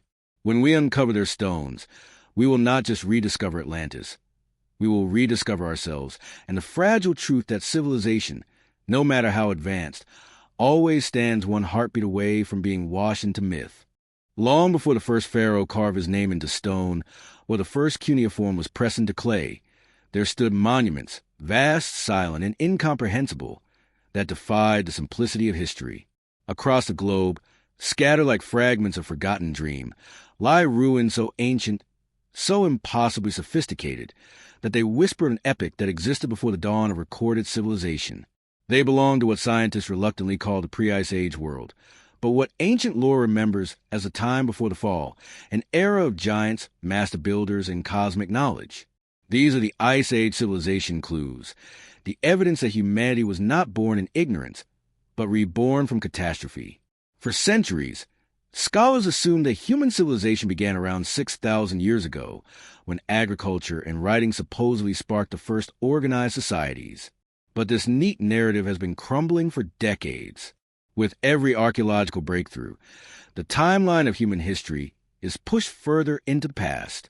Now, evidence suggests that advanced societies may have thrived at least 12,000 years ago, during the last ice age, when glaciers still blanketed much of the northern hemisphere. The question is no longer whether people lived then, but what they built and what they knew. The first blow to the conventional timeline came from the hills of southeastern Turkey, where in 1994, archaeologist Klaus Schmidt unearthed a site that would forever rewrite prehistory. Göbekli Tepe. Hidden beneath layers of earth, it contained massive circular enclosures built from megalithic pillars weighing up to 20 tons each, carved with intricate reliefs of animals and symbols. Radiocarbon dating places construction at around 9,600 BC, the exact date Plato gives to the destruction of Atlantis. And yet, according to mainstream history, such monumental architecture should have been impossible. At that time, humans were supposed to be nomadic hunter-gatherers, without agriculture, cities, or organized religion. And yet, here was a temple complex built with engineering precision, astronomical alignment, and a level of artistry rivaling that of Egypt and Sumer thousands of years later. Göbekli Tepe was not an anomaly. As excavations continued, researchers found that its builders deliberately buried it under tons of earth, as if to preserve it. But from what? Some theorists believe it was covered after a great cataclysm, possibly the same global flood that erased Atlantis. Others suggest it was hidden intentionally by survivors of that lost world, a vault of knowledge encoded in stone. The carvings on its pillars depict celestial constellations and a comet impact event dated precisely to 10,800 BCE, the Younger Dryas boundary, when the world was struck by fire from the sky. It's as though the site was a memorial, a message from the survivors, saying, "We remember," but Göbekli Tepe is only one of many. Across the globe, evidence of pre-Ice Age architecture emerges in places no one expected. In Lake Titicaca, 12,500 feet high in the Andes, ancient terraces and stone blocks lie submerged beneath the water's surface, the remnants of civilization that existed before the lake filled to its current level. In Baalbek, Lebanon, the foundation stones of the Temple of Jupiter weigh more than 1,200 tons each, so massive that even modern cranes cannot move them. They rest upon even older blocks of unknown origin, their surfaces fused as if softened by heat. Similar megaliths appear in Pumapunku, Bolivia, where precisely cut stones interlock like modern machine components, some carved with perfect right angles and bored holes that would require high-speed drilling to reproduce. Carbon dating places their creation well before 10,000 BCE. How could humans of the Stone Age, supposedly primitive, tool-less wanderers, have created such monuments? The question haunts archaeologists, who often deflect with implausible explanations. They claim that ritual motivation inspired the impossible labor, or that the stones were moved by unknown methods. But across continents, from Nan Madol in Micronesia to Gunung Padang in Indonesia, the same pattern repeats. Vast megalithic structures, anomalous dating, astronomical precision, and sudden abandonment. These are not isolated coincidences. They're the fingerprints of a global culture, perhaps a remnant of Atlantis' scattered survivors, rebuilding what they could from memory. In Indonesia, Gunung Padang has become one of the most contested archaeological sites on Earth. Long believed to be a natural hill, ground-penetrating radar revealed beneath it multiple layers of buried structures. Stone terraces stacked upon older megalithic foundations. Dating of the deepest layers places them between 12,000 and 20,000 years old. Its layout aligns with celestial markers, particularly the star Sirius, long associated with resurrection and rebirth in ancient myths. The pyramid-like formation is eerily similar to those found across the world, Egypt, Mexico, Cambodia, suggesting a shared architectural language that predates all known civilizations. The genetic record adds another layer of intrigue. In 2018, DNA analysis of ancient remains from around the world revealed a startling pattern, a sudden, unexplained dispersal of human populations around 12,000 years ago. Distinct groups from the Middle East, Europe, and the Americas share common genetic markers, pointing to an origin from a single, older population. This population appears to have migrated globally at the end of the Ice Age, exactly when Atlantis was said to have been destroyed. It's as if the survivors of a global disaster spread out, seeding new civilizations and carrying fragments of lost knowledge to every corner of the earth. Even the myths of indigenous peoples corroborate this timeline. The Hopi speak of a third world destroyed by fire and flood, after which survivors emerged to rebuild. The Dogon of Mali claimed their ancestors came from a vanished island in the Western Sea and possessed knowledge of the Sirius star system centuries before modern astronomy. The Mayans and Egyptians both describe gods arriving from the ocean, bringing laws, language, and architecture.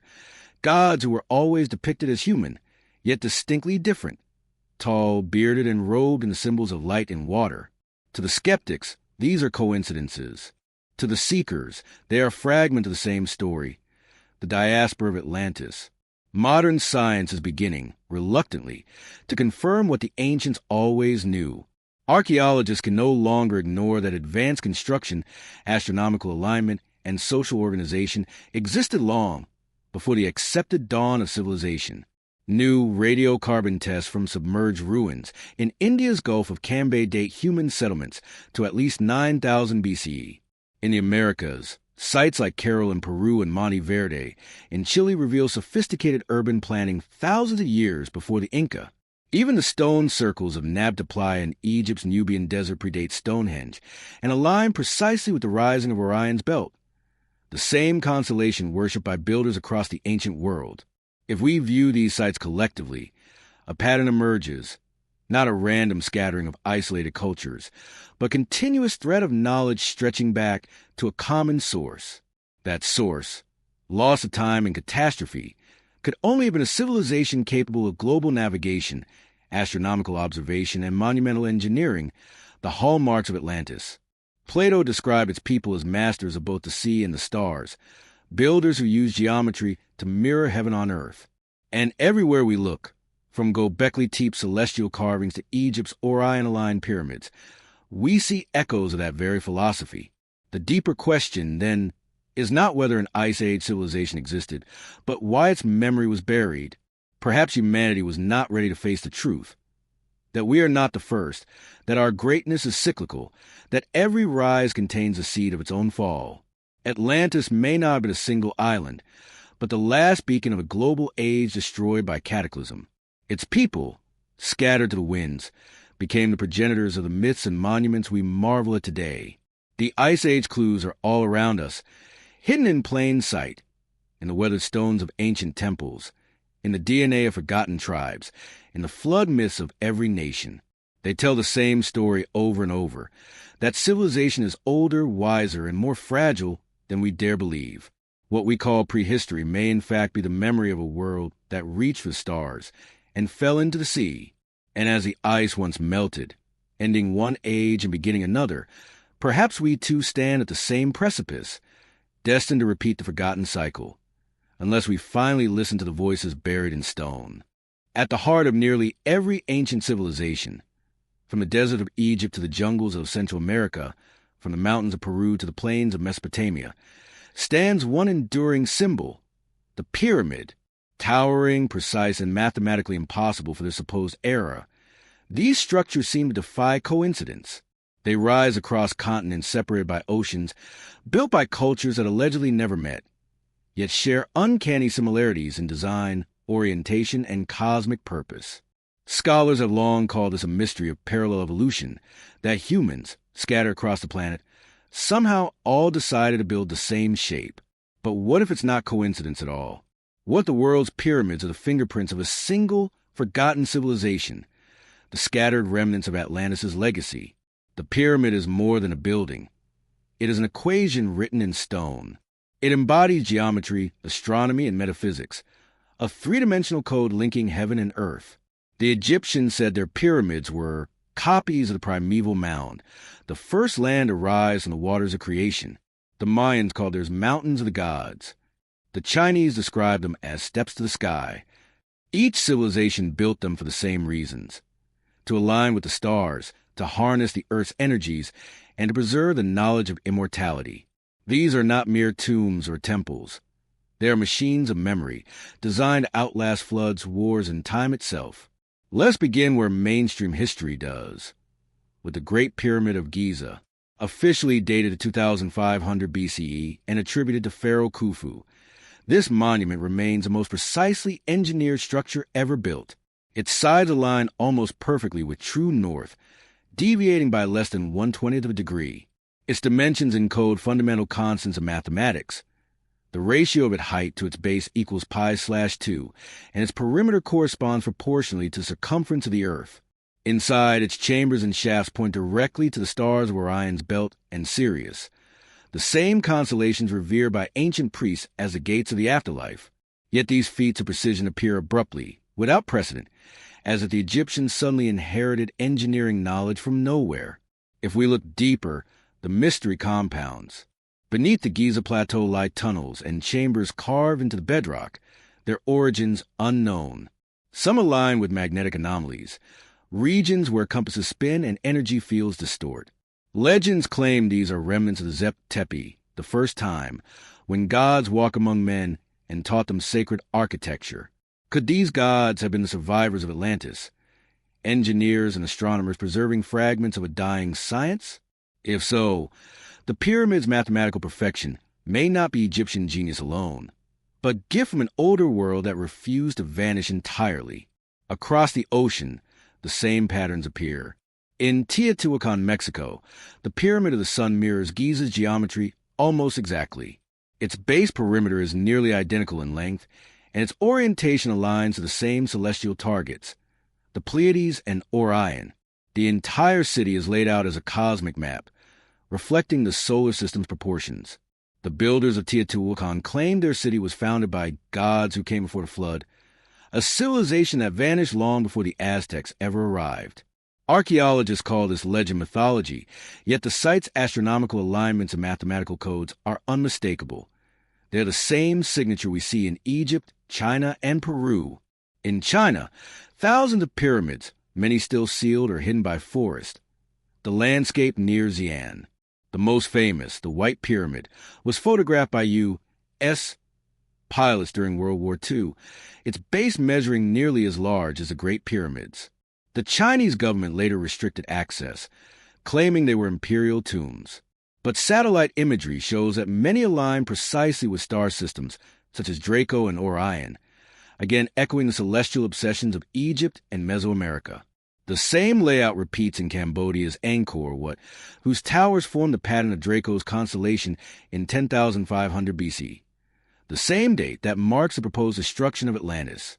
Even in South America, the story continues. The pyramids of Caral in Peru, built around 2,600 BC, predate the Inca by millennia and share identical geometry to those of Egypt.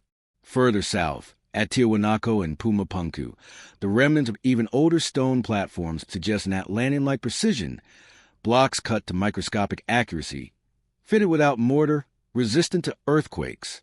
According to local legend, these sites were constructed by the Viracochas, tall, light-skinned teachers who arrived after a great deluge, bringing astronomy, mathematics, and agriculture. They were said to have come from a land that sank into the Western Sea. How is it possible that so many distant civilizations built nearly identical structures, aligned to the same stars, and shared the same myth of godlike teachers arriving after a flood? The orthodox answer, coincidence, stretches beyond reason.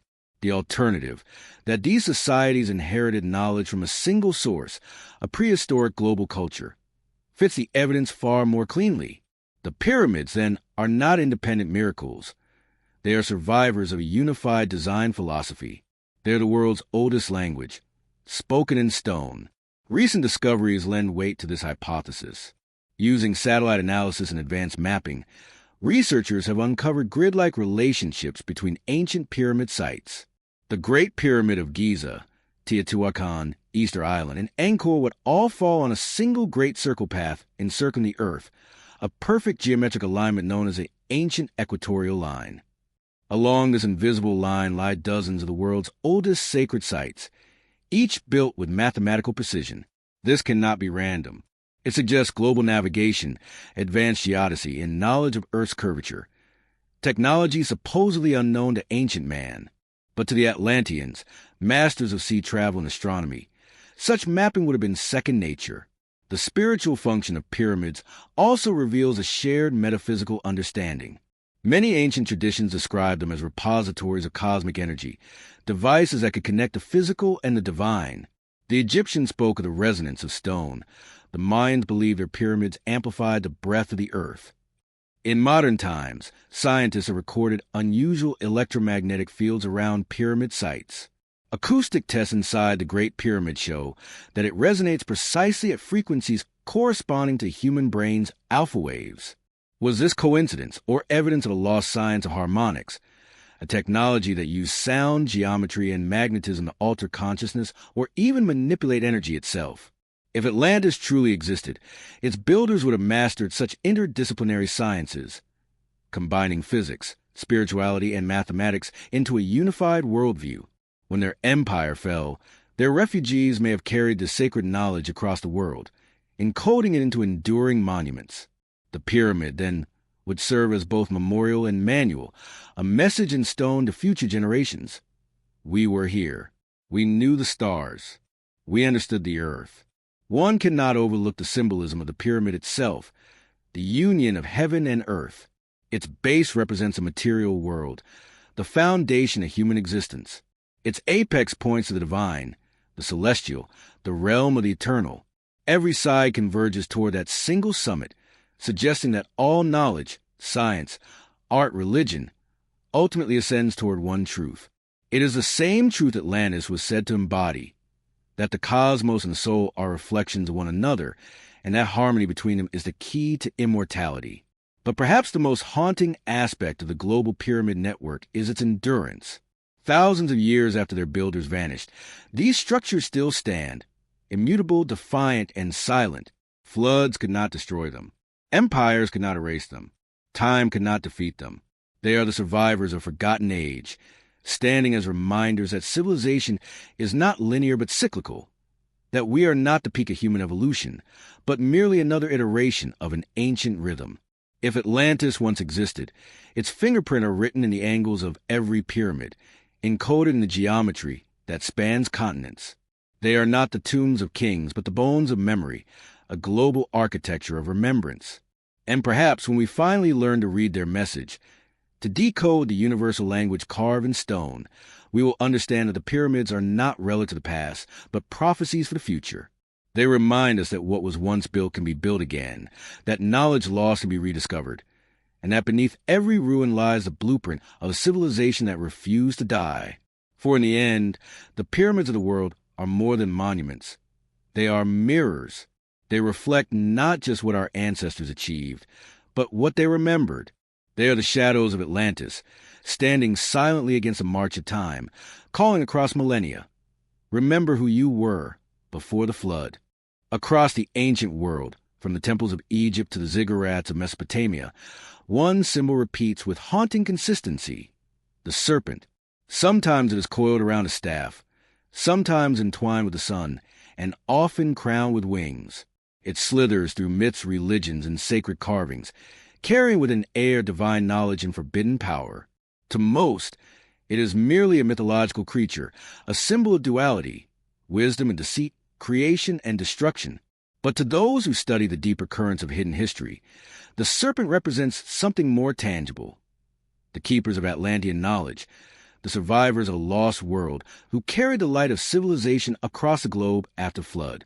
The serpent has always been a teacher, not a beast. In Sumerian mythology, the god Enki, lord of the deep waters and patron of wisdom, was associated with the serpent. He was said to have defied the higher gods to save humanity from destruction, guiding them to safety as the floodwaters rose. In Egyptian tradition, the serpent deity Thoth, who later merged with Hermes Trismegistus in Greek lore, was a god of writing, science, and resurrection, said to have come from a distant land that sank beneath the sea. In Mesoamerica, the feathered serpent Quetzalcoatl descended from the sky to bring civilization to humankind, teaching agriculture, astronomy, and architecture before promising to return. And in India, the Nagas were serpent beings who lived in subterranean palaces, guardians of sacred knowledge hidden after a great deluge. How is it that cultures separated by oceans and millennia all share the same archetype, a serpent deity descending from the heavens or emerging from the waters, bearing wisdom and light? The answer may lie not in myth, but in memory. These serpent gods could represent the survivors of Atlantis, not literal reptiles, but a pre-scientist class whose symbol was the serpent, the ancient emblem of knowledge and transformation. They were the inheritors of a lost science, encoded in the geometry of pyramids, the alignments of stars, and the secret mathematics of life itself. The serpent, winding in a spiral, mirrors the DNA helix, the blueprint of creation. It is the perfect symbol for those who understood both the material and the metaphysical fabric of existence. Plato himself wrote that the Atlanteans had divided into two orders, the rulers and the priests. The priests, dedicated to the mysteries of the cosmos, were said to have escaped the destruction, preserving fragments of their science. When the cataclysm struck, they carried their knowledge east and west, establishing new centers of civilization. The Egyptians remembered them as the Shemsahor, the followers of Horus, divine beings who arrived after flood to rebuild society. In Mesopotamia, they became the Anunnaki, those who from heaven to earth came.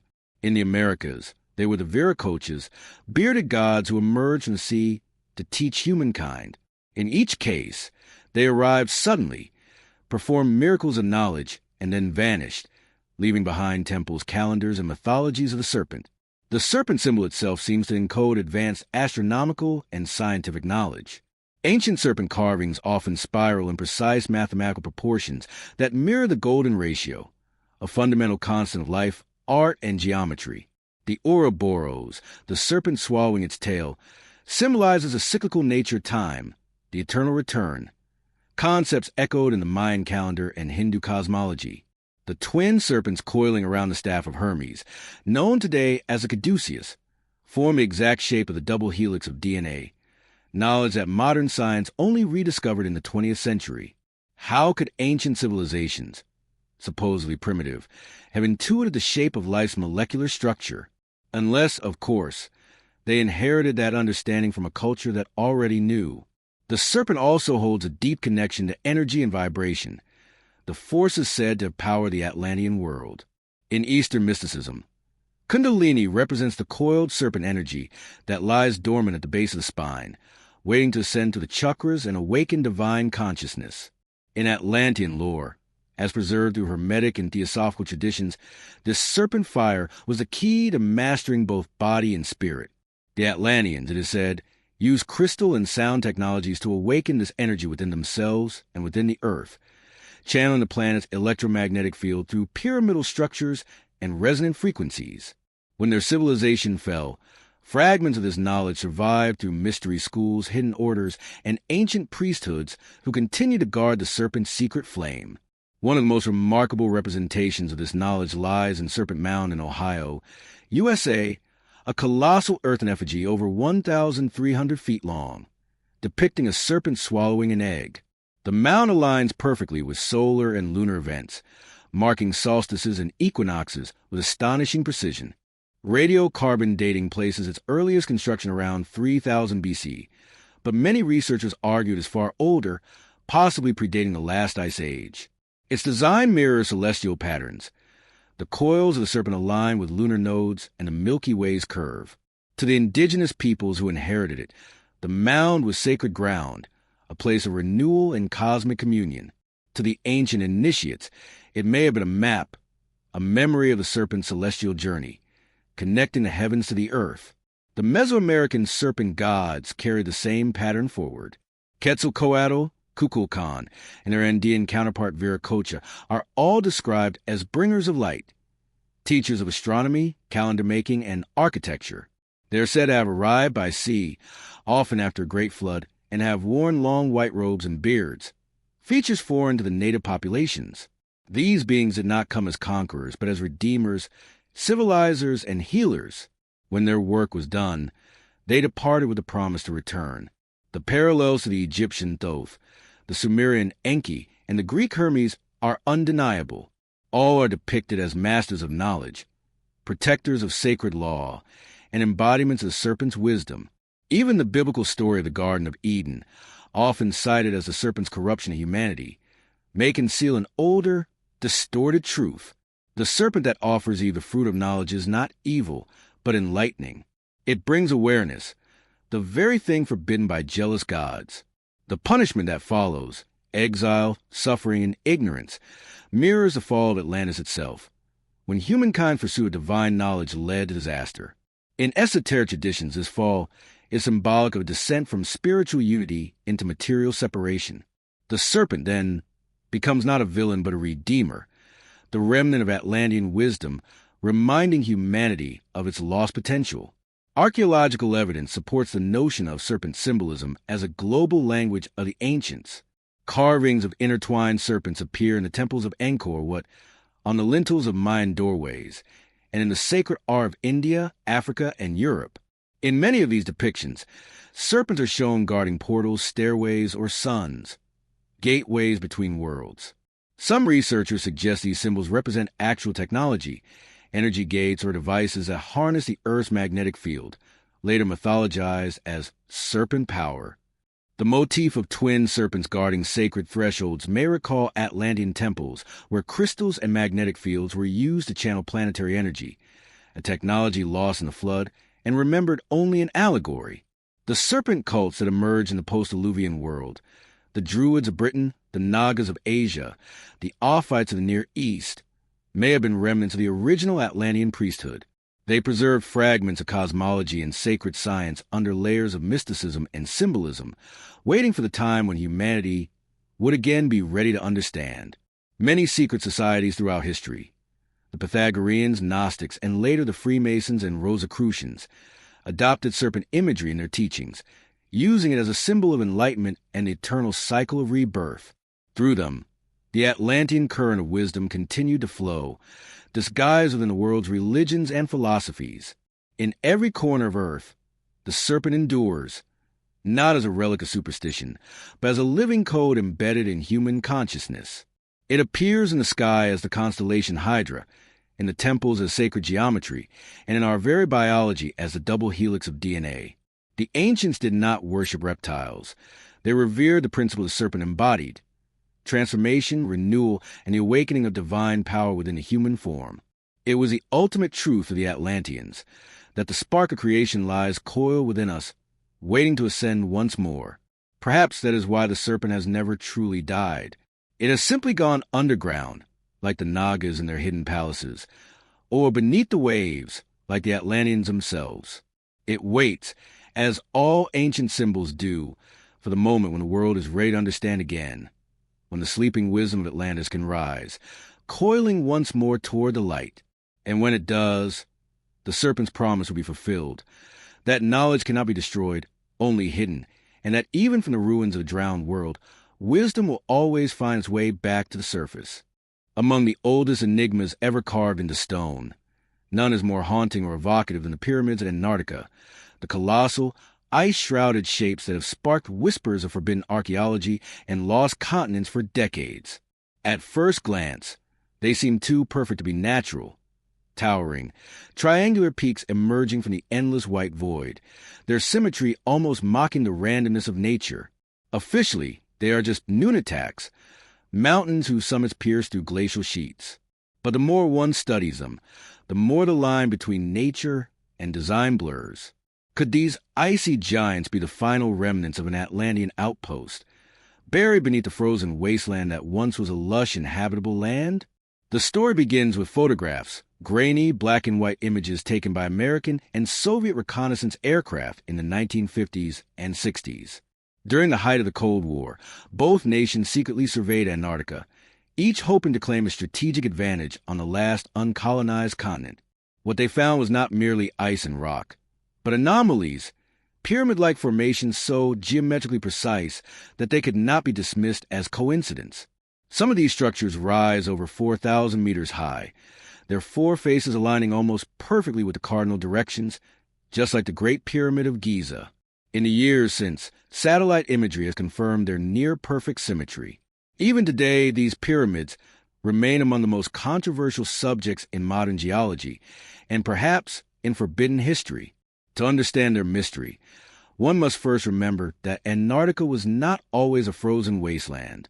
Geological evidence, including core samples and fossilized flora, reveals that millions of years ago the continent was a temperate, even tropical, region covered in forests and teeming with life. More shocking still are recent studies suggesting that the Antarctic ice sheet as we know it is a relatively recent phenomenon, forming within the last 12,000 to 15,000 years. That date coincides exactly with the destruction of Atlantis, as recorded by Plato, and the onset of the Younger Dryas cataclysm. Could it be that Antarctica was once the southern extension of the Atlantean world, a great civilization suddenly engulfed by ice during the planet's last great upheaval? Ancient maps add fuel to this possibility. The most famous is the Piri-Reis map, drawn in 1513 by an Ottoman admiral who claimed to have based it on far older charts preserved from antiquity. The map astonishingly depicts the coastline of Antarctica, centuries before it was officially discovered, and more incredibly, without ice. The contours of the landmass match modern satellite imagery of Antarctica's subglacial terrain almost perfectly. How could a 16th century cartographer have known the shape of a continent buried under 2 miles of ice? Historians suggest coincidence or imaginative guesswork, but that explanation fails to account for the map's precision.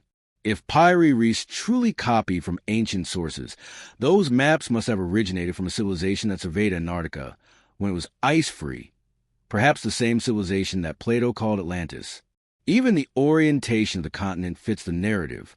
Geological models indicate that before the last polar shift, a sudden reorientation of Earth's crust caused by tectonic instability or an external cosmic event, Antarctica was positioned further north, in a temperate zone.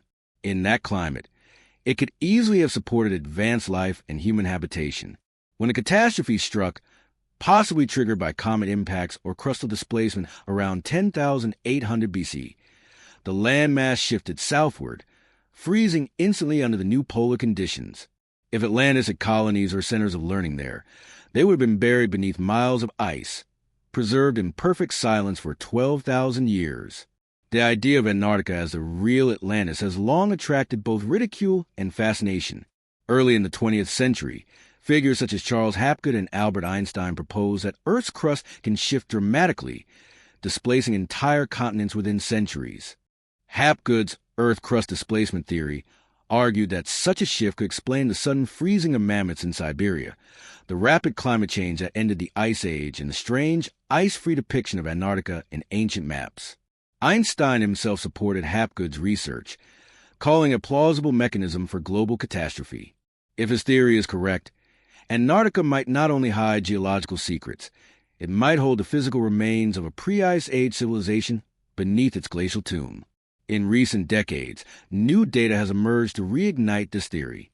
In 2009, European satellites using radar imaging detected large, symmetrical structures beneath the Antarctic ice near the Ellsworth Mountains, Formations with straight edges, angles, and reflectivity patterns inconsistent with natural geology. A decade later, in 2016, high-resolution imagery captured by NASA's Operation Ice Bridge revealed one pyramid-like peak in particular, a four-sided, snow-covered structure rising from the ice with remarkable precision. The formation's apex and base angles matched those of the Great Pyramid, within a margin of error of less than 2 degrees. The discovery set off a storm of debate, with scientists dismissing it as coincidence, yet offering no geological explanation for its perfect geometry. Adding to the intrigue are the whispers from military and research personnel who have worked in Antarctica under classified conditions. Some claim that entire zones of the continent are off-limits, not for environmental reasons, but due to archaeological findings that have yet to be disclosed. Whistleblowers and conspiracy researchers speak of forbidden excavations near the Antarctic ice shelves, where radar has identified artificial voids and structures buried deep beneath the surface. Reports of massive magnetic anomalies under the ice, particularly near the South Pole and Lake Vostok, suggest something metallic or technological may lie entombed there. Intriguingly, Lake Vostok itself, one of the largest subglacial lakes on Earth, has been sealed off from the atmosphere for millions of years. Yet microbial samples from it show DNA sequences unknown to modern science. What ancient ecosystem, or perhaps ancient technology, sleeps beneath those frozen waters? Myth and modern secrecy intertwine here in unsettling ways. During World War II, Nazi Germany launched Operation High Jump, a massive expedition to Antarctica in 1946 to 47 under Admiral Richard Byrd. Officially, it was a scientific mission. Unofficially, it was rumored to be a hunt for ancient knowledge and hidden technology buried under the ice. Byrd himself later spoke cryptically of craft that could fly from pole to pole at incredible speeds, and of a vast new frontier beyond the Great South. Decades later, declassified military logs confirmed that parts of the mission were abruptly terminated due to enemy interference. Whether Byrd's words refer to natural hazards, secret bases, or something far older, no one knows. The pattern of suppression continues. Scientists who have attempted to publish studies suggesting warm, habitable conditions beneath Antarctica's ice, or evidence of structured anomalies, often find their research blocked or redacted. Satellite images that once displayed certain regions now appear blurred or edited. Even Google Earth shows curious censorship zones over areas near the Antarctic coast. If the pyramids or structures are indeed artificial, revealing them would shatter the conventional timeline of human civilization. It would prove that advanced societies existed before the Ice Age and that the story of Atlantis was not myth, but memory, the record of a world that stretched from the Atlantic to the South Pole.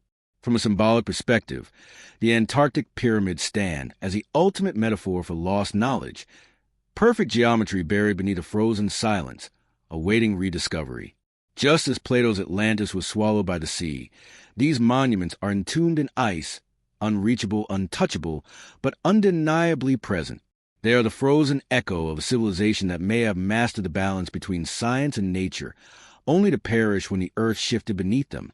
The parallels to the Atlantean story are too precise to ignore: a cataclysmic flood, a sudden freeze, the vanishing of the Golden Age, and the lingering traces of technology mistaken for myth.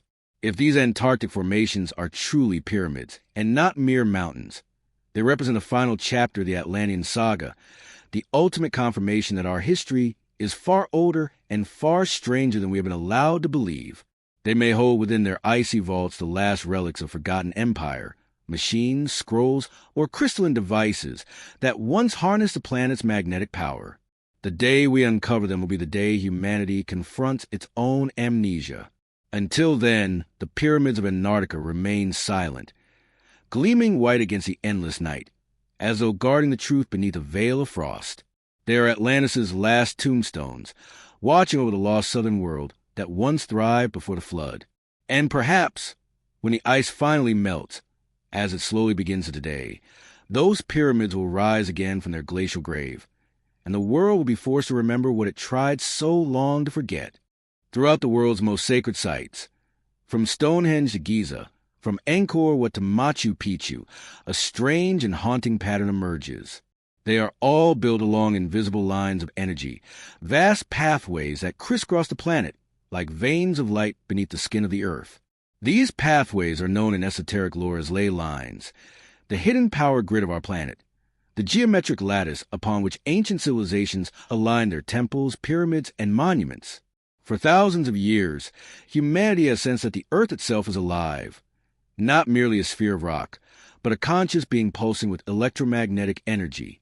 And if Atlantis ever existed, it must have been the civilization that first mapped this global network, harnessing it not as myth or magic, but as science. To the Atlanteans, according to esoteric traditions, the planet was not inert but alive, a vast organism with energy centers, or chakras, connected by rivers of force. These rivers formed a grid known as the telluric network, or the dragon lines, flowing along magnetic fields and resonance points. Every major sacred site on Earth, whether a pyramid, a stone circle, or an obelisk, sits precisely on these lines.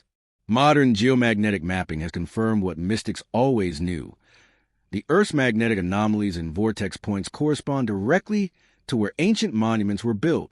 How could primitive people, thousands of years apart and separated by oceans, have known this, unless they inherited the knowledge from a far older source? The concept of ley lines first re-entered Western thought in the early 20th century through the work of Alfred Watkins, who noticed that ancient mounds, stone circles, and churches in England often aligned in straight lines across the landscape. He called these paths lees, from an Old English word meaning clear track. To the uninitiated, this seemed like coincidence. But as mapping expanded globally, it became clear that these alignments were not random. The Great Pyramid of Giza, for instance, aligns perfectly with Easter Island, Machu Picchu, the Nazca Lines, and Angkor Wat, all of which fall upon the same Great Circle line around the Earth's equator. This Atlantean meridian, as some researchers call it, links dozens of the world's oldest and most mysterious sites in a single unbroken path, as if they were once part of a coordinated planetary grid. The geometry of this grid is staggering in its precision. When plotted on a globe, the major ancient monuments form a series of intersecting lines that divide the planet into perfect geometric shapes, triangles, pentagons, and hexagons, consistent with Platonic solids. The implications are profound. The ancients not only understood Earth's curvature, but also its energetic structure, mapping a sacred geometry that reflects cosmic order. The very term geomancy, divination through the earth, may have originated from this Atlantean science. They built their temples not merely for worship, but as nodes to stabilize and amplify the planet's natural frequencies, transforming Earth's energy into usable power, spiritual, atmospheric, and perhaps even technological. Many cultures preserve echoes of this understanding. The Chinese called these energy paths dragon lines, the flow of qi that must remain in harmony to sustain prosperity. The Aboriginal Australian spoke of song lines, invisible tracks laid down by the ancestors, along which the world was sung into being. The Celts built their stone circles along similar alignments, referring to them as the fairy roads, the routes of the gods. The Inca Empire followed the same pattern through its network of sacred trails called Sikhs, radiating from the Sun Temple of Cusco, its capital. Each of these traditions describes the same truth through different tongues. The Earth has an energy skeleton, and the ancients knew how to trace it.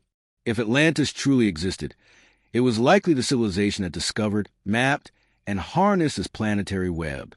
The Atlantean temples described by mystics and clairvoyants like Edgar Cayce were said to be power centers built upon nodal points, intersections of Earth's ley lines where energy vortexes occur. Within these temples, crystals were used to focus and amplify telluric currents, powering the luminous firestones that provided light and energy to their cities. When the cataclysm struck, those energy points destabilized, leading to earthquakes and electromagnetic surges that may have contributed to the continent's destruction. The surviving priesthood, it is said, fled to distant lands, reconstructing fragments of their grid to monuments, pyramids, stone circles, ziggurats, and temples, each serving as a beacon to realign the planet's disrupted energy. Modern science, though unwilling to speak of ley lines and mystical terms, confirms that certain regions of the Earth are rich in electromagnetic activity. Measurements show that the Schumann resonance, the natural frequency of Earth's atmosphere, fluctuates more strongly at locations corresponding to ancient sacred sites. These sites also show anomalous magnetic readings, gravitational irregularities, and increased ionization. Pilgrims visiting them throughout history have reported sensations of tingling, weightlessness, or expanded consciousness. Experiences identical to what mystics describe when attuned to energy vortexes. The ancients may have built their monuments as amplifiers, tuning the human body and spirit to the planet's natural song. One of the most famous examples of such an alignment lies between Giza and Stonehenge. Draw a straight line from the apex of the Great Pyramid through Europe, and it passes directly through Stonehenge's central trilithons before continuing toward the Baltic. The same line, extended in the opposite direction, crosses to the ruins of ancient Sumer, the birthplace of written civilization. It is as if all these sites, Egypt's solar temples, England's stone circles, Mesopotamia's ziggurats, were coordinated parts of a single planetary blueprint, echoing a memory of lost geometry from a forgotten age. This grid extends beyond land into the oceanic depths. Submerged structures such as the Bimini Road in the Bahamas, Yonaguni Monument in Japan, and the Cuban underwater city all sit precisely upon ley intersections. Even the Bermuda Triangle, long feared for its disappearances and magnetic distortions, lies at one of the most powerful junctions on the grid. These anomalies may be remnants of ancient Atlantean energy systems still flickering beneath the waves, their magnetic fields destabilizing modern instruments. It's as if the ghost circuits of a lost civilization still hum faintly within Earth's core. Intriguingly, modern infrastructure often follows these same invisible lines, consciously or not. Many of the world's capital cities, cathedrals, and government buildings sit upon ancient sacred sites, from Washington, D.C., to Paris, Rome, and Beijing. The layout of Washington itself mirrors Masonic geometry, its monuments forming pentagrams and alignments with solar events. The great cathedrals of Europe stand atop former pagan temples, which in turn were built upon even older megalithic sites. The energy flow remains the same, only the architecture changes. Humanity, knowingly or instinctively, continues to build upon the bones of Atlantis' forgotten science. Some researchers have suggested that the ley lines are not merely passive currents, but active conduits, channels of electromagnetic energy that can be manipulated. If true, this opens staggering possibilities. It means that the ancients might have used these lines as a global energy system, not electricity as we know it, but a resonant field of free energy harnessed through geometry and harmonic vibration. Nikola Tesla's dream of wireless global power transmission may have been a rediscovery of this same principle, a modern echo of an Atlantean technology that once powered the world. But the Atlanteans understood something we have forgotten. Energy and consciousness are inseparable. Their grid was not just mechanical but spiritual, a living symphony between human intention and Earth's resonance. To them, a temple was both generator and meditation chamber, a place where the soul and the planet could harmonize. When humanity fell from this awareness, when greed, pride, and misuse of power corrupted the Atlantean priesthood, the grid destabilized, causing the planetary chaos that followed. The cataclysm was not just geological, but energetic, the Earth itself recoiling from imbalance. Today, we stand again at a similar threshold. Our technologies hum with electromagnetic energy, but our consciousness remains divided from a natural order. We exploit the Earth's power without understanding her rhythm. Yet the ancient grid still pulses beneath our feet, waiting to be remembered. Modern scientists call it magnetism, mystics call it chi, and the ancients call it the breath of Gaia, but it is all the same current, the same heartbeat. Perhaps that is the truest legacy of Atlantis, not a city of gold, but a blueprint of connection. The ley lines are its veins, still glowing faintly across the planet, waiting for humanity to rediscover what our ancestors once knew, that the Earth is alive, that energy responds to harmony, and that when we align ourselves with the world's hidden geometry, we restore not only the planet's balance, but our own. The grid has never died. It only sleeps. The pyramids, stone circles, and forgotten temples that mark its pathways are not relics. They are reminders. They whispered us across time. Remember the pattern. Remember the pulse. Remember the world that was lost, and the one that can be reborn when you learn to listen to the song of the earth once more. If there's one discovery that has forced even the most skeptical archaeologists to pause and reconsider the linear narrative of human history, it is the emergence of Göbekli Tepe, the mysterious stone sanctuary buried beneath the hills of southeastern Turkey. Rising from the Anatolian plateau like a riddle carved in limestone, Göbekli Tepe predates Stonehenge by 6,000 years and the Egyptian pyramids by 7,000. It was built at a time when, according to mainstream history, humans were supposed to be simple hunter-gatherers. And yet, here stands a temple complex of staggering complexity, astronomical precision, and spiritual depth, a creation that seems to echo the fingerprints of an advanced civilization long before civilization officially began. To many, Göbekli Tepe is not merely an archaeological site. It is a time capsule of Atlantis, a deliberate message left by the survivors of a cataclysmic age to remind the future of what was lost. When Klaus Schmidt, a German archaeologist, first uncovered the massive T-shaped pillars in 1994, he believed he had stumbled upon a Neolithic cemetery. But as excavation continued, the truth revealed itself. This was no burial site. It was a temple, an engineered sacred complex of colossal stone circles, each crowned with monolithic pillars up to 20 feet tall and weighing over 20 tons.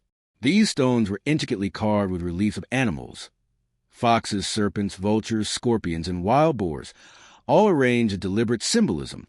More astonishing than the carvings themselves was the realization that the site dated back to around 9,600 BC, the exact epoch Plato assigned to the destruction of Atlantis. The more Göbekli Tepe was studied, the more it defied every assumption about early humanity.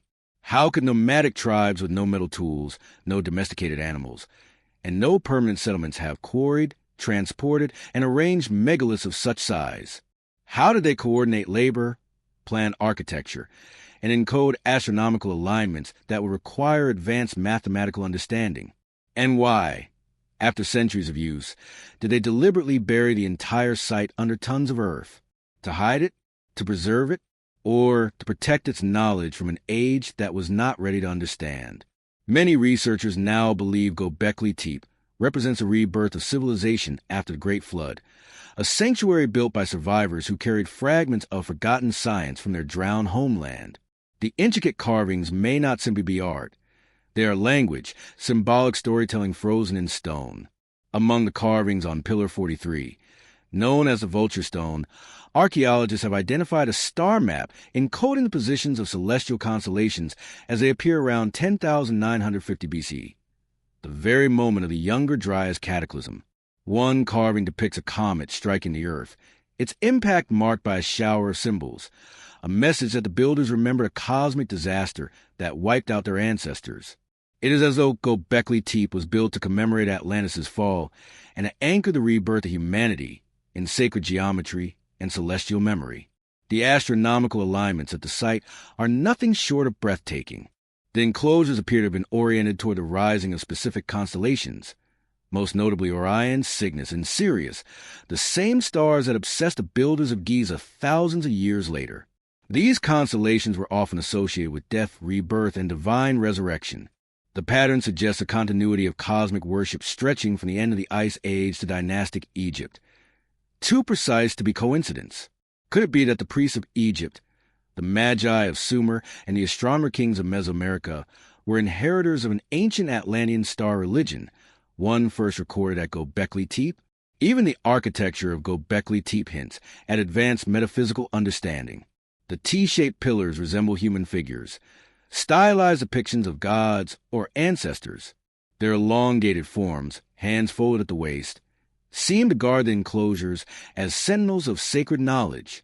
Some stand in pairs, facing inward, suggesting duality, male and female, sun and moon, life and death, the cosmic balance central to all ancient mysteries. Beneath their feet, archaeologists have discovered polished limestone floors, as if the space was meant for ritual procession or vibrational resonance. The entire site feels engineered to manipulate sound and energy, amplifying chants and harmonics in ways that would have induced altered states of consciousness.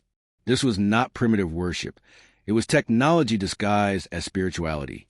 Schmidt himself, though a cautious academic, admitted he could not explain how such a site could exist so early. It is as if, he said, suddenly, from nowhere, people appeared and built a temple before they even built villages. Indeed, No evidence of permanent dwellings or agriculture has been found at Göbekli Tepe. It stands alone, as if constructed by outsiders who arrived, built, and departed, a blueprint for civilization left behind for others to follow. This aligns eerily with Plato's account of Atlantis' survivors spreading across the world, carrying the seeds of knowledge to new lands. Could Göbekli Tepe be one of their first sanctuaries, the first outpost of reborn humanity? The carvings themselves seem to tell the story of transformation, a world emerging from chaos.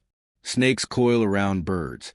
Predators and prey are frozen together in symbolic harmony. Some scholars interpret the imagery as an early cosmology, the ordering of creation after destruction. The serpent, once again, appears as the emblem of knowledge and rebirth, mirroring the Atlantean symbol of the serpent priesthood. Others see the carvings as constellations encoded in mythic form, a way for survivors to preserve astronomical data in art that would outlast language. Whatever the truth, these reliefs carry an intelligence that transcends mere decoration. They are not the work of hunters, but of scientists, astronomers, and philosophers, men and women rebuilding meaning from ruin. What makes Göbekli Tepe even more mysterious is that it was buried intentionally around 8000 BC, an act that preserved it for over 10 millennia. No signs of destruction or natural catastrophe mark its closure. Rather, it appears the builders deliberately entombed their masterpiece. Why would they bury their own temple? Some believe they foresaw another calamity, perhaps the same cosmic cycle that had destroyed their predecessors. Others suggest it was hidden to protect its knowledge from misuse, a sacred vault sealed until humanity was ready to rediscover it. The message is clear. Göbekli Tepe was meant to survive. It was a bridge between worlds, between eras, a stone ark carrying the memory of Atlantis across the flood of time.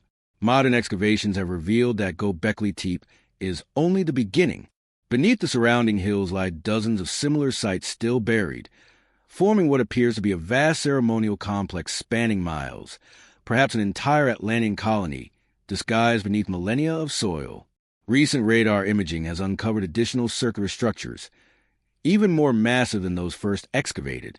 Each new discovery deepens the enigma. Whoever built this place possessed not only architectural genius, but a clear purpose: to preserve, encode, and transmit knowledge through geometry and stone. From a symbolic perspective, Göbekli Tepe marks the dawn of memory, the moment humanity reawakened after the amnesia of cataclysm. It represents a civilization reasserting its identity, reestablishing its connection to the stars, and replanting the seeds of wisdom that would eventually blossom into Egypt, Sumer, and beyond.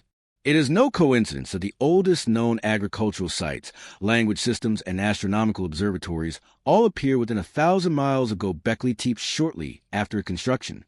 Civilization did not emerge spontaneously. It was reborn from the ashes of something greater. To stand at Göbekli Tepe today is to feel the hum of that ancient heartbeat, to sense that this was never just a temple, but a code. The smooth limestone, the silent pillars, the serpentine carvings, all seem to whisper a civilization that refused to let its story die. And perhaps that is its true purpose, to awaken memory. For the Atlanteans, knowledge was sacred, and when their world drowned, they buried in the one medium that could endure both water and time: stone. Göbekli Tepe is that stone. It is the echo of Atlantis, the proof that our ancestors were not primitive wanderers, but the heirs of a lost age of light. Its discovery forces us to ask the forbidden question: what if history does not begin at 3000 BC, but merely restarts there, after the flood washed away an age we are only now beginning to remember? And if that is true, then Göbekli Tepe is not the beginning of civilization. It is the first sign of recovery, the moment when the survivors of Atlantis raised their hands to the stars once more and vowed that even if their world was gone, its knowledge, its geometry, and its spirit would never be lost again. Deep in the heart of the Peruvian Andes lies one of the most extraordinary and enigmatic archaeological sites on Earth. Pumapunku, a shattered complex of precision-cut megaliths, so advanced that it defies every known explanation of ancient construction. The stones are carved with laser-like precision, featuring perfect right angles, interlocking joints, and smooth surfaces that even modern tools would struggle to replicate. Some weigh over 100 tons and are scattered across the high-altitude plateau, as if tossed by the hands of giants. To archaeologists, Pumapunku is a mystery of craftsmanship. To seekers of forbidden history, It is something more, a surviving fragment of Atlantean engineering, a technological outpost from the lost age before the flood. The site lies near the ancient city of Tiwanaku, itself a cradle of pre-Incan civilization. Mainstream historians date Pumapunku to around 500 CE, attributing it to the Tiwanaku culture. But this timeline crumbles under scrutiny. The weathering on the stones, the erosion patterns, and the precision of their cuts suggest an origin far older, possibly over 12,000 years ago, at the same time the last ice age ended and Atlantis was said to have fallen. At an altitude of nearly 13,000 feet, the site's current environment makes large-scale construction almost impossible. The air is thin, tools are ineffective, and the terrain is unforgiving. How could supposedly primitive people have quarried, transported, and assembled these monumental blocks without metal tools, wheels, or draft animals? Each stone at Pumapunku seems to whisper a technology lost to time. The most famous examples are the H-blocks, massive stone components cut with uncanny precision and identical dimensions, as if produced from a single blueprint. They fit together like pieces of a three-dimensional puzzle, forming interlocking walls that resist both time and earthquakes. Engineers who have examined them agree. These blocks were not simply carved, they were machined. Their edges are laser straight, their corners razor sharp, and their surfaces polished as though molded rather than chiseled. Drill holes are perfectly cylindrical, suggesting the use of high-speed rotary tools. Yet, according to archaeology, these people possessed only stone hammers and bronze chisels. The contradiction is staggering. The material of these blocks only deepens the mystery. Many are made of andesite, one of the hardest rocks on Earth. Harder than granite, nearly impossible to shape without diamond-tipped tools. Others are crafted from red sandstone, transported from quarries over 10 miles away, across mountains and valleys, without wheels or beasts of burden. The stone's arrangement indicates a lost understanding of seismic design, interlocking forms that distribute weight evenly, resisting tremors that have toppled empires. Even in ruin, Pumapunku demonstrates a level of precision and durability beyond the reach of most modern masonry. This was not experimentation. It was mastery. But what was Pumapunku? A temple? A fortress? A machine? The truth may be all three. Its orientation aligns precisely with the cardinal directions, just like the Great Pyramid of Giza. The layout suggests that it once formed part of a grand complex linked to Tiwanaku's Sun Gate and Kalasasaya Temple, both designed to track solar solstices and equinoxes. When reconstructed digitally, the site forms geometric relationships that mirror the golden ratio, the same mathematical signature found in sacred architecture from Egypt to Angkor Wat. It appears that Pumapunku was not an isolated construction, but node in a global network of sacred geometry, designed according to a universal blueprint, perhaps the same one inherited from Atlantis. Local legends from the Aymara and Quechua peoples tell a story that eerily echoes Plato's account of a lost world. They speak of Viracocha, a great bearded god who came from the western sea after a great flood, bringing knowledge, light, and order. He and his companions, according to legend, rebuilt civilization, raising cities from the ruins of the old world with songs that moved the stones. The description may sound poetic, but what if it encodes truth? Sound technology, acoustic levitation, has long been proposed as a means of moving megaliths without brute force. The idea that the ancients used sound frequencies to manipulate matter may not be fantasy, but memory. Perhaps the songs of Viracocha were not music, but harmonic resonance, the same energy science modern researchers have begun to rediscover. Indeed, many of Pumapunku's stones bear signs of sonic engineering. Their surfaces contain shallow grooves and ridges that appear to have been designed to resonate. Acoustic tests have revealed that when struck or vibrated, the stones produce harmonic tones that correspond to specific frequencies. Could it be that the builders used sound, tuned to the Earth's electromagnetic field, to cut, lift, and shape these megaliths? If so, Pumapunku was not merely a temple. It was a resonant machine, a device for channeling energy from the planet itself. This theory gains further strength when we consider the site's magnetic anomalies. Compass readings fluctuate wildly around certain stones, suggesting the presence of magnetized minerals or residual energy.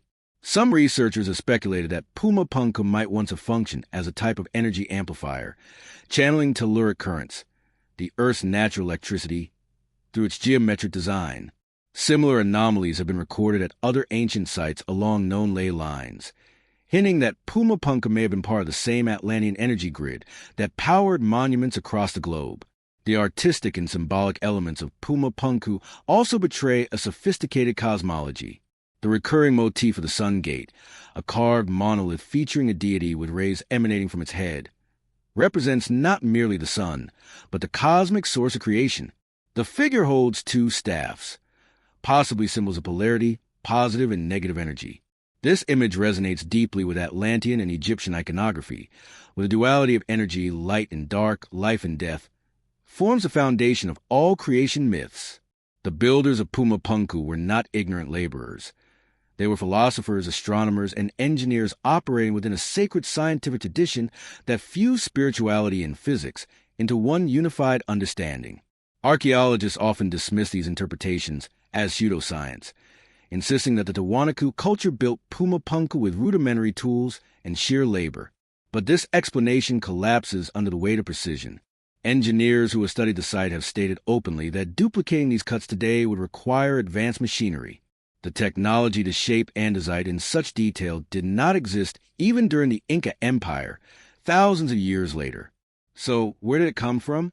If the Tiwanaku people inherited Pumapunku rather than built it, then it may stand as one of the last surviving monuments of the pre-flood world, the last breath of Atlantean craftsmanship before the rising waters swallowed its origins. Satellite imagery reveals that the Andes region lies on a powerful intersection of tectonic and magnetic fields, the same kind of ley line nodes associated with other ancient power centers like Giza, Stonehenge, and the Nazca Plateau. This is no coincidence. The builders of Pumapunku likely understood these earth energies and designed the site to harness them. In this sense, the entire complex may have functioned as a planetary tuning fork, harmonizing human consciousness with the Earth's vibrational field. Such technology, blending spirituality and science, was a hallmark of Atlantean engineering. Machines powered by resonance, not combustion, light drawn from geometry, not fuel. Modern researchers have attempted to reconstruct what Pumapunku might have looked like before its destruction. The results are astonishing. When digitally reassembled, the site appears as a gleaming step platform, crowned by a series of H-blocks interlocked in complex configurations, forming walls of seamless stone. Channels within the blocks suggest a flow of liquid, possibly water or mercury, used in some kind of energy or purification process. This design mirrors a hydraulic engineering found in the temples of Egypt and India, both of which were also built according to energetic principles. It is as if the same civilization, or at least the same knowledge system, spread across the world, leaving its imprint in stone. The mystery of Pumapunku deepens when we consider how it was destroyed. The megaliths are not eroded by time alone. They appear shattered, as if struck by an unimaginable force. Stones weighing hundreds of tons are scattered across the site, flipped, or hurled dozens of meters from their original foundations. Such destruction could not have been caused by an earthquake alone. Some theorists suggest a massive explosion, or even a global event, a surge of energy released during the Great Cataclysm that ended the Ice Age. The ruins, then, are not just ancient. They are survivors of an extinction-level disaster, the physical proof of a world-ending event. Standing among the ruins of Pumapunku today, the sense of lost grandeur is overwhelming. The stones are not merely broken architecture. They are the skeletal remains of forgotten technology, the remnants of an intelligence that once mastered both earth and sky. They are the echo of Atlantis itself, the language of geometry written in stone, broken but not erased. Perhaps one day, when we rediscover how to read that language, when science and spirit finally reunite, we will understand what Pumapunku truly was. Not a temple of gods, but a harmonic device, a bridge between worlds. The Atlanteans may have perished, but their architecture endures, whispering the same truth from beneath every ruin. That power without balance destroys, but knowledge aligned with nature endures forever. And in that sense, Pumapunku is not only the ruin of an ancient civilization, it is the blueprint for the one still yet to come. On a sun-scorched hill in southeastern Turkey, buried beneath 12,000 years of silence, lies a place that should not exist. Its name is Göbekli Tepe, the Belly Hill. To archaeologists, it is the world's oldest known temple. To seekers of hidden history, it is something far greater, a fingerprint of the world before the flood, the missing bridge between memory and myth, discovered in 1994 by German archaeologist Klaus Schmidt. Göbekli Tepe shattered everything we thought we knew about civilization. Before its excavation, scholars believe that organized religion, agriculture, and monumental architecture began around 4000 BCE with Sumer and Egypt.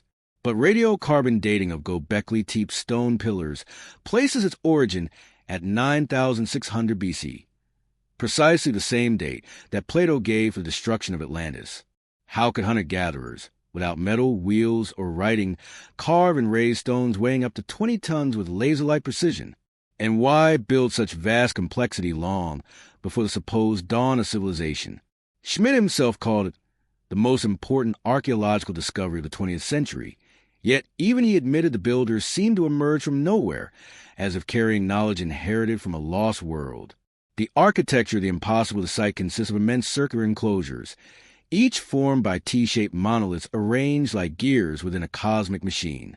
At their centers rise two towering pillars, each nearly 6 meters high, facing each other in deliberate symmetry.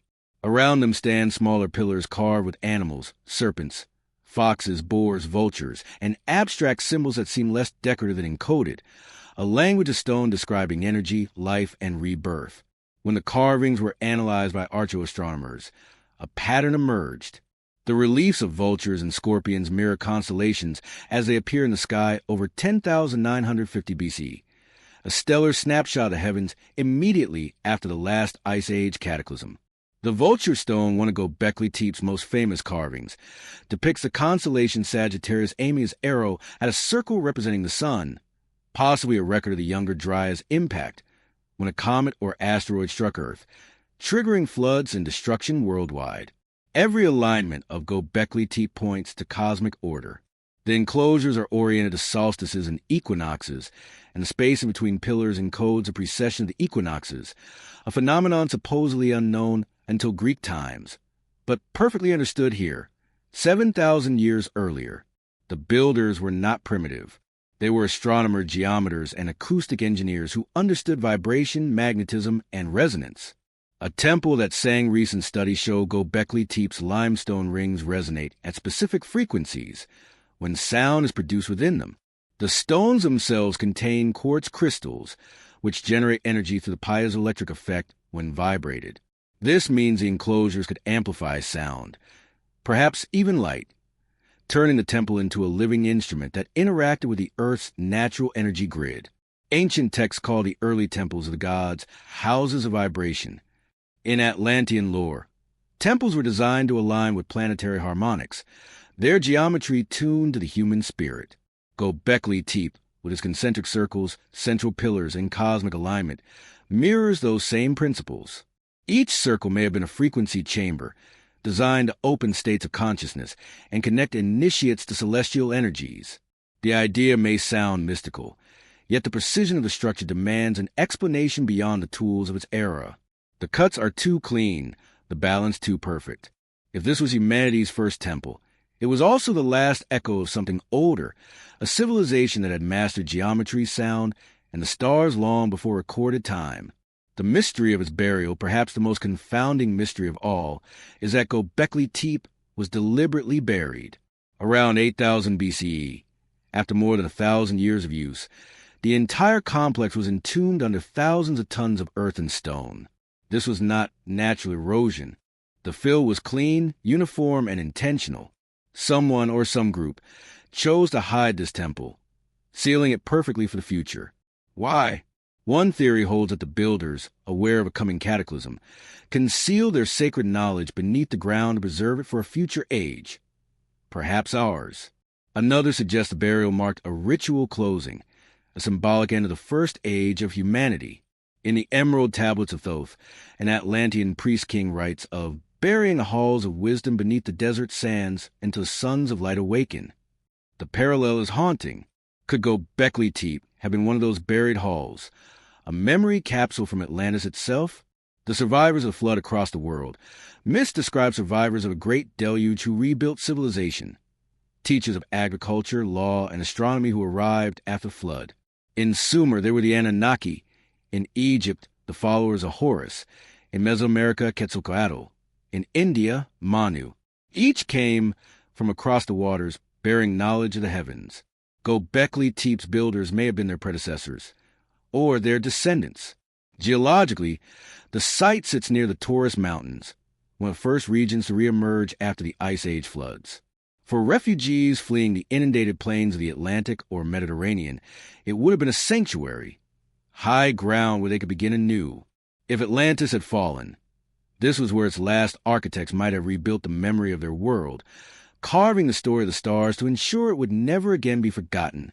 The hidden blueprint every circle at Göbekli Tepe seems to correspond to a specific celestial or mathematical constant. The distance between enclosures mirrors lunar cycles. The number of pillars matches solar and planetary harmonics. The two central stones in each temple represent polarity, male and female, sun and moon, creation reflection, the very duality that defines the Hermetic laws later preserved in Egyptian mystery schools. When viewed from above, the site resembles a giant mandala, a cosmic circuit, symbolizing connection between heaven and earth. Later temples, Stonehenge, Giza, Teotihuacan, would echo the same circular geometry, as if built from a shared blueprint transmitted across continents and epochs. Archaeologists now believe Göbekli Tepe may have influenced every early civilization that followed. It was a seed, the prototype, from which all temple architecture, mythic symbolism, and cosmological thought would grow. In that sense, it is not just the oldest temple, it is the first memory of civilization itself. The return of the first light standing on that hill today, surrounded by dry wind and empty sky. The silence feels sacred. The air hums faintly, and the stones seem to vibrate with invisible rhythm, as though the earth itself remembers. Göbekli Tepe is not merely a site. It is a message carved in limestone, whispering through 12,000 years. You have been here before. Perhaps the builders foresaw that humanity would once again reach the threshold of rediscovery, that one day we would uncover their temple and begin to remember. In that way, Göbekli Tepe is not just an archaeological wonder. It is a prophecy in stone, waiting for its readers to awaken. The age of forgetting is ending. As Atlantis rises in human memory, the buried temple of Göbekli Tepe stands revealed, proof that we are not a species climbing toward enlightenment, but one reawakening to what it once knew. We did not begin in ignorance.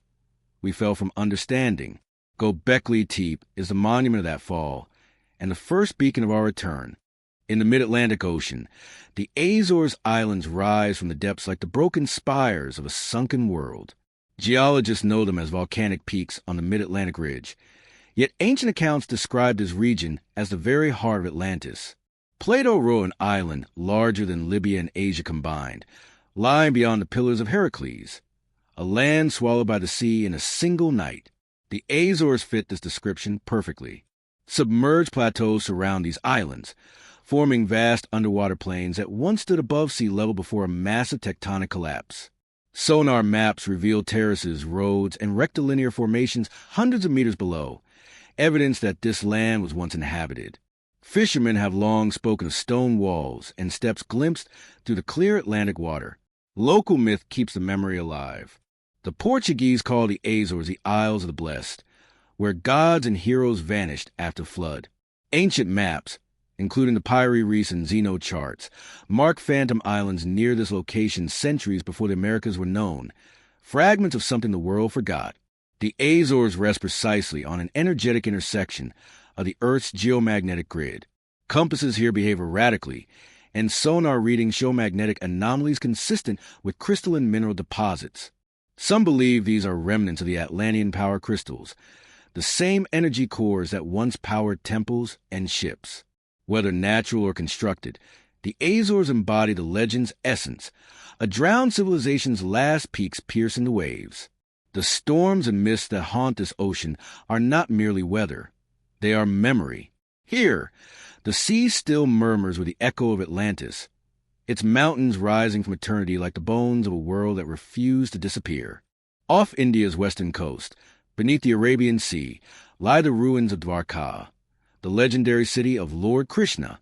Ancient Sanskrit texts describe it as a shining metropolis that the sea swallowed after Krishna's departure. Once dismissed as myth, sonar scans in the Gulf of Cambay revealed streets, walls, and geometric grids dating to around 9,500 BC, older than any known civilization. Archaeologists found pottery, tools, and fossilized with that carbon dated to the exact era of the Younger Dryas flood. The site stretches miles across the seabed, its avenues align with celestial precision. Indian epics say Dwarka was built of gold and coral, connected by bridges and harbors. The pattern mirrors Plato's Atlantis, circular design, advanced urban planning, and destruction by rising seas. Texts like the Mahabharata tell of divine weapons that shone brighter than 1,000 suns, leveling cities in moments, eerily similar to descriptions of nuclear or plasma warfare. The flood that followed ended an age, leaving behind silence and salt. Modern divers report magnetic disturbances in vitrified sand, signs of extreme heat, possibly from unknown technology. Myth and geology converge. Dwarka was likely one of many Atlantean outposts where science and spirituality once met in perfect balance. In Hindu cosmology, Krishna's submerged city was not lost forever. It would rise again at the end of the Kali Yuga, when humanity remembers its divine origin. Beneath the waves of Gujarat, its walls still rest in quiet symmetry, the sea guarding its secret. Dwarka stands as the eastern echo of Atlantis, proof that myth is memory and that civilization's first light may have risen not once but twice on the same eternal shore. High in Bolivia's Andes, 13,000 feet above sea level, lies Tiwanaku, a megalithic city carved from stone, so precise it seems machined. Its crowning monument, the Gate of the Sun, bears celestial engravings that chart planetary cycles with mathematical perfection. Ancient Aymara legends claim gods descended here after a flood to rebuild the world. Led by Viracocha, the bearded creator from the sea. Archaeologist Arthur Poznansky calculated Tiwanaku's astronomical alignments, dating it to 15,000 BC, aligning with the end of the Ice Age and the fall of Atlantis. Blocks weighing hundreds of tons fit together like puzzle pieces, shaped by technology no known culture possessed. Beneath nearby Lake Titicaca, divers have found submerged temples and artifacts as old as 10,000 years. The city's layout mirrors star constellations, especially Orion and the Pleiades, linking it to the same cosmic geometry found at Giza and Angkor Wat. Its builders mastered acoustic and magnetic resonance, using water channels and crystalline stones to amplify energy, a science once known as Atlantean harmonics. Local myths describe Tiwanaku as a navel of the world, where humanity was reborn after a global flood. The vitrified stone surfaces and melted edges hint at immense heat, perhaps from celestial impact or ancient energy weapons. Standing before the Gate of the Sun, one feels that Tiwanaku is more than a ruin. It's a calendar, a code, a bridge between earth and sky. Whether Atlantean or Andean, it preserves the same truth, that our ancestors once measured time not in years, but in cycles of stars and spirit. Tiwanaku endures as a stone memory of a world that fell, yet never truly died. Beneath the waters of Abu Qir Bay, Egypt, lies Heraclean, a magnificent port once thought to be myth. Ancient writers spoke of a city between heaven and earth, where gods walked among men. Rediscovered in 2000, it revealed colossal statues, hieroglyphic stelae, and temple ruins arranged in sacred geometric patterns, all preserved beneath the sea. Heraclean, known to the Egyptians as Thonis, was Egypt's gateway to the Mediterranean. Its temples to Ammonius and Neith shimmer with gold, and canals linked islands across the delta. But geology reveals its fall. A massive quake liquefied the ground, sending the entire city plunging into the sea around the 2nd century BC. The same fate as Atlantis. The layout of Heraclean mirrors Plato's Atlantis, concentric zones of water and land around a central shrine.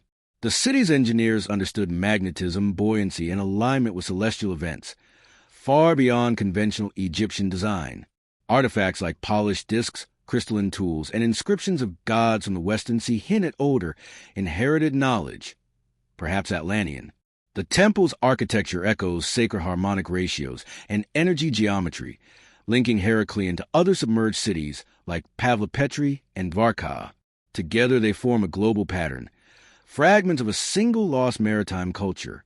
When divers descend through its ruins today, the silence feels alive. Statues of kings and gods gaze through green water, as if waiting to rise again.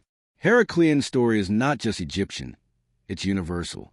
It tells of civilizations mastering nature's power, losing balance, and vanishing beneath the element that once sustained them. The sea remembers, and in Heracleon's submerged splendor, we see Atlantis reflected, drowned not once but twice, in water and in memory. On the island of Santorini, buried beneath volcanic ash, lies Akrotiri, a Bronze Age city so advanced it seemed impossible for its time. Multi-story homes, sewage systems, frescoes, and paved streets all flourish here around 1600 BC, before a colossal eruption annihilated the island. Many believe this catastrophe inspired Plato's tale Atlantis. When excavated in 1967, archaeologists uncovered a world frozen mid-moment. Utensils on tables, murals of ships and priestesses intact. No human remains were found. The people had fled, perhaps guided by their astronomical knowledge. The eruption created a crater eerily resembling concentric rings described in Plato's Critias. Akrotiri's art depicts dolphins, spirals, and ritual scenes linked to cosmic order.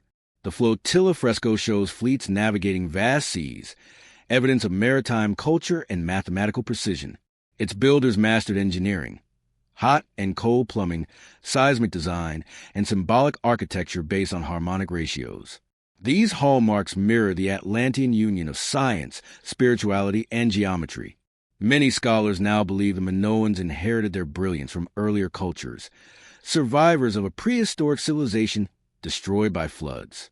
Legends across the Aegean tell of radiant gods who came from the sea, taught astronomy, and vanished after the sky burned. Akrotiri may thus represent Atlantis reborn, a colony built from its surviving wisdom, destroyed once more by fire and water. Standing amid its ruins, one feels the same awe Plato described, the rise, glory, and sudden end of a world that forgot balance. The echoes of Atlantis linger in every fresco, every ash-filled corridor, reminding us that civilization's brilliance always walks hand in hand with its fragility. Off the coast of Bimini in the Bahamas, divers discovered a half-mile-long underwater formation of giant rectangular stones, perfectly fitted and aligned. Known as the Bimini Road, it lies exactly where psychic Edgar Cayce predicted Atlantis would resurface in 1968, the same year it was found. The limestone blocks form straight lines, corner, and terraces, suggesting ancient engineering rather than natural geology. Beneath them, cores reveal the land was once above sea level nearly 12,000 years ago, the same period Plato gave for Atlantis' fall. Nearby, sonar imaging shows walls, steps, and foundations buried under sand, extending across the Bahama banks. Some scientists dismiss it as natural fracture, yet tool marks, symmetrical stacking, and deliberate curves defy coincidence. The site's geometry mirrors Atlantean harbor descriptions, concentric and energy-aligned. Magnetic anomalies in the area cause compasses to drift, as if the seafloor still hums with residual energy. Cayce claimed Atlantis powered its civilization through crystal energy, drawing force from Earth's ley lines. The Bahamas sit directly on one such energetic node. Legends of the Taino people speak of a shining island swallowed by the sea, home to gods who promise a return. From the air, Bimini's underwater structures align with other sacred global sites, as if part of an ancient planetary grid. Whether remnants of Atlantis or an echo of it, Bimini feels alive, charged, waiting. The sea around it glows impossibly blue, concealing secrets older than recorded history. Perhaps the Bimini Road is not proof, but invitation. The first stone bridge back to a forgotten age, reminding us that beneath the waves, Atlantis still whispers, waiting for humankind to remember where it came from. At the edge of Europe, where Spain meets Africa, the Strait of Gibraltar has long been called the Pillars of Heracles, the threshold to the lost world of Atlantis. In the marshlands near Cadiz at Dinana National Park, modern sonar scans have revealed concentric rings of land and water identical to Plato's description of Atlantis' capital, 3 circles of sea and 2 of earth surrounding a central temple.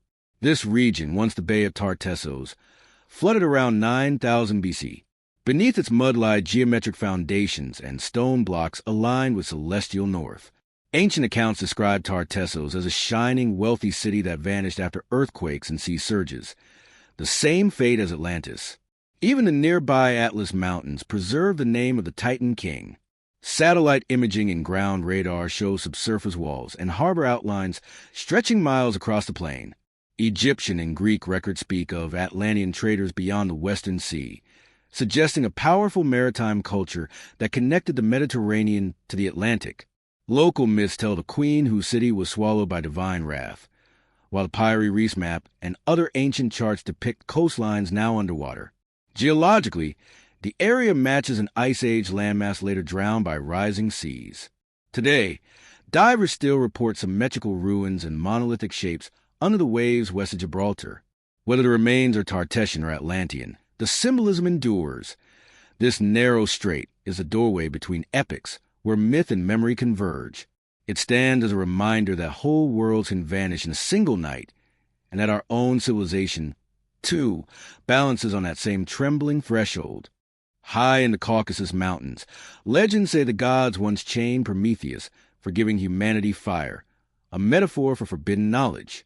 Archaeology hints that this myth hides truth. Here lie ancient mines, smelters, and observatories older than Sumer or Egypt, possibly remnants of an Atlantean refuge. At Metsamor in Armenia, early furnaces show evidence of advanced metallurgy 8 millennia old. Nearby Karahuns, the Armenian Stonehenge, aligned precisely with solstices and Orion's belt. The builders understood cosmic geometry identical to that used in Giza and Tiwanaku, a fingerprint of shared origin. After the Great Flood, survivors may have fled inland, founding highland sanctuaries safe from the rising seas. Genetic and linguistic studies trace sudden cultural diffusion from this region around 10,000 BC, echoing tales of Noah and the Sumerian flood hero who landed on Mount Ararat. Local myths speak of star-born smiths and hidden halls beneath the mountains, tunnels resonant with magnetic anomalies. Such imagery mirrors the Atlantean legend of pre-scientists preserving sacred technology underground. The Prometheus story becomes clearer. The fire stolen from the gods was a science of transformation, metallurgy, and light. The Caucasus, poised between Europe and Asia, thus bridges myth and history, a place where the Atlantean flame was rekindled to guide a new human dawn. Its mountains still echo with that memory. That wisdom and power must remain in balance, for every civilization that forgets this law eventually burns by its own fire. Beneath the sands of Giza, legend speaks of a hidden vault, the Hall of Records, repository of Atlantean wisdom sealed before the flood. Ancient texts say the god sage will have buried crystal tablets there, preserving the science of spirit and energy for a future awakening. Edgar Cayce's 20th century readings revived this idea, claiming a chamber lay between the Sphinx's paws. Decades later, seismic scans detected rectangular cavities exactly in that location, but access was swiftly restricted. The mystery deepened when muon tomography in 2017 revealed a vast, unexplained void inside the Great Pyramid. Egyptian myth calls these hidden chambers the halls of Amenti, glowing with eternal light. The Great Pyramid geometry encodes pi, phi, and the speed of light, evidence of an ancient science that united mathematics, resonance, and consciousness. The records may not be scrolls at all, but vibrational archives, information stored in crystal frequencies, accessible only through alignment of mind and sound. Esoteric tradition teaches that the halls will open when humanity rediscovers harmony between technology and spirit. Until then, they remain sealed by frequency, guarded by the Sphinx, half man, half lion, symbol of the bridge between matter and soul. When the sands finally yield their secret, the Hall of Records will not merely prove Atlantis existed.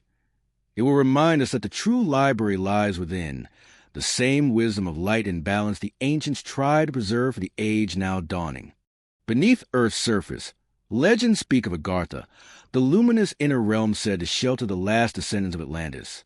Ancient traditions, from Tibet's Shambhala to India's Patala and the Hopis Ant people, all describe enlightened beings retreating underground after the Great Flood, preserving lost knowledge in radiant subterranean cities.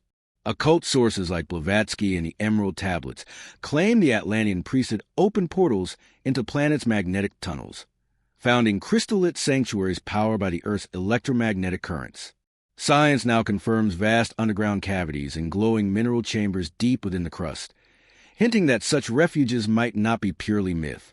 Within Agartha's lore, its inhabitants are semi-etheric beings, advanced in science and spirit, guiding humanity from afar through telepathy and intuition.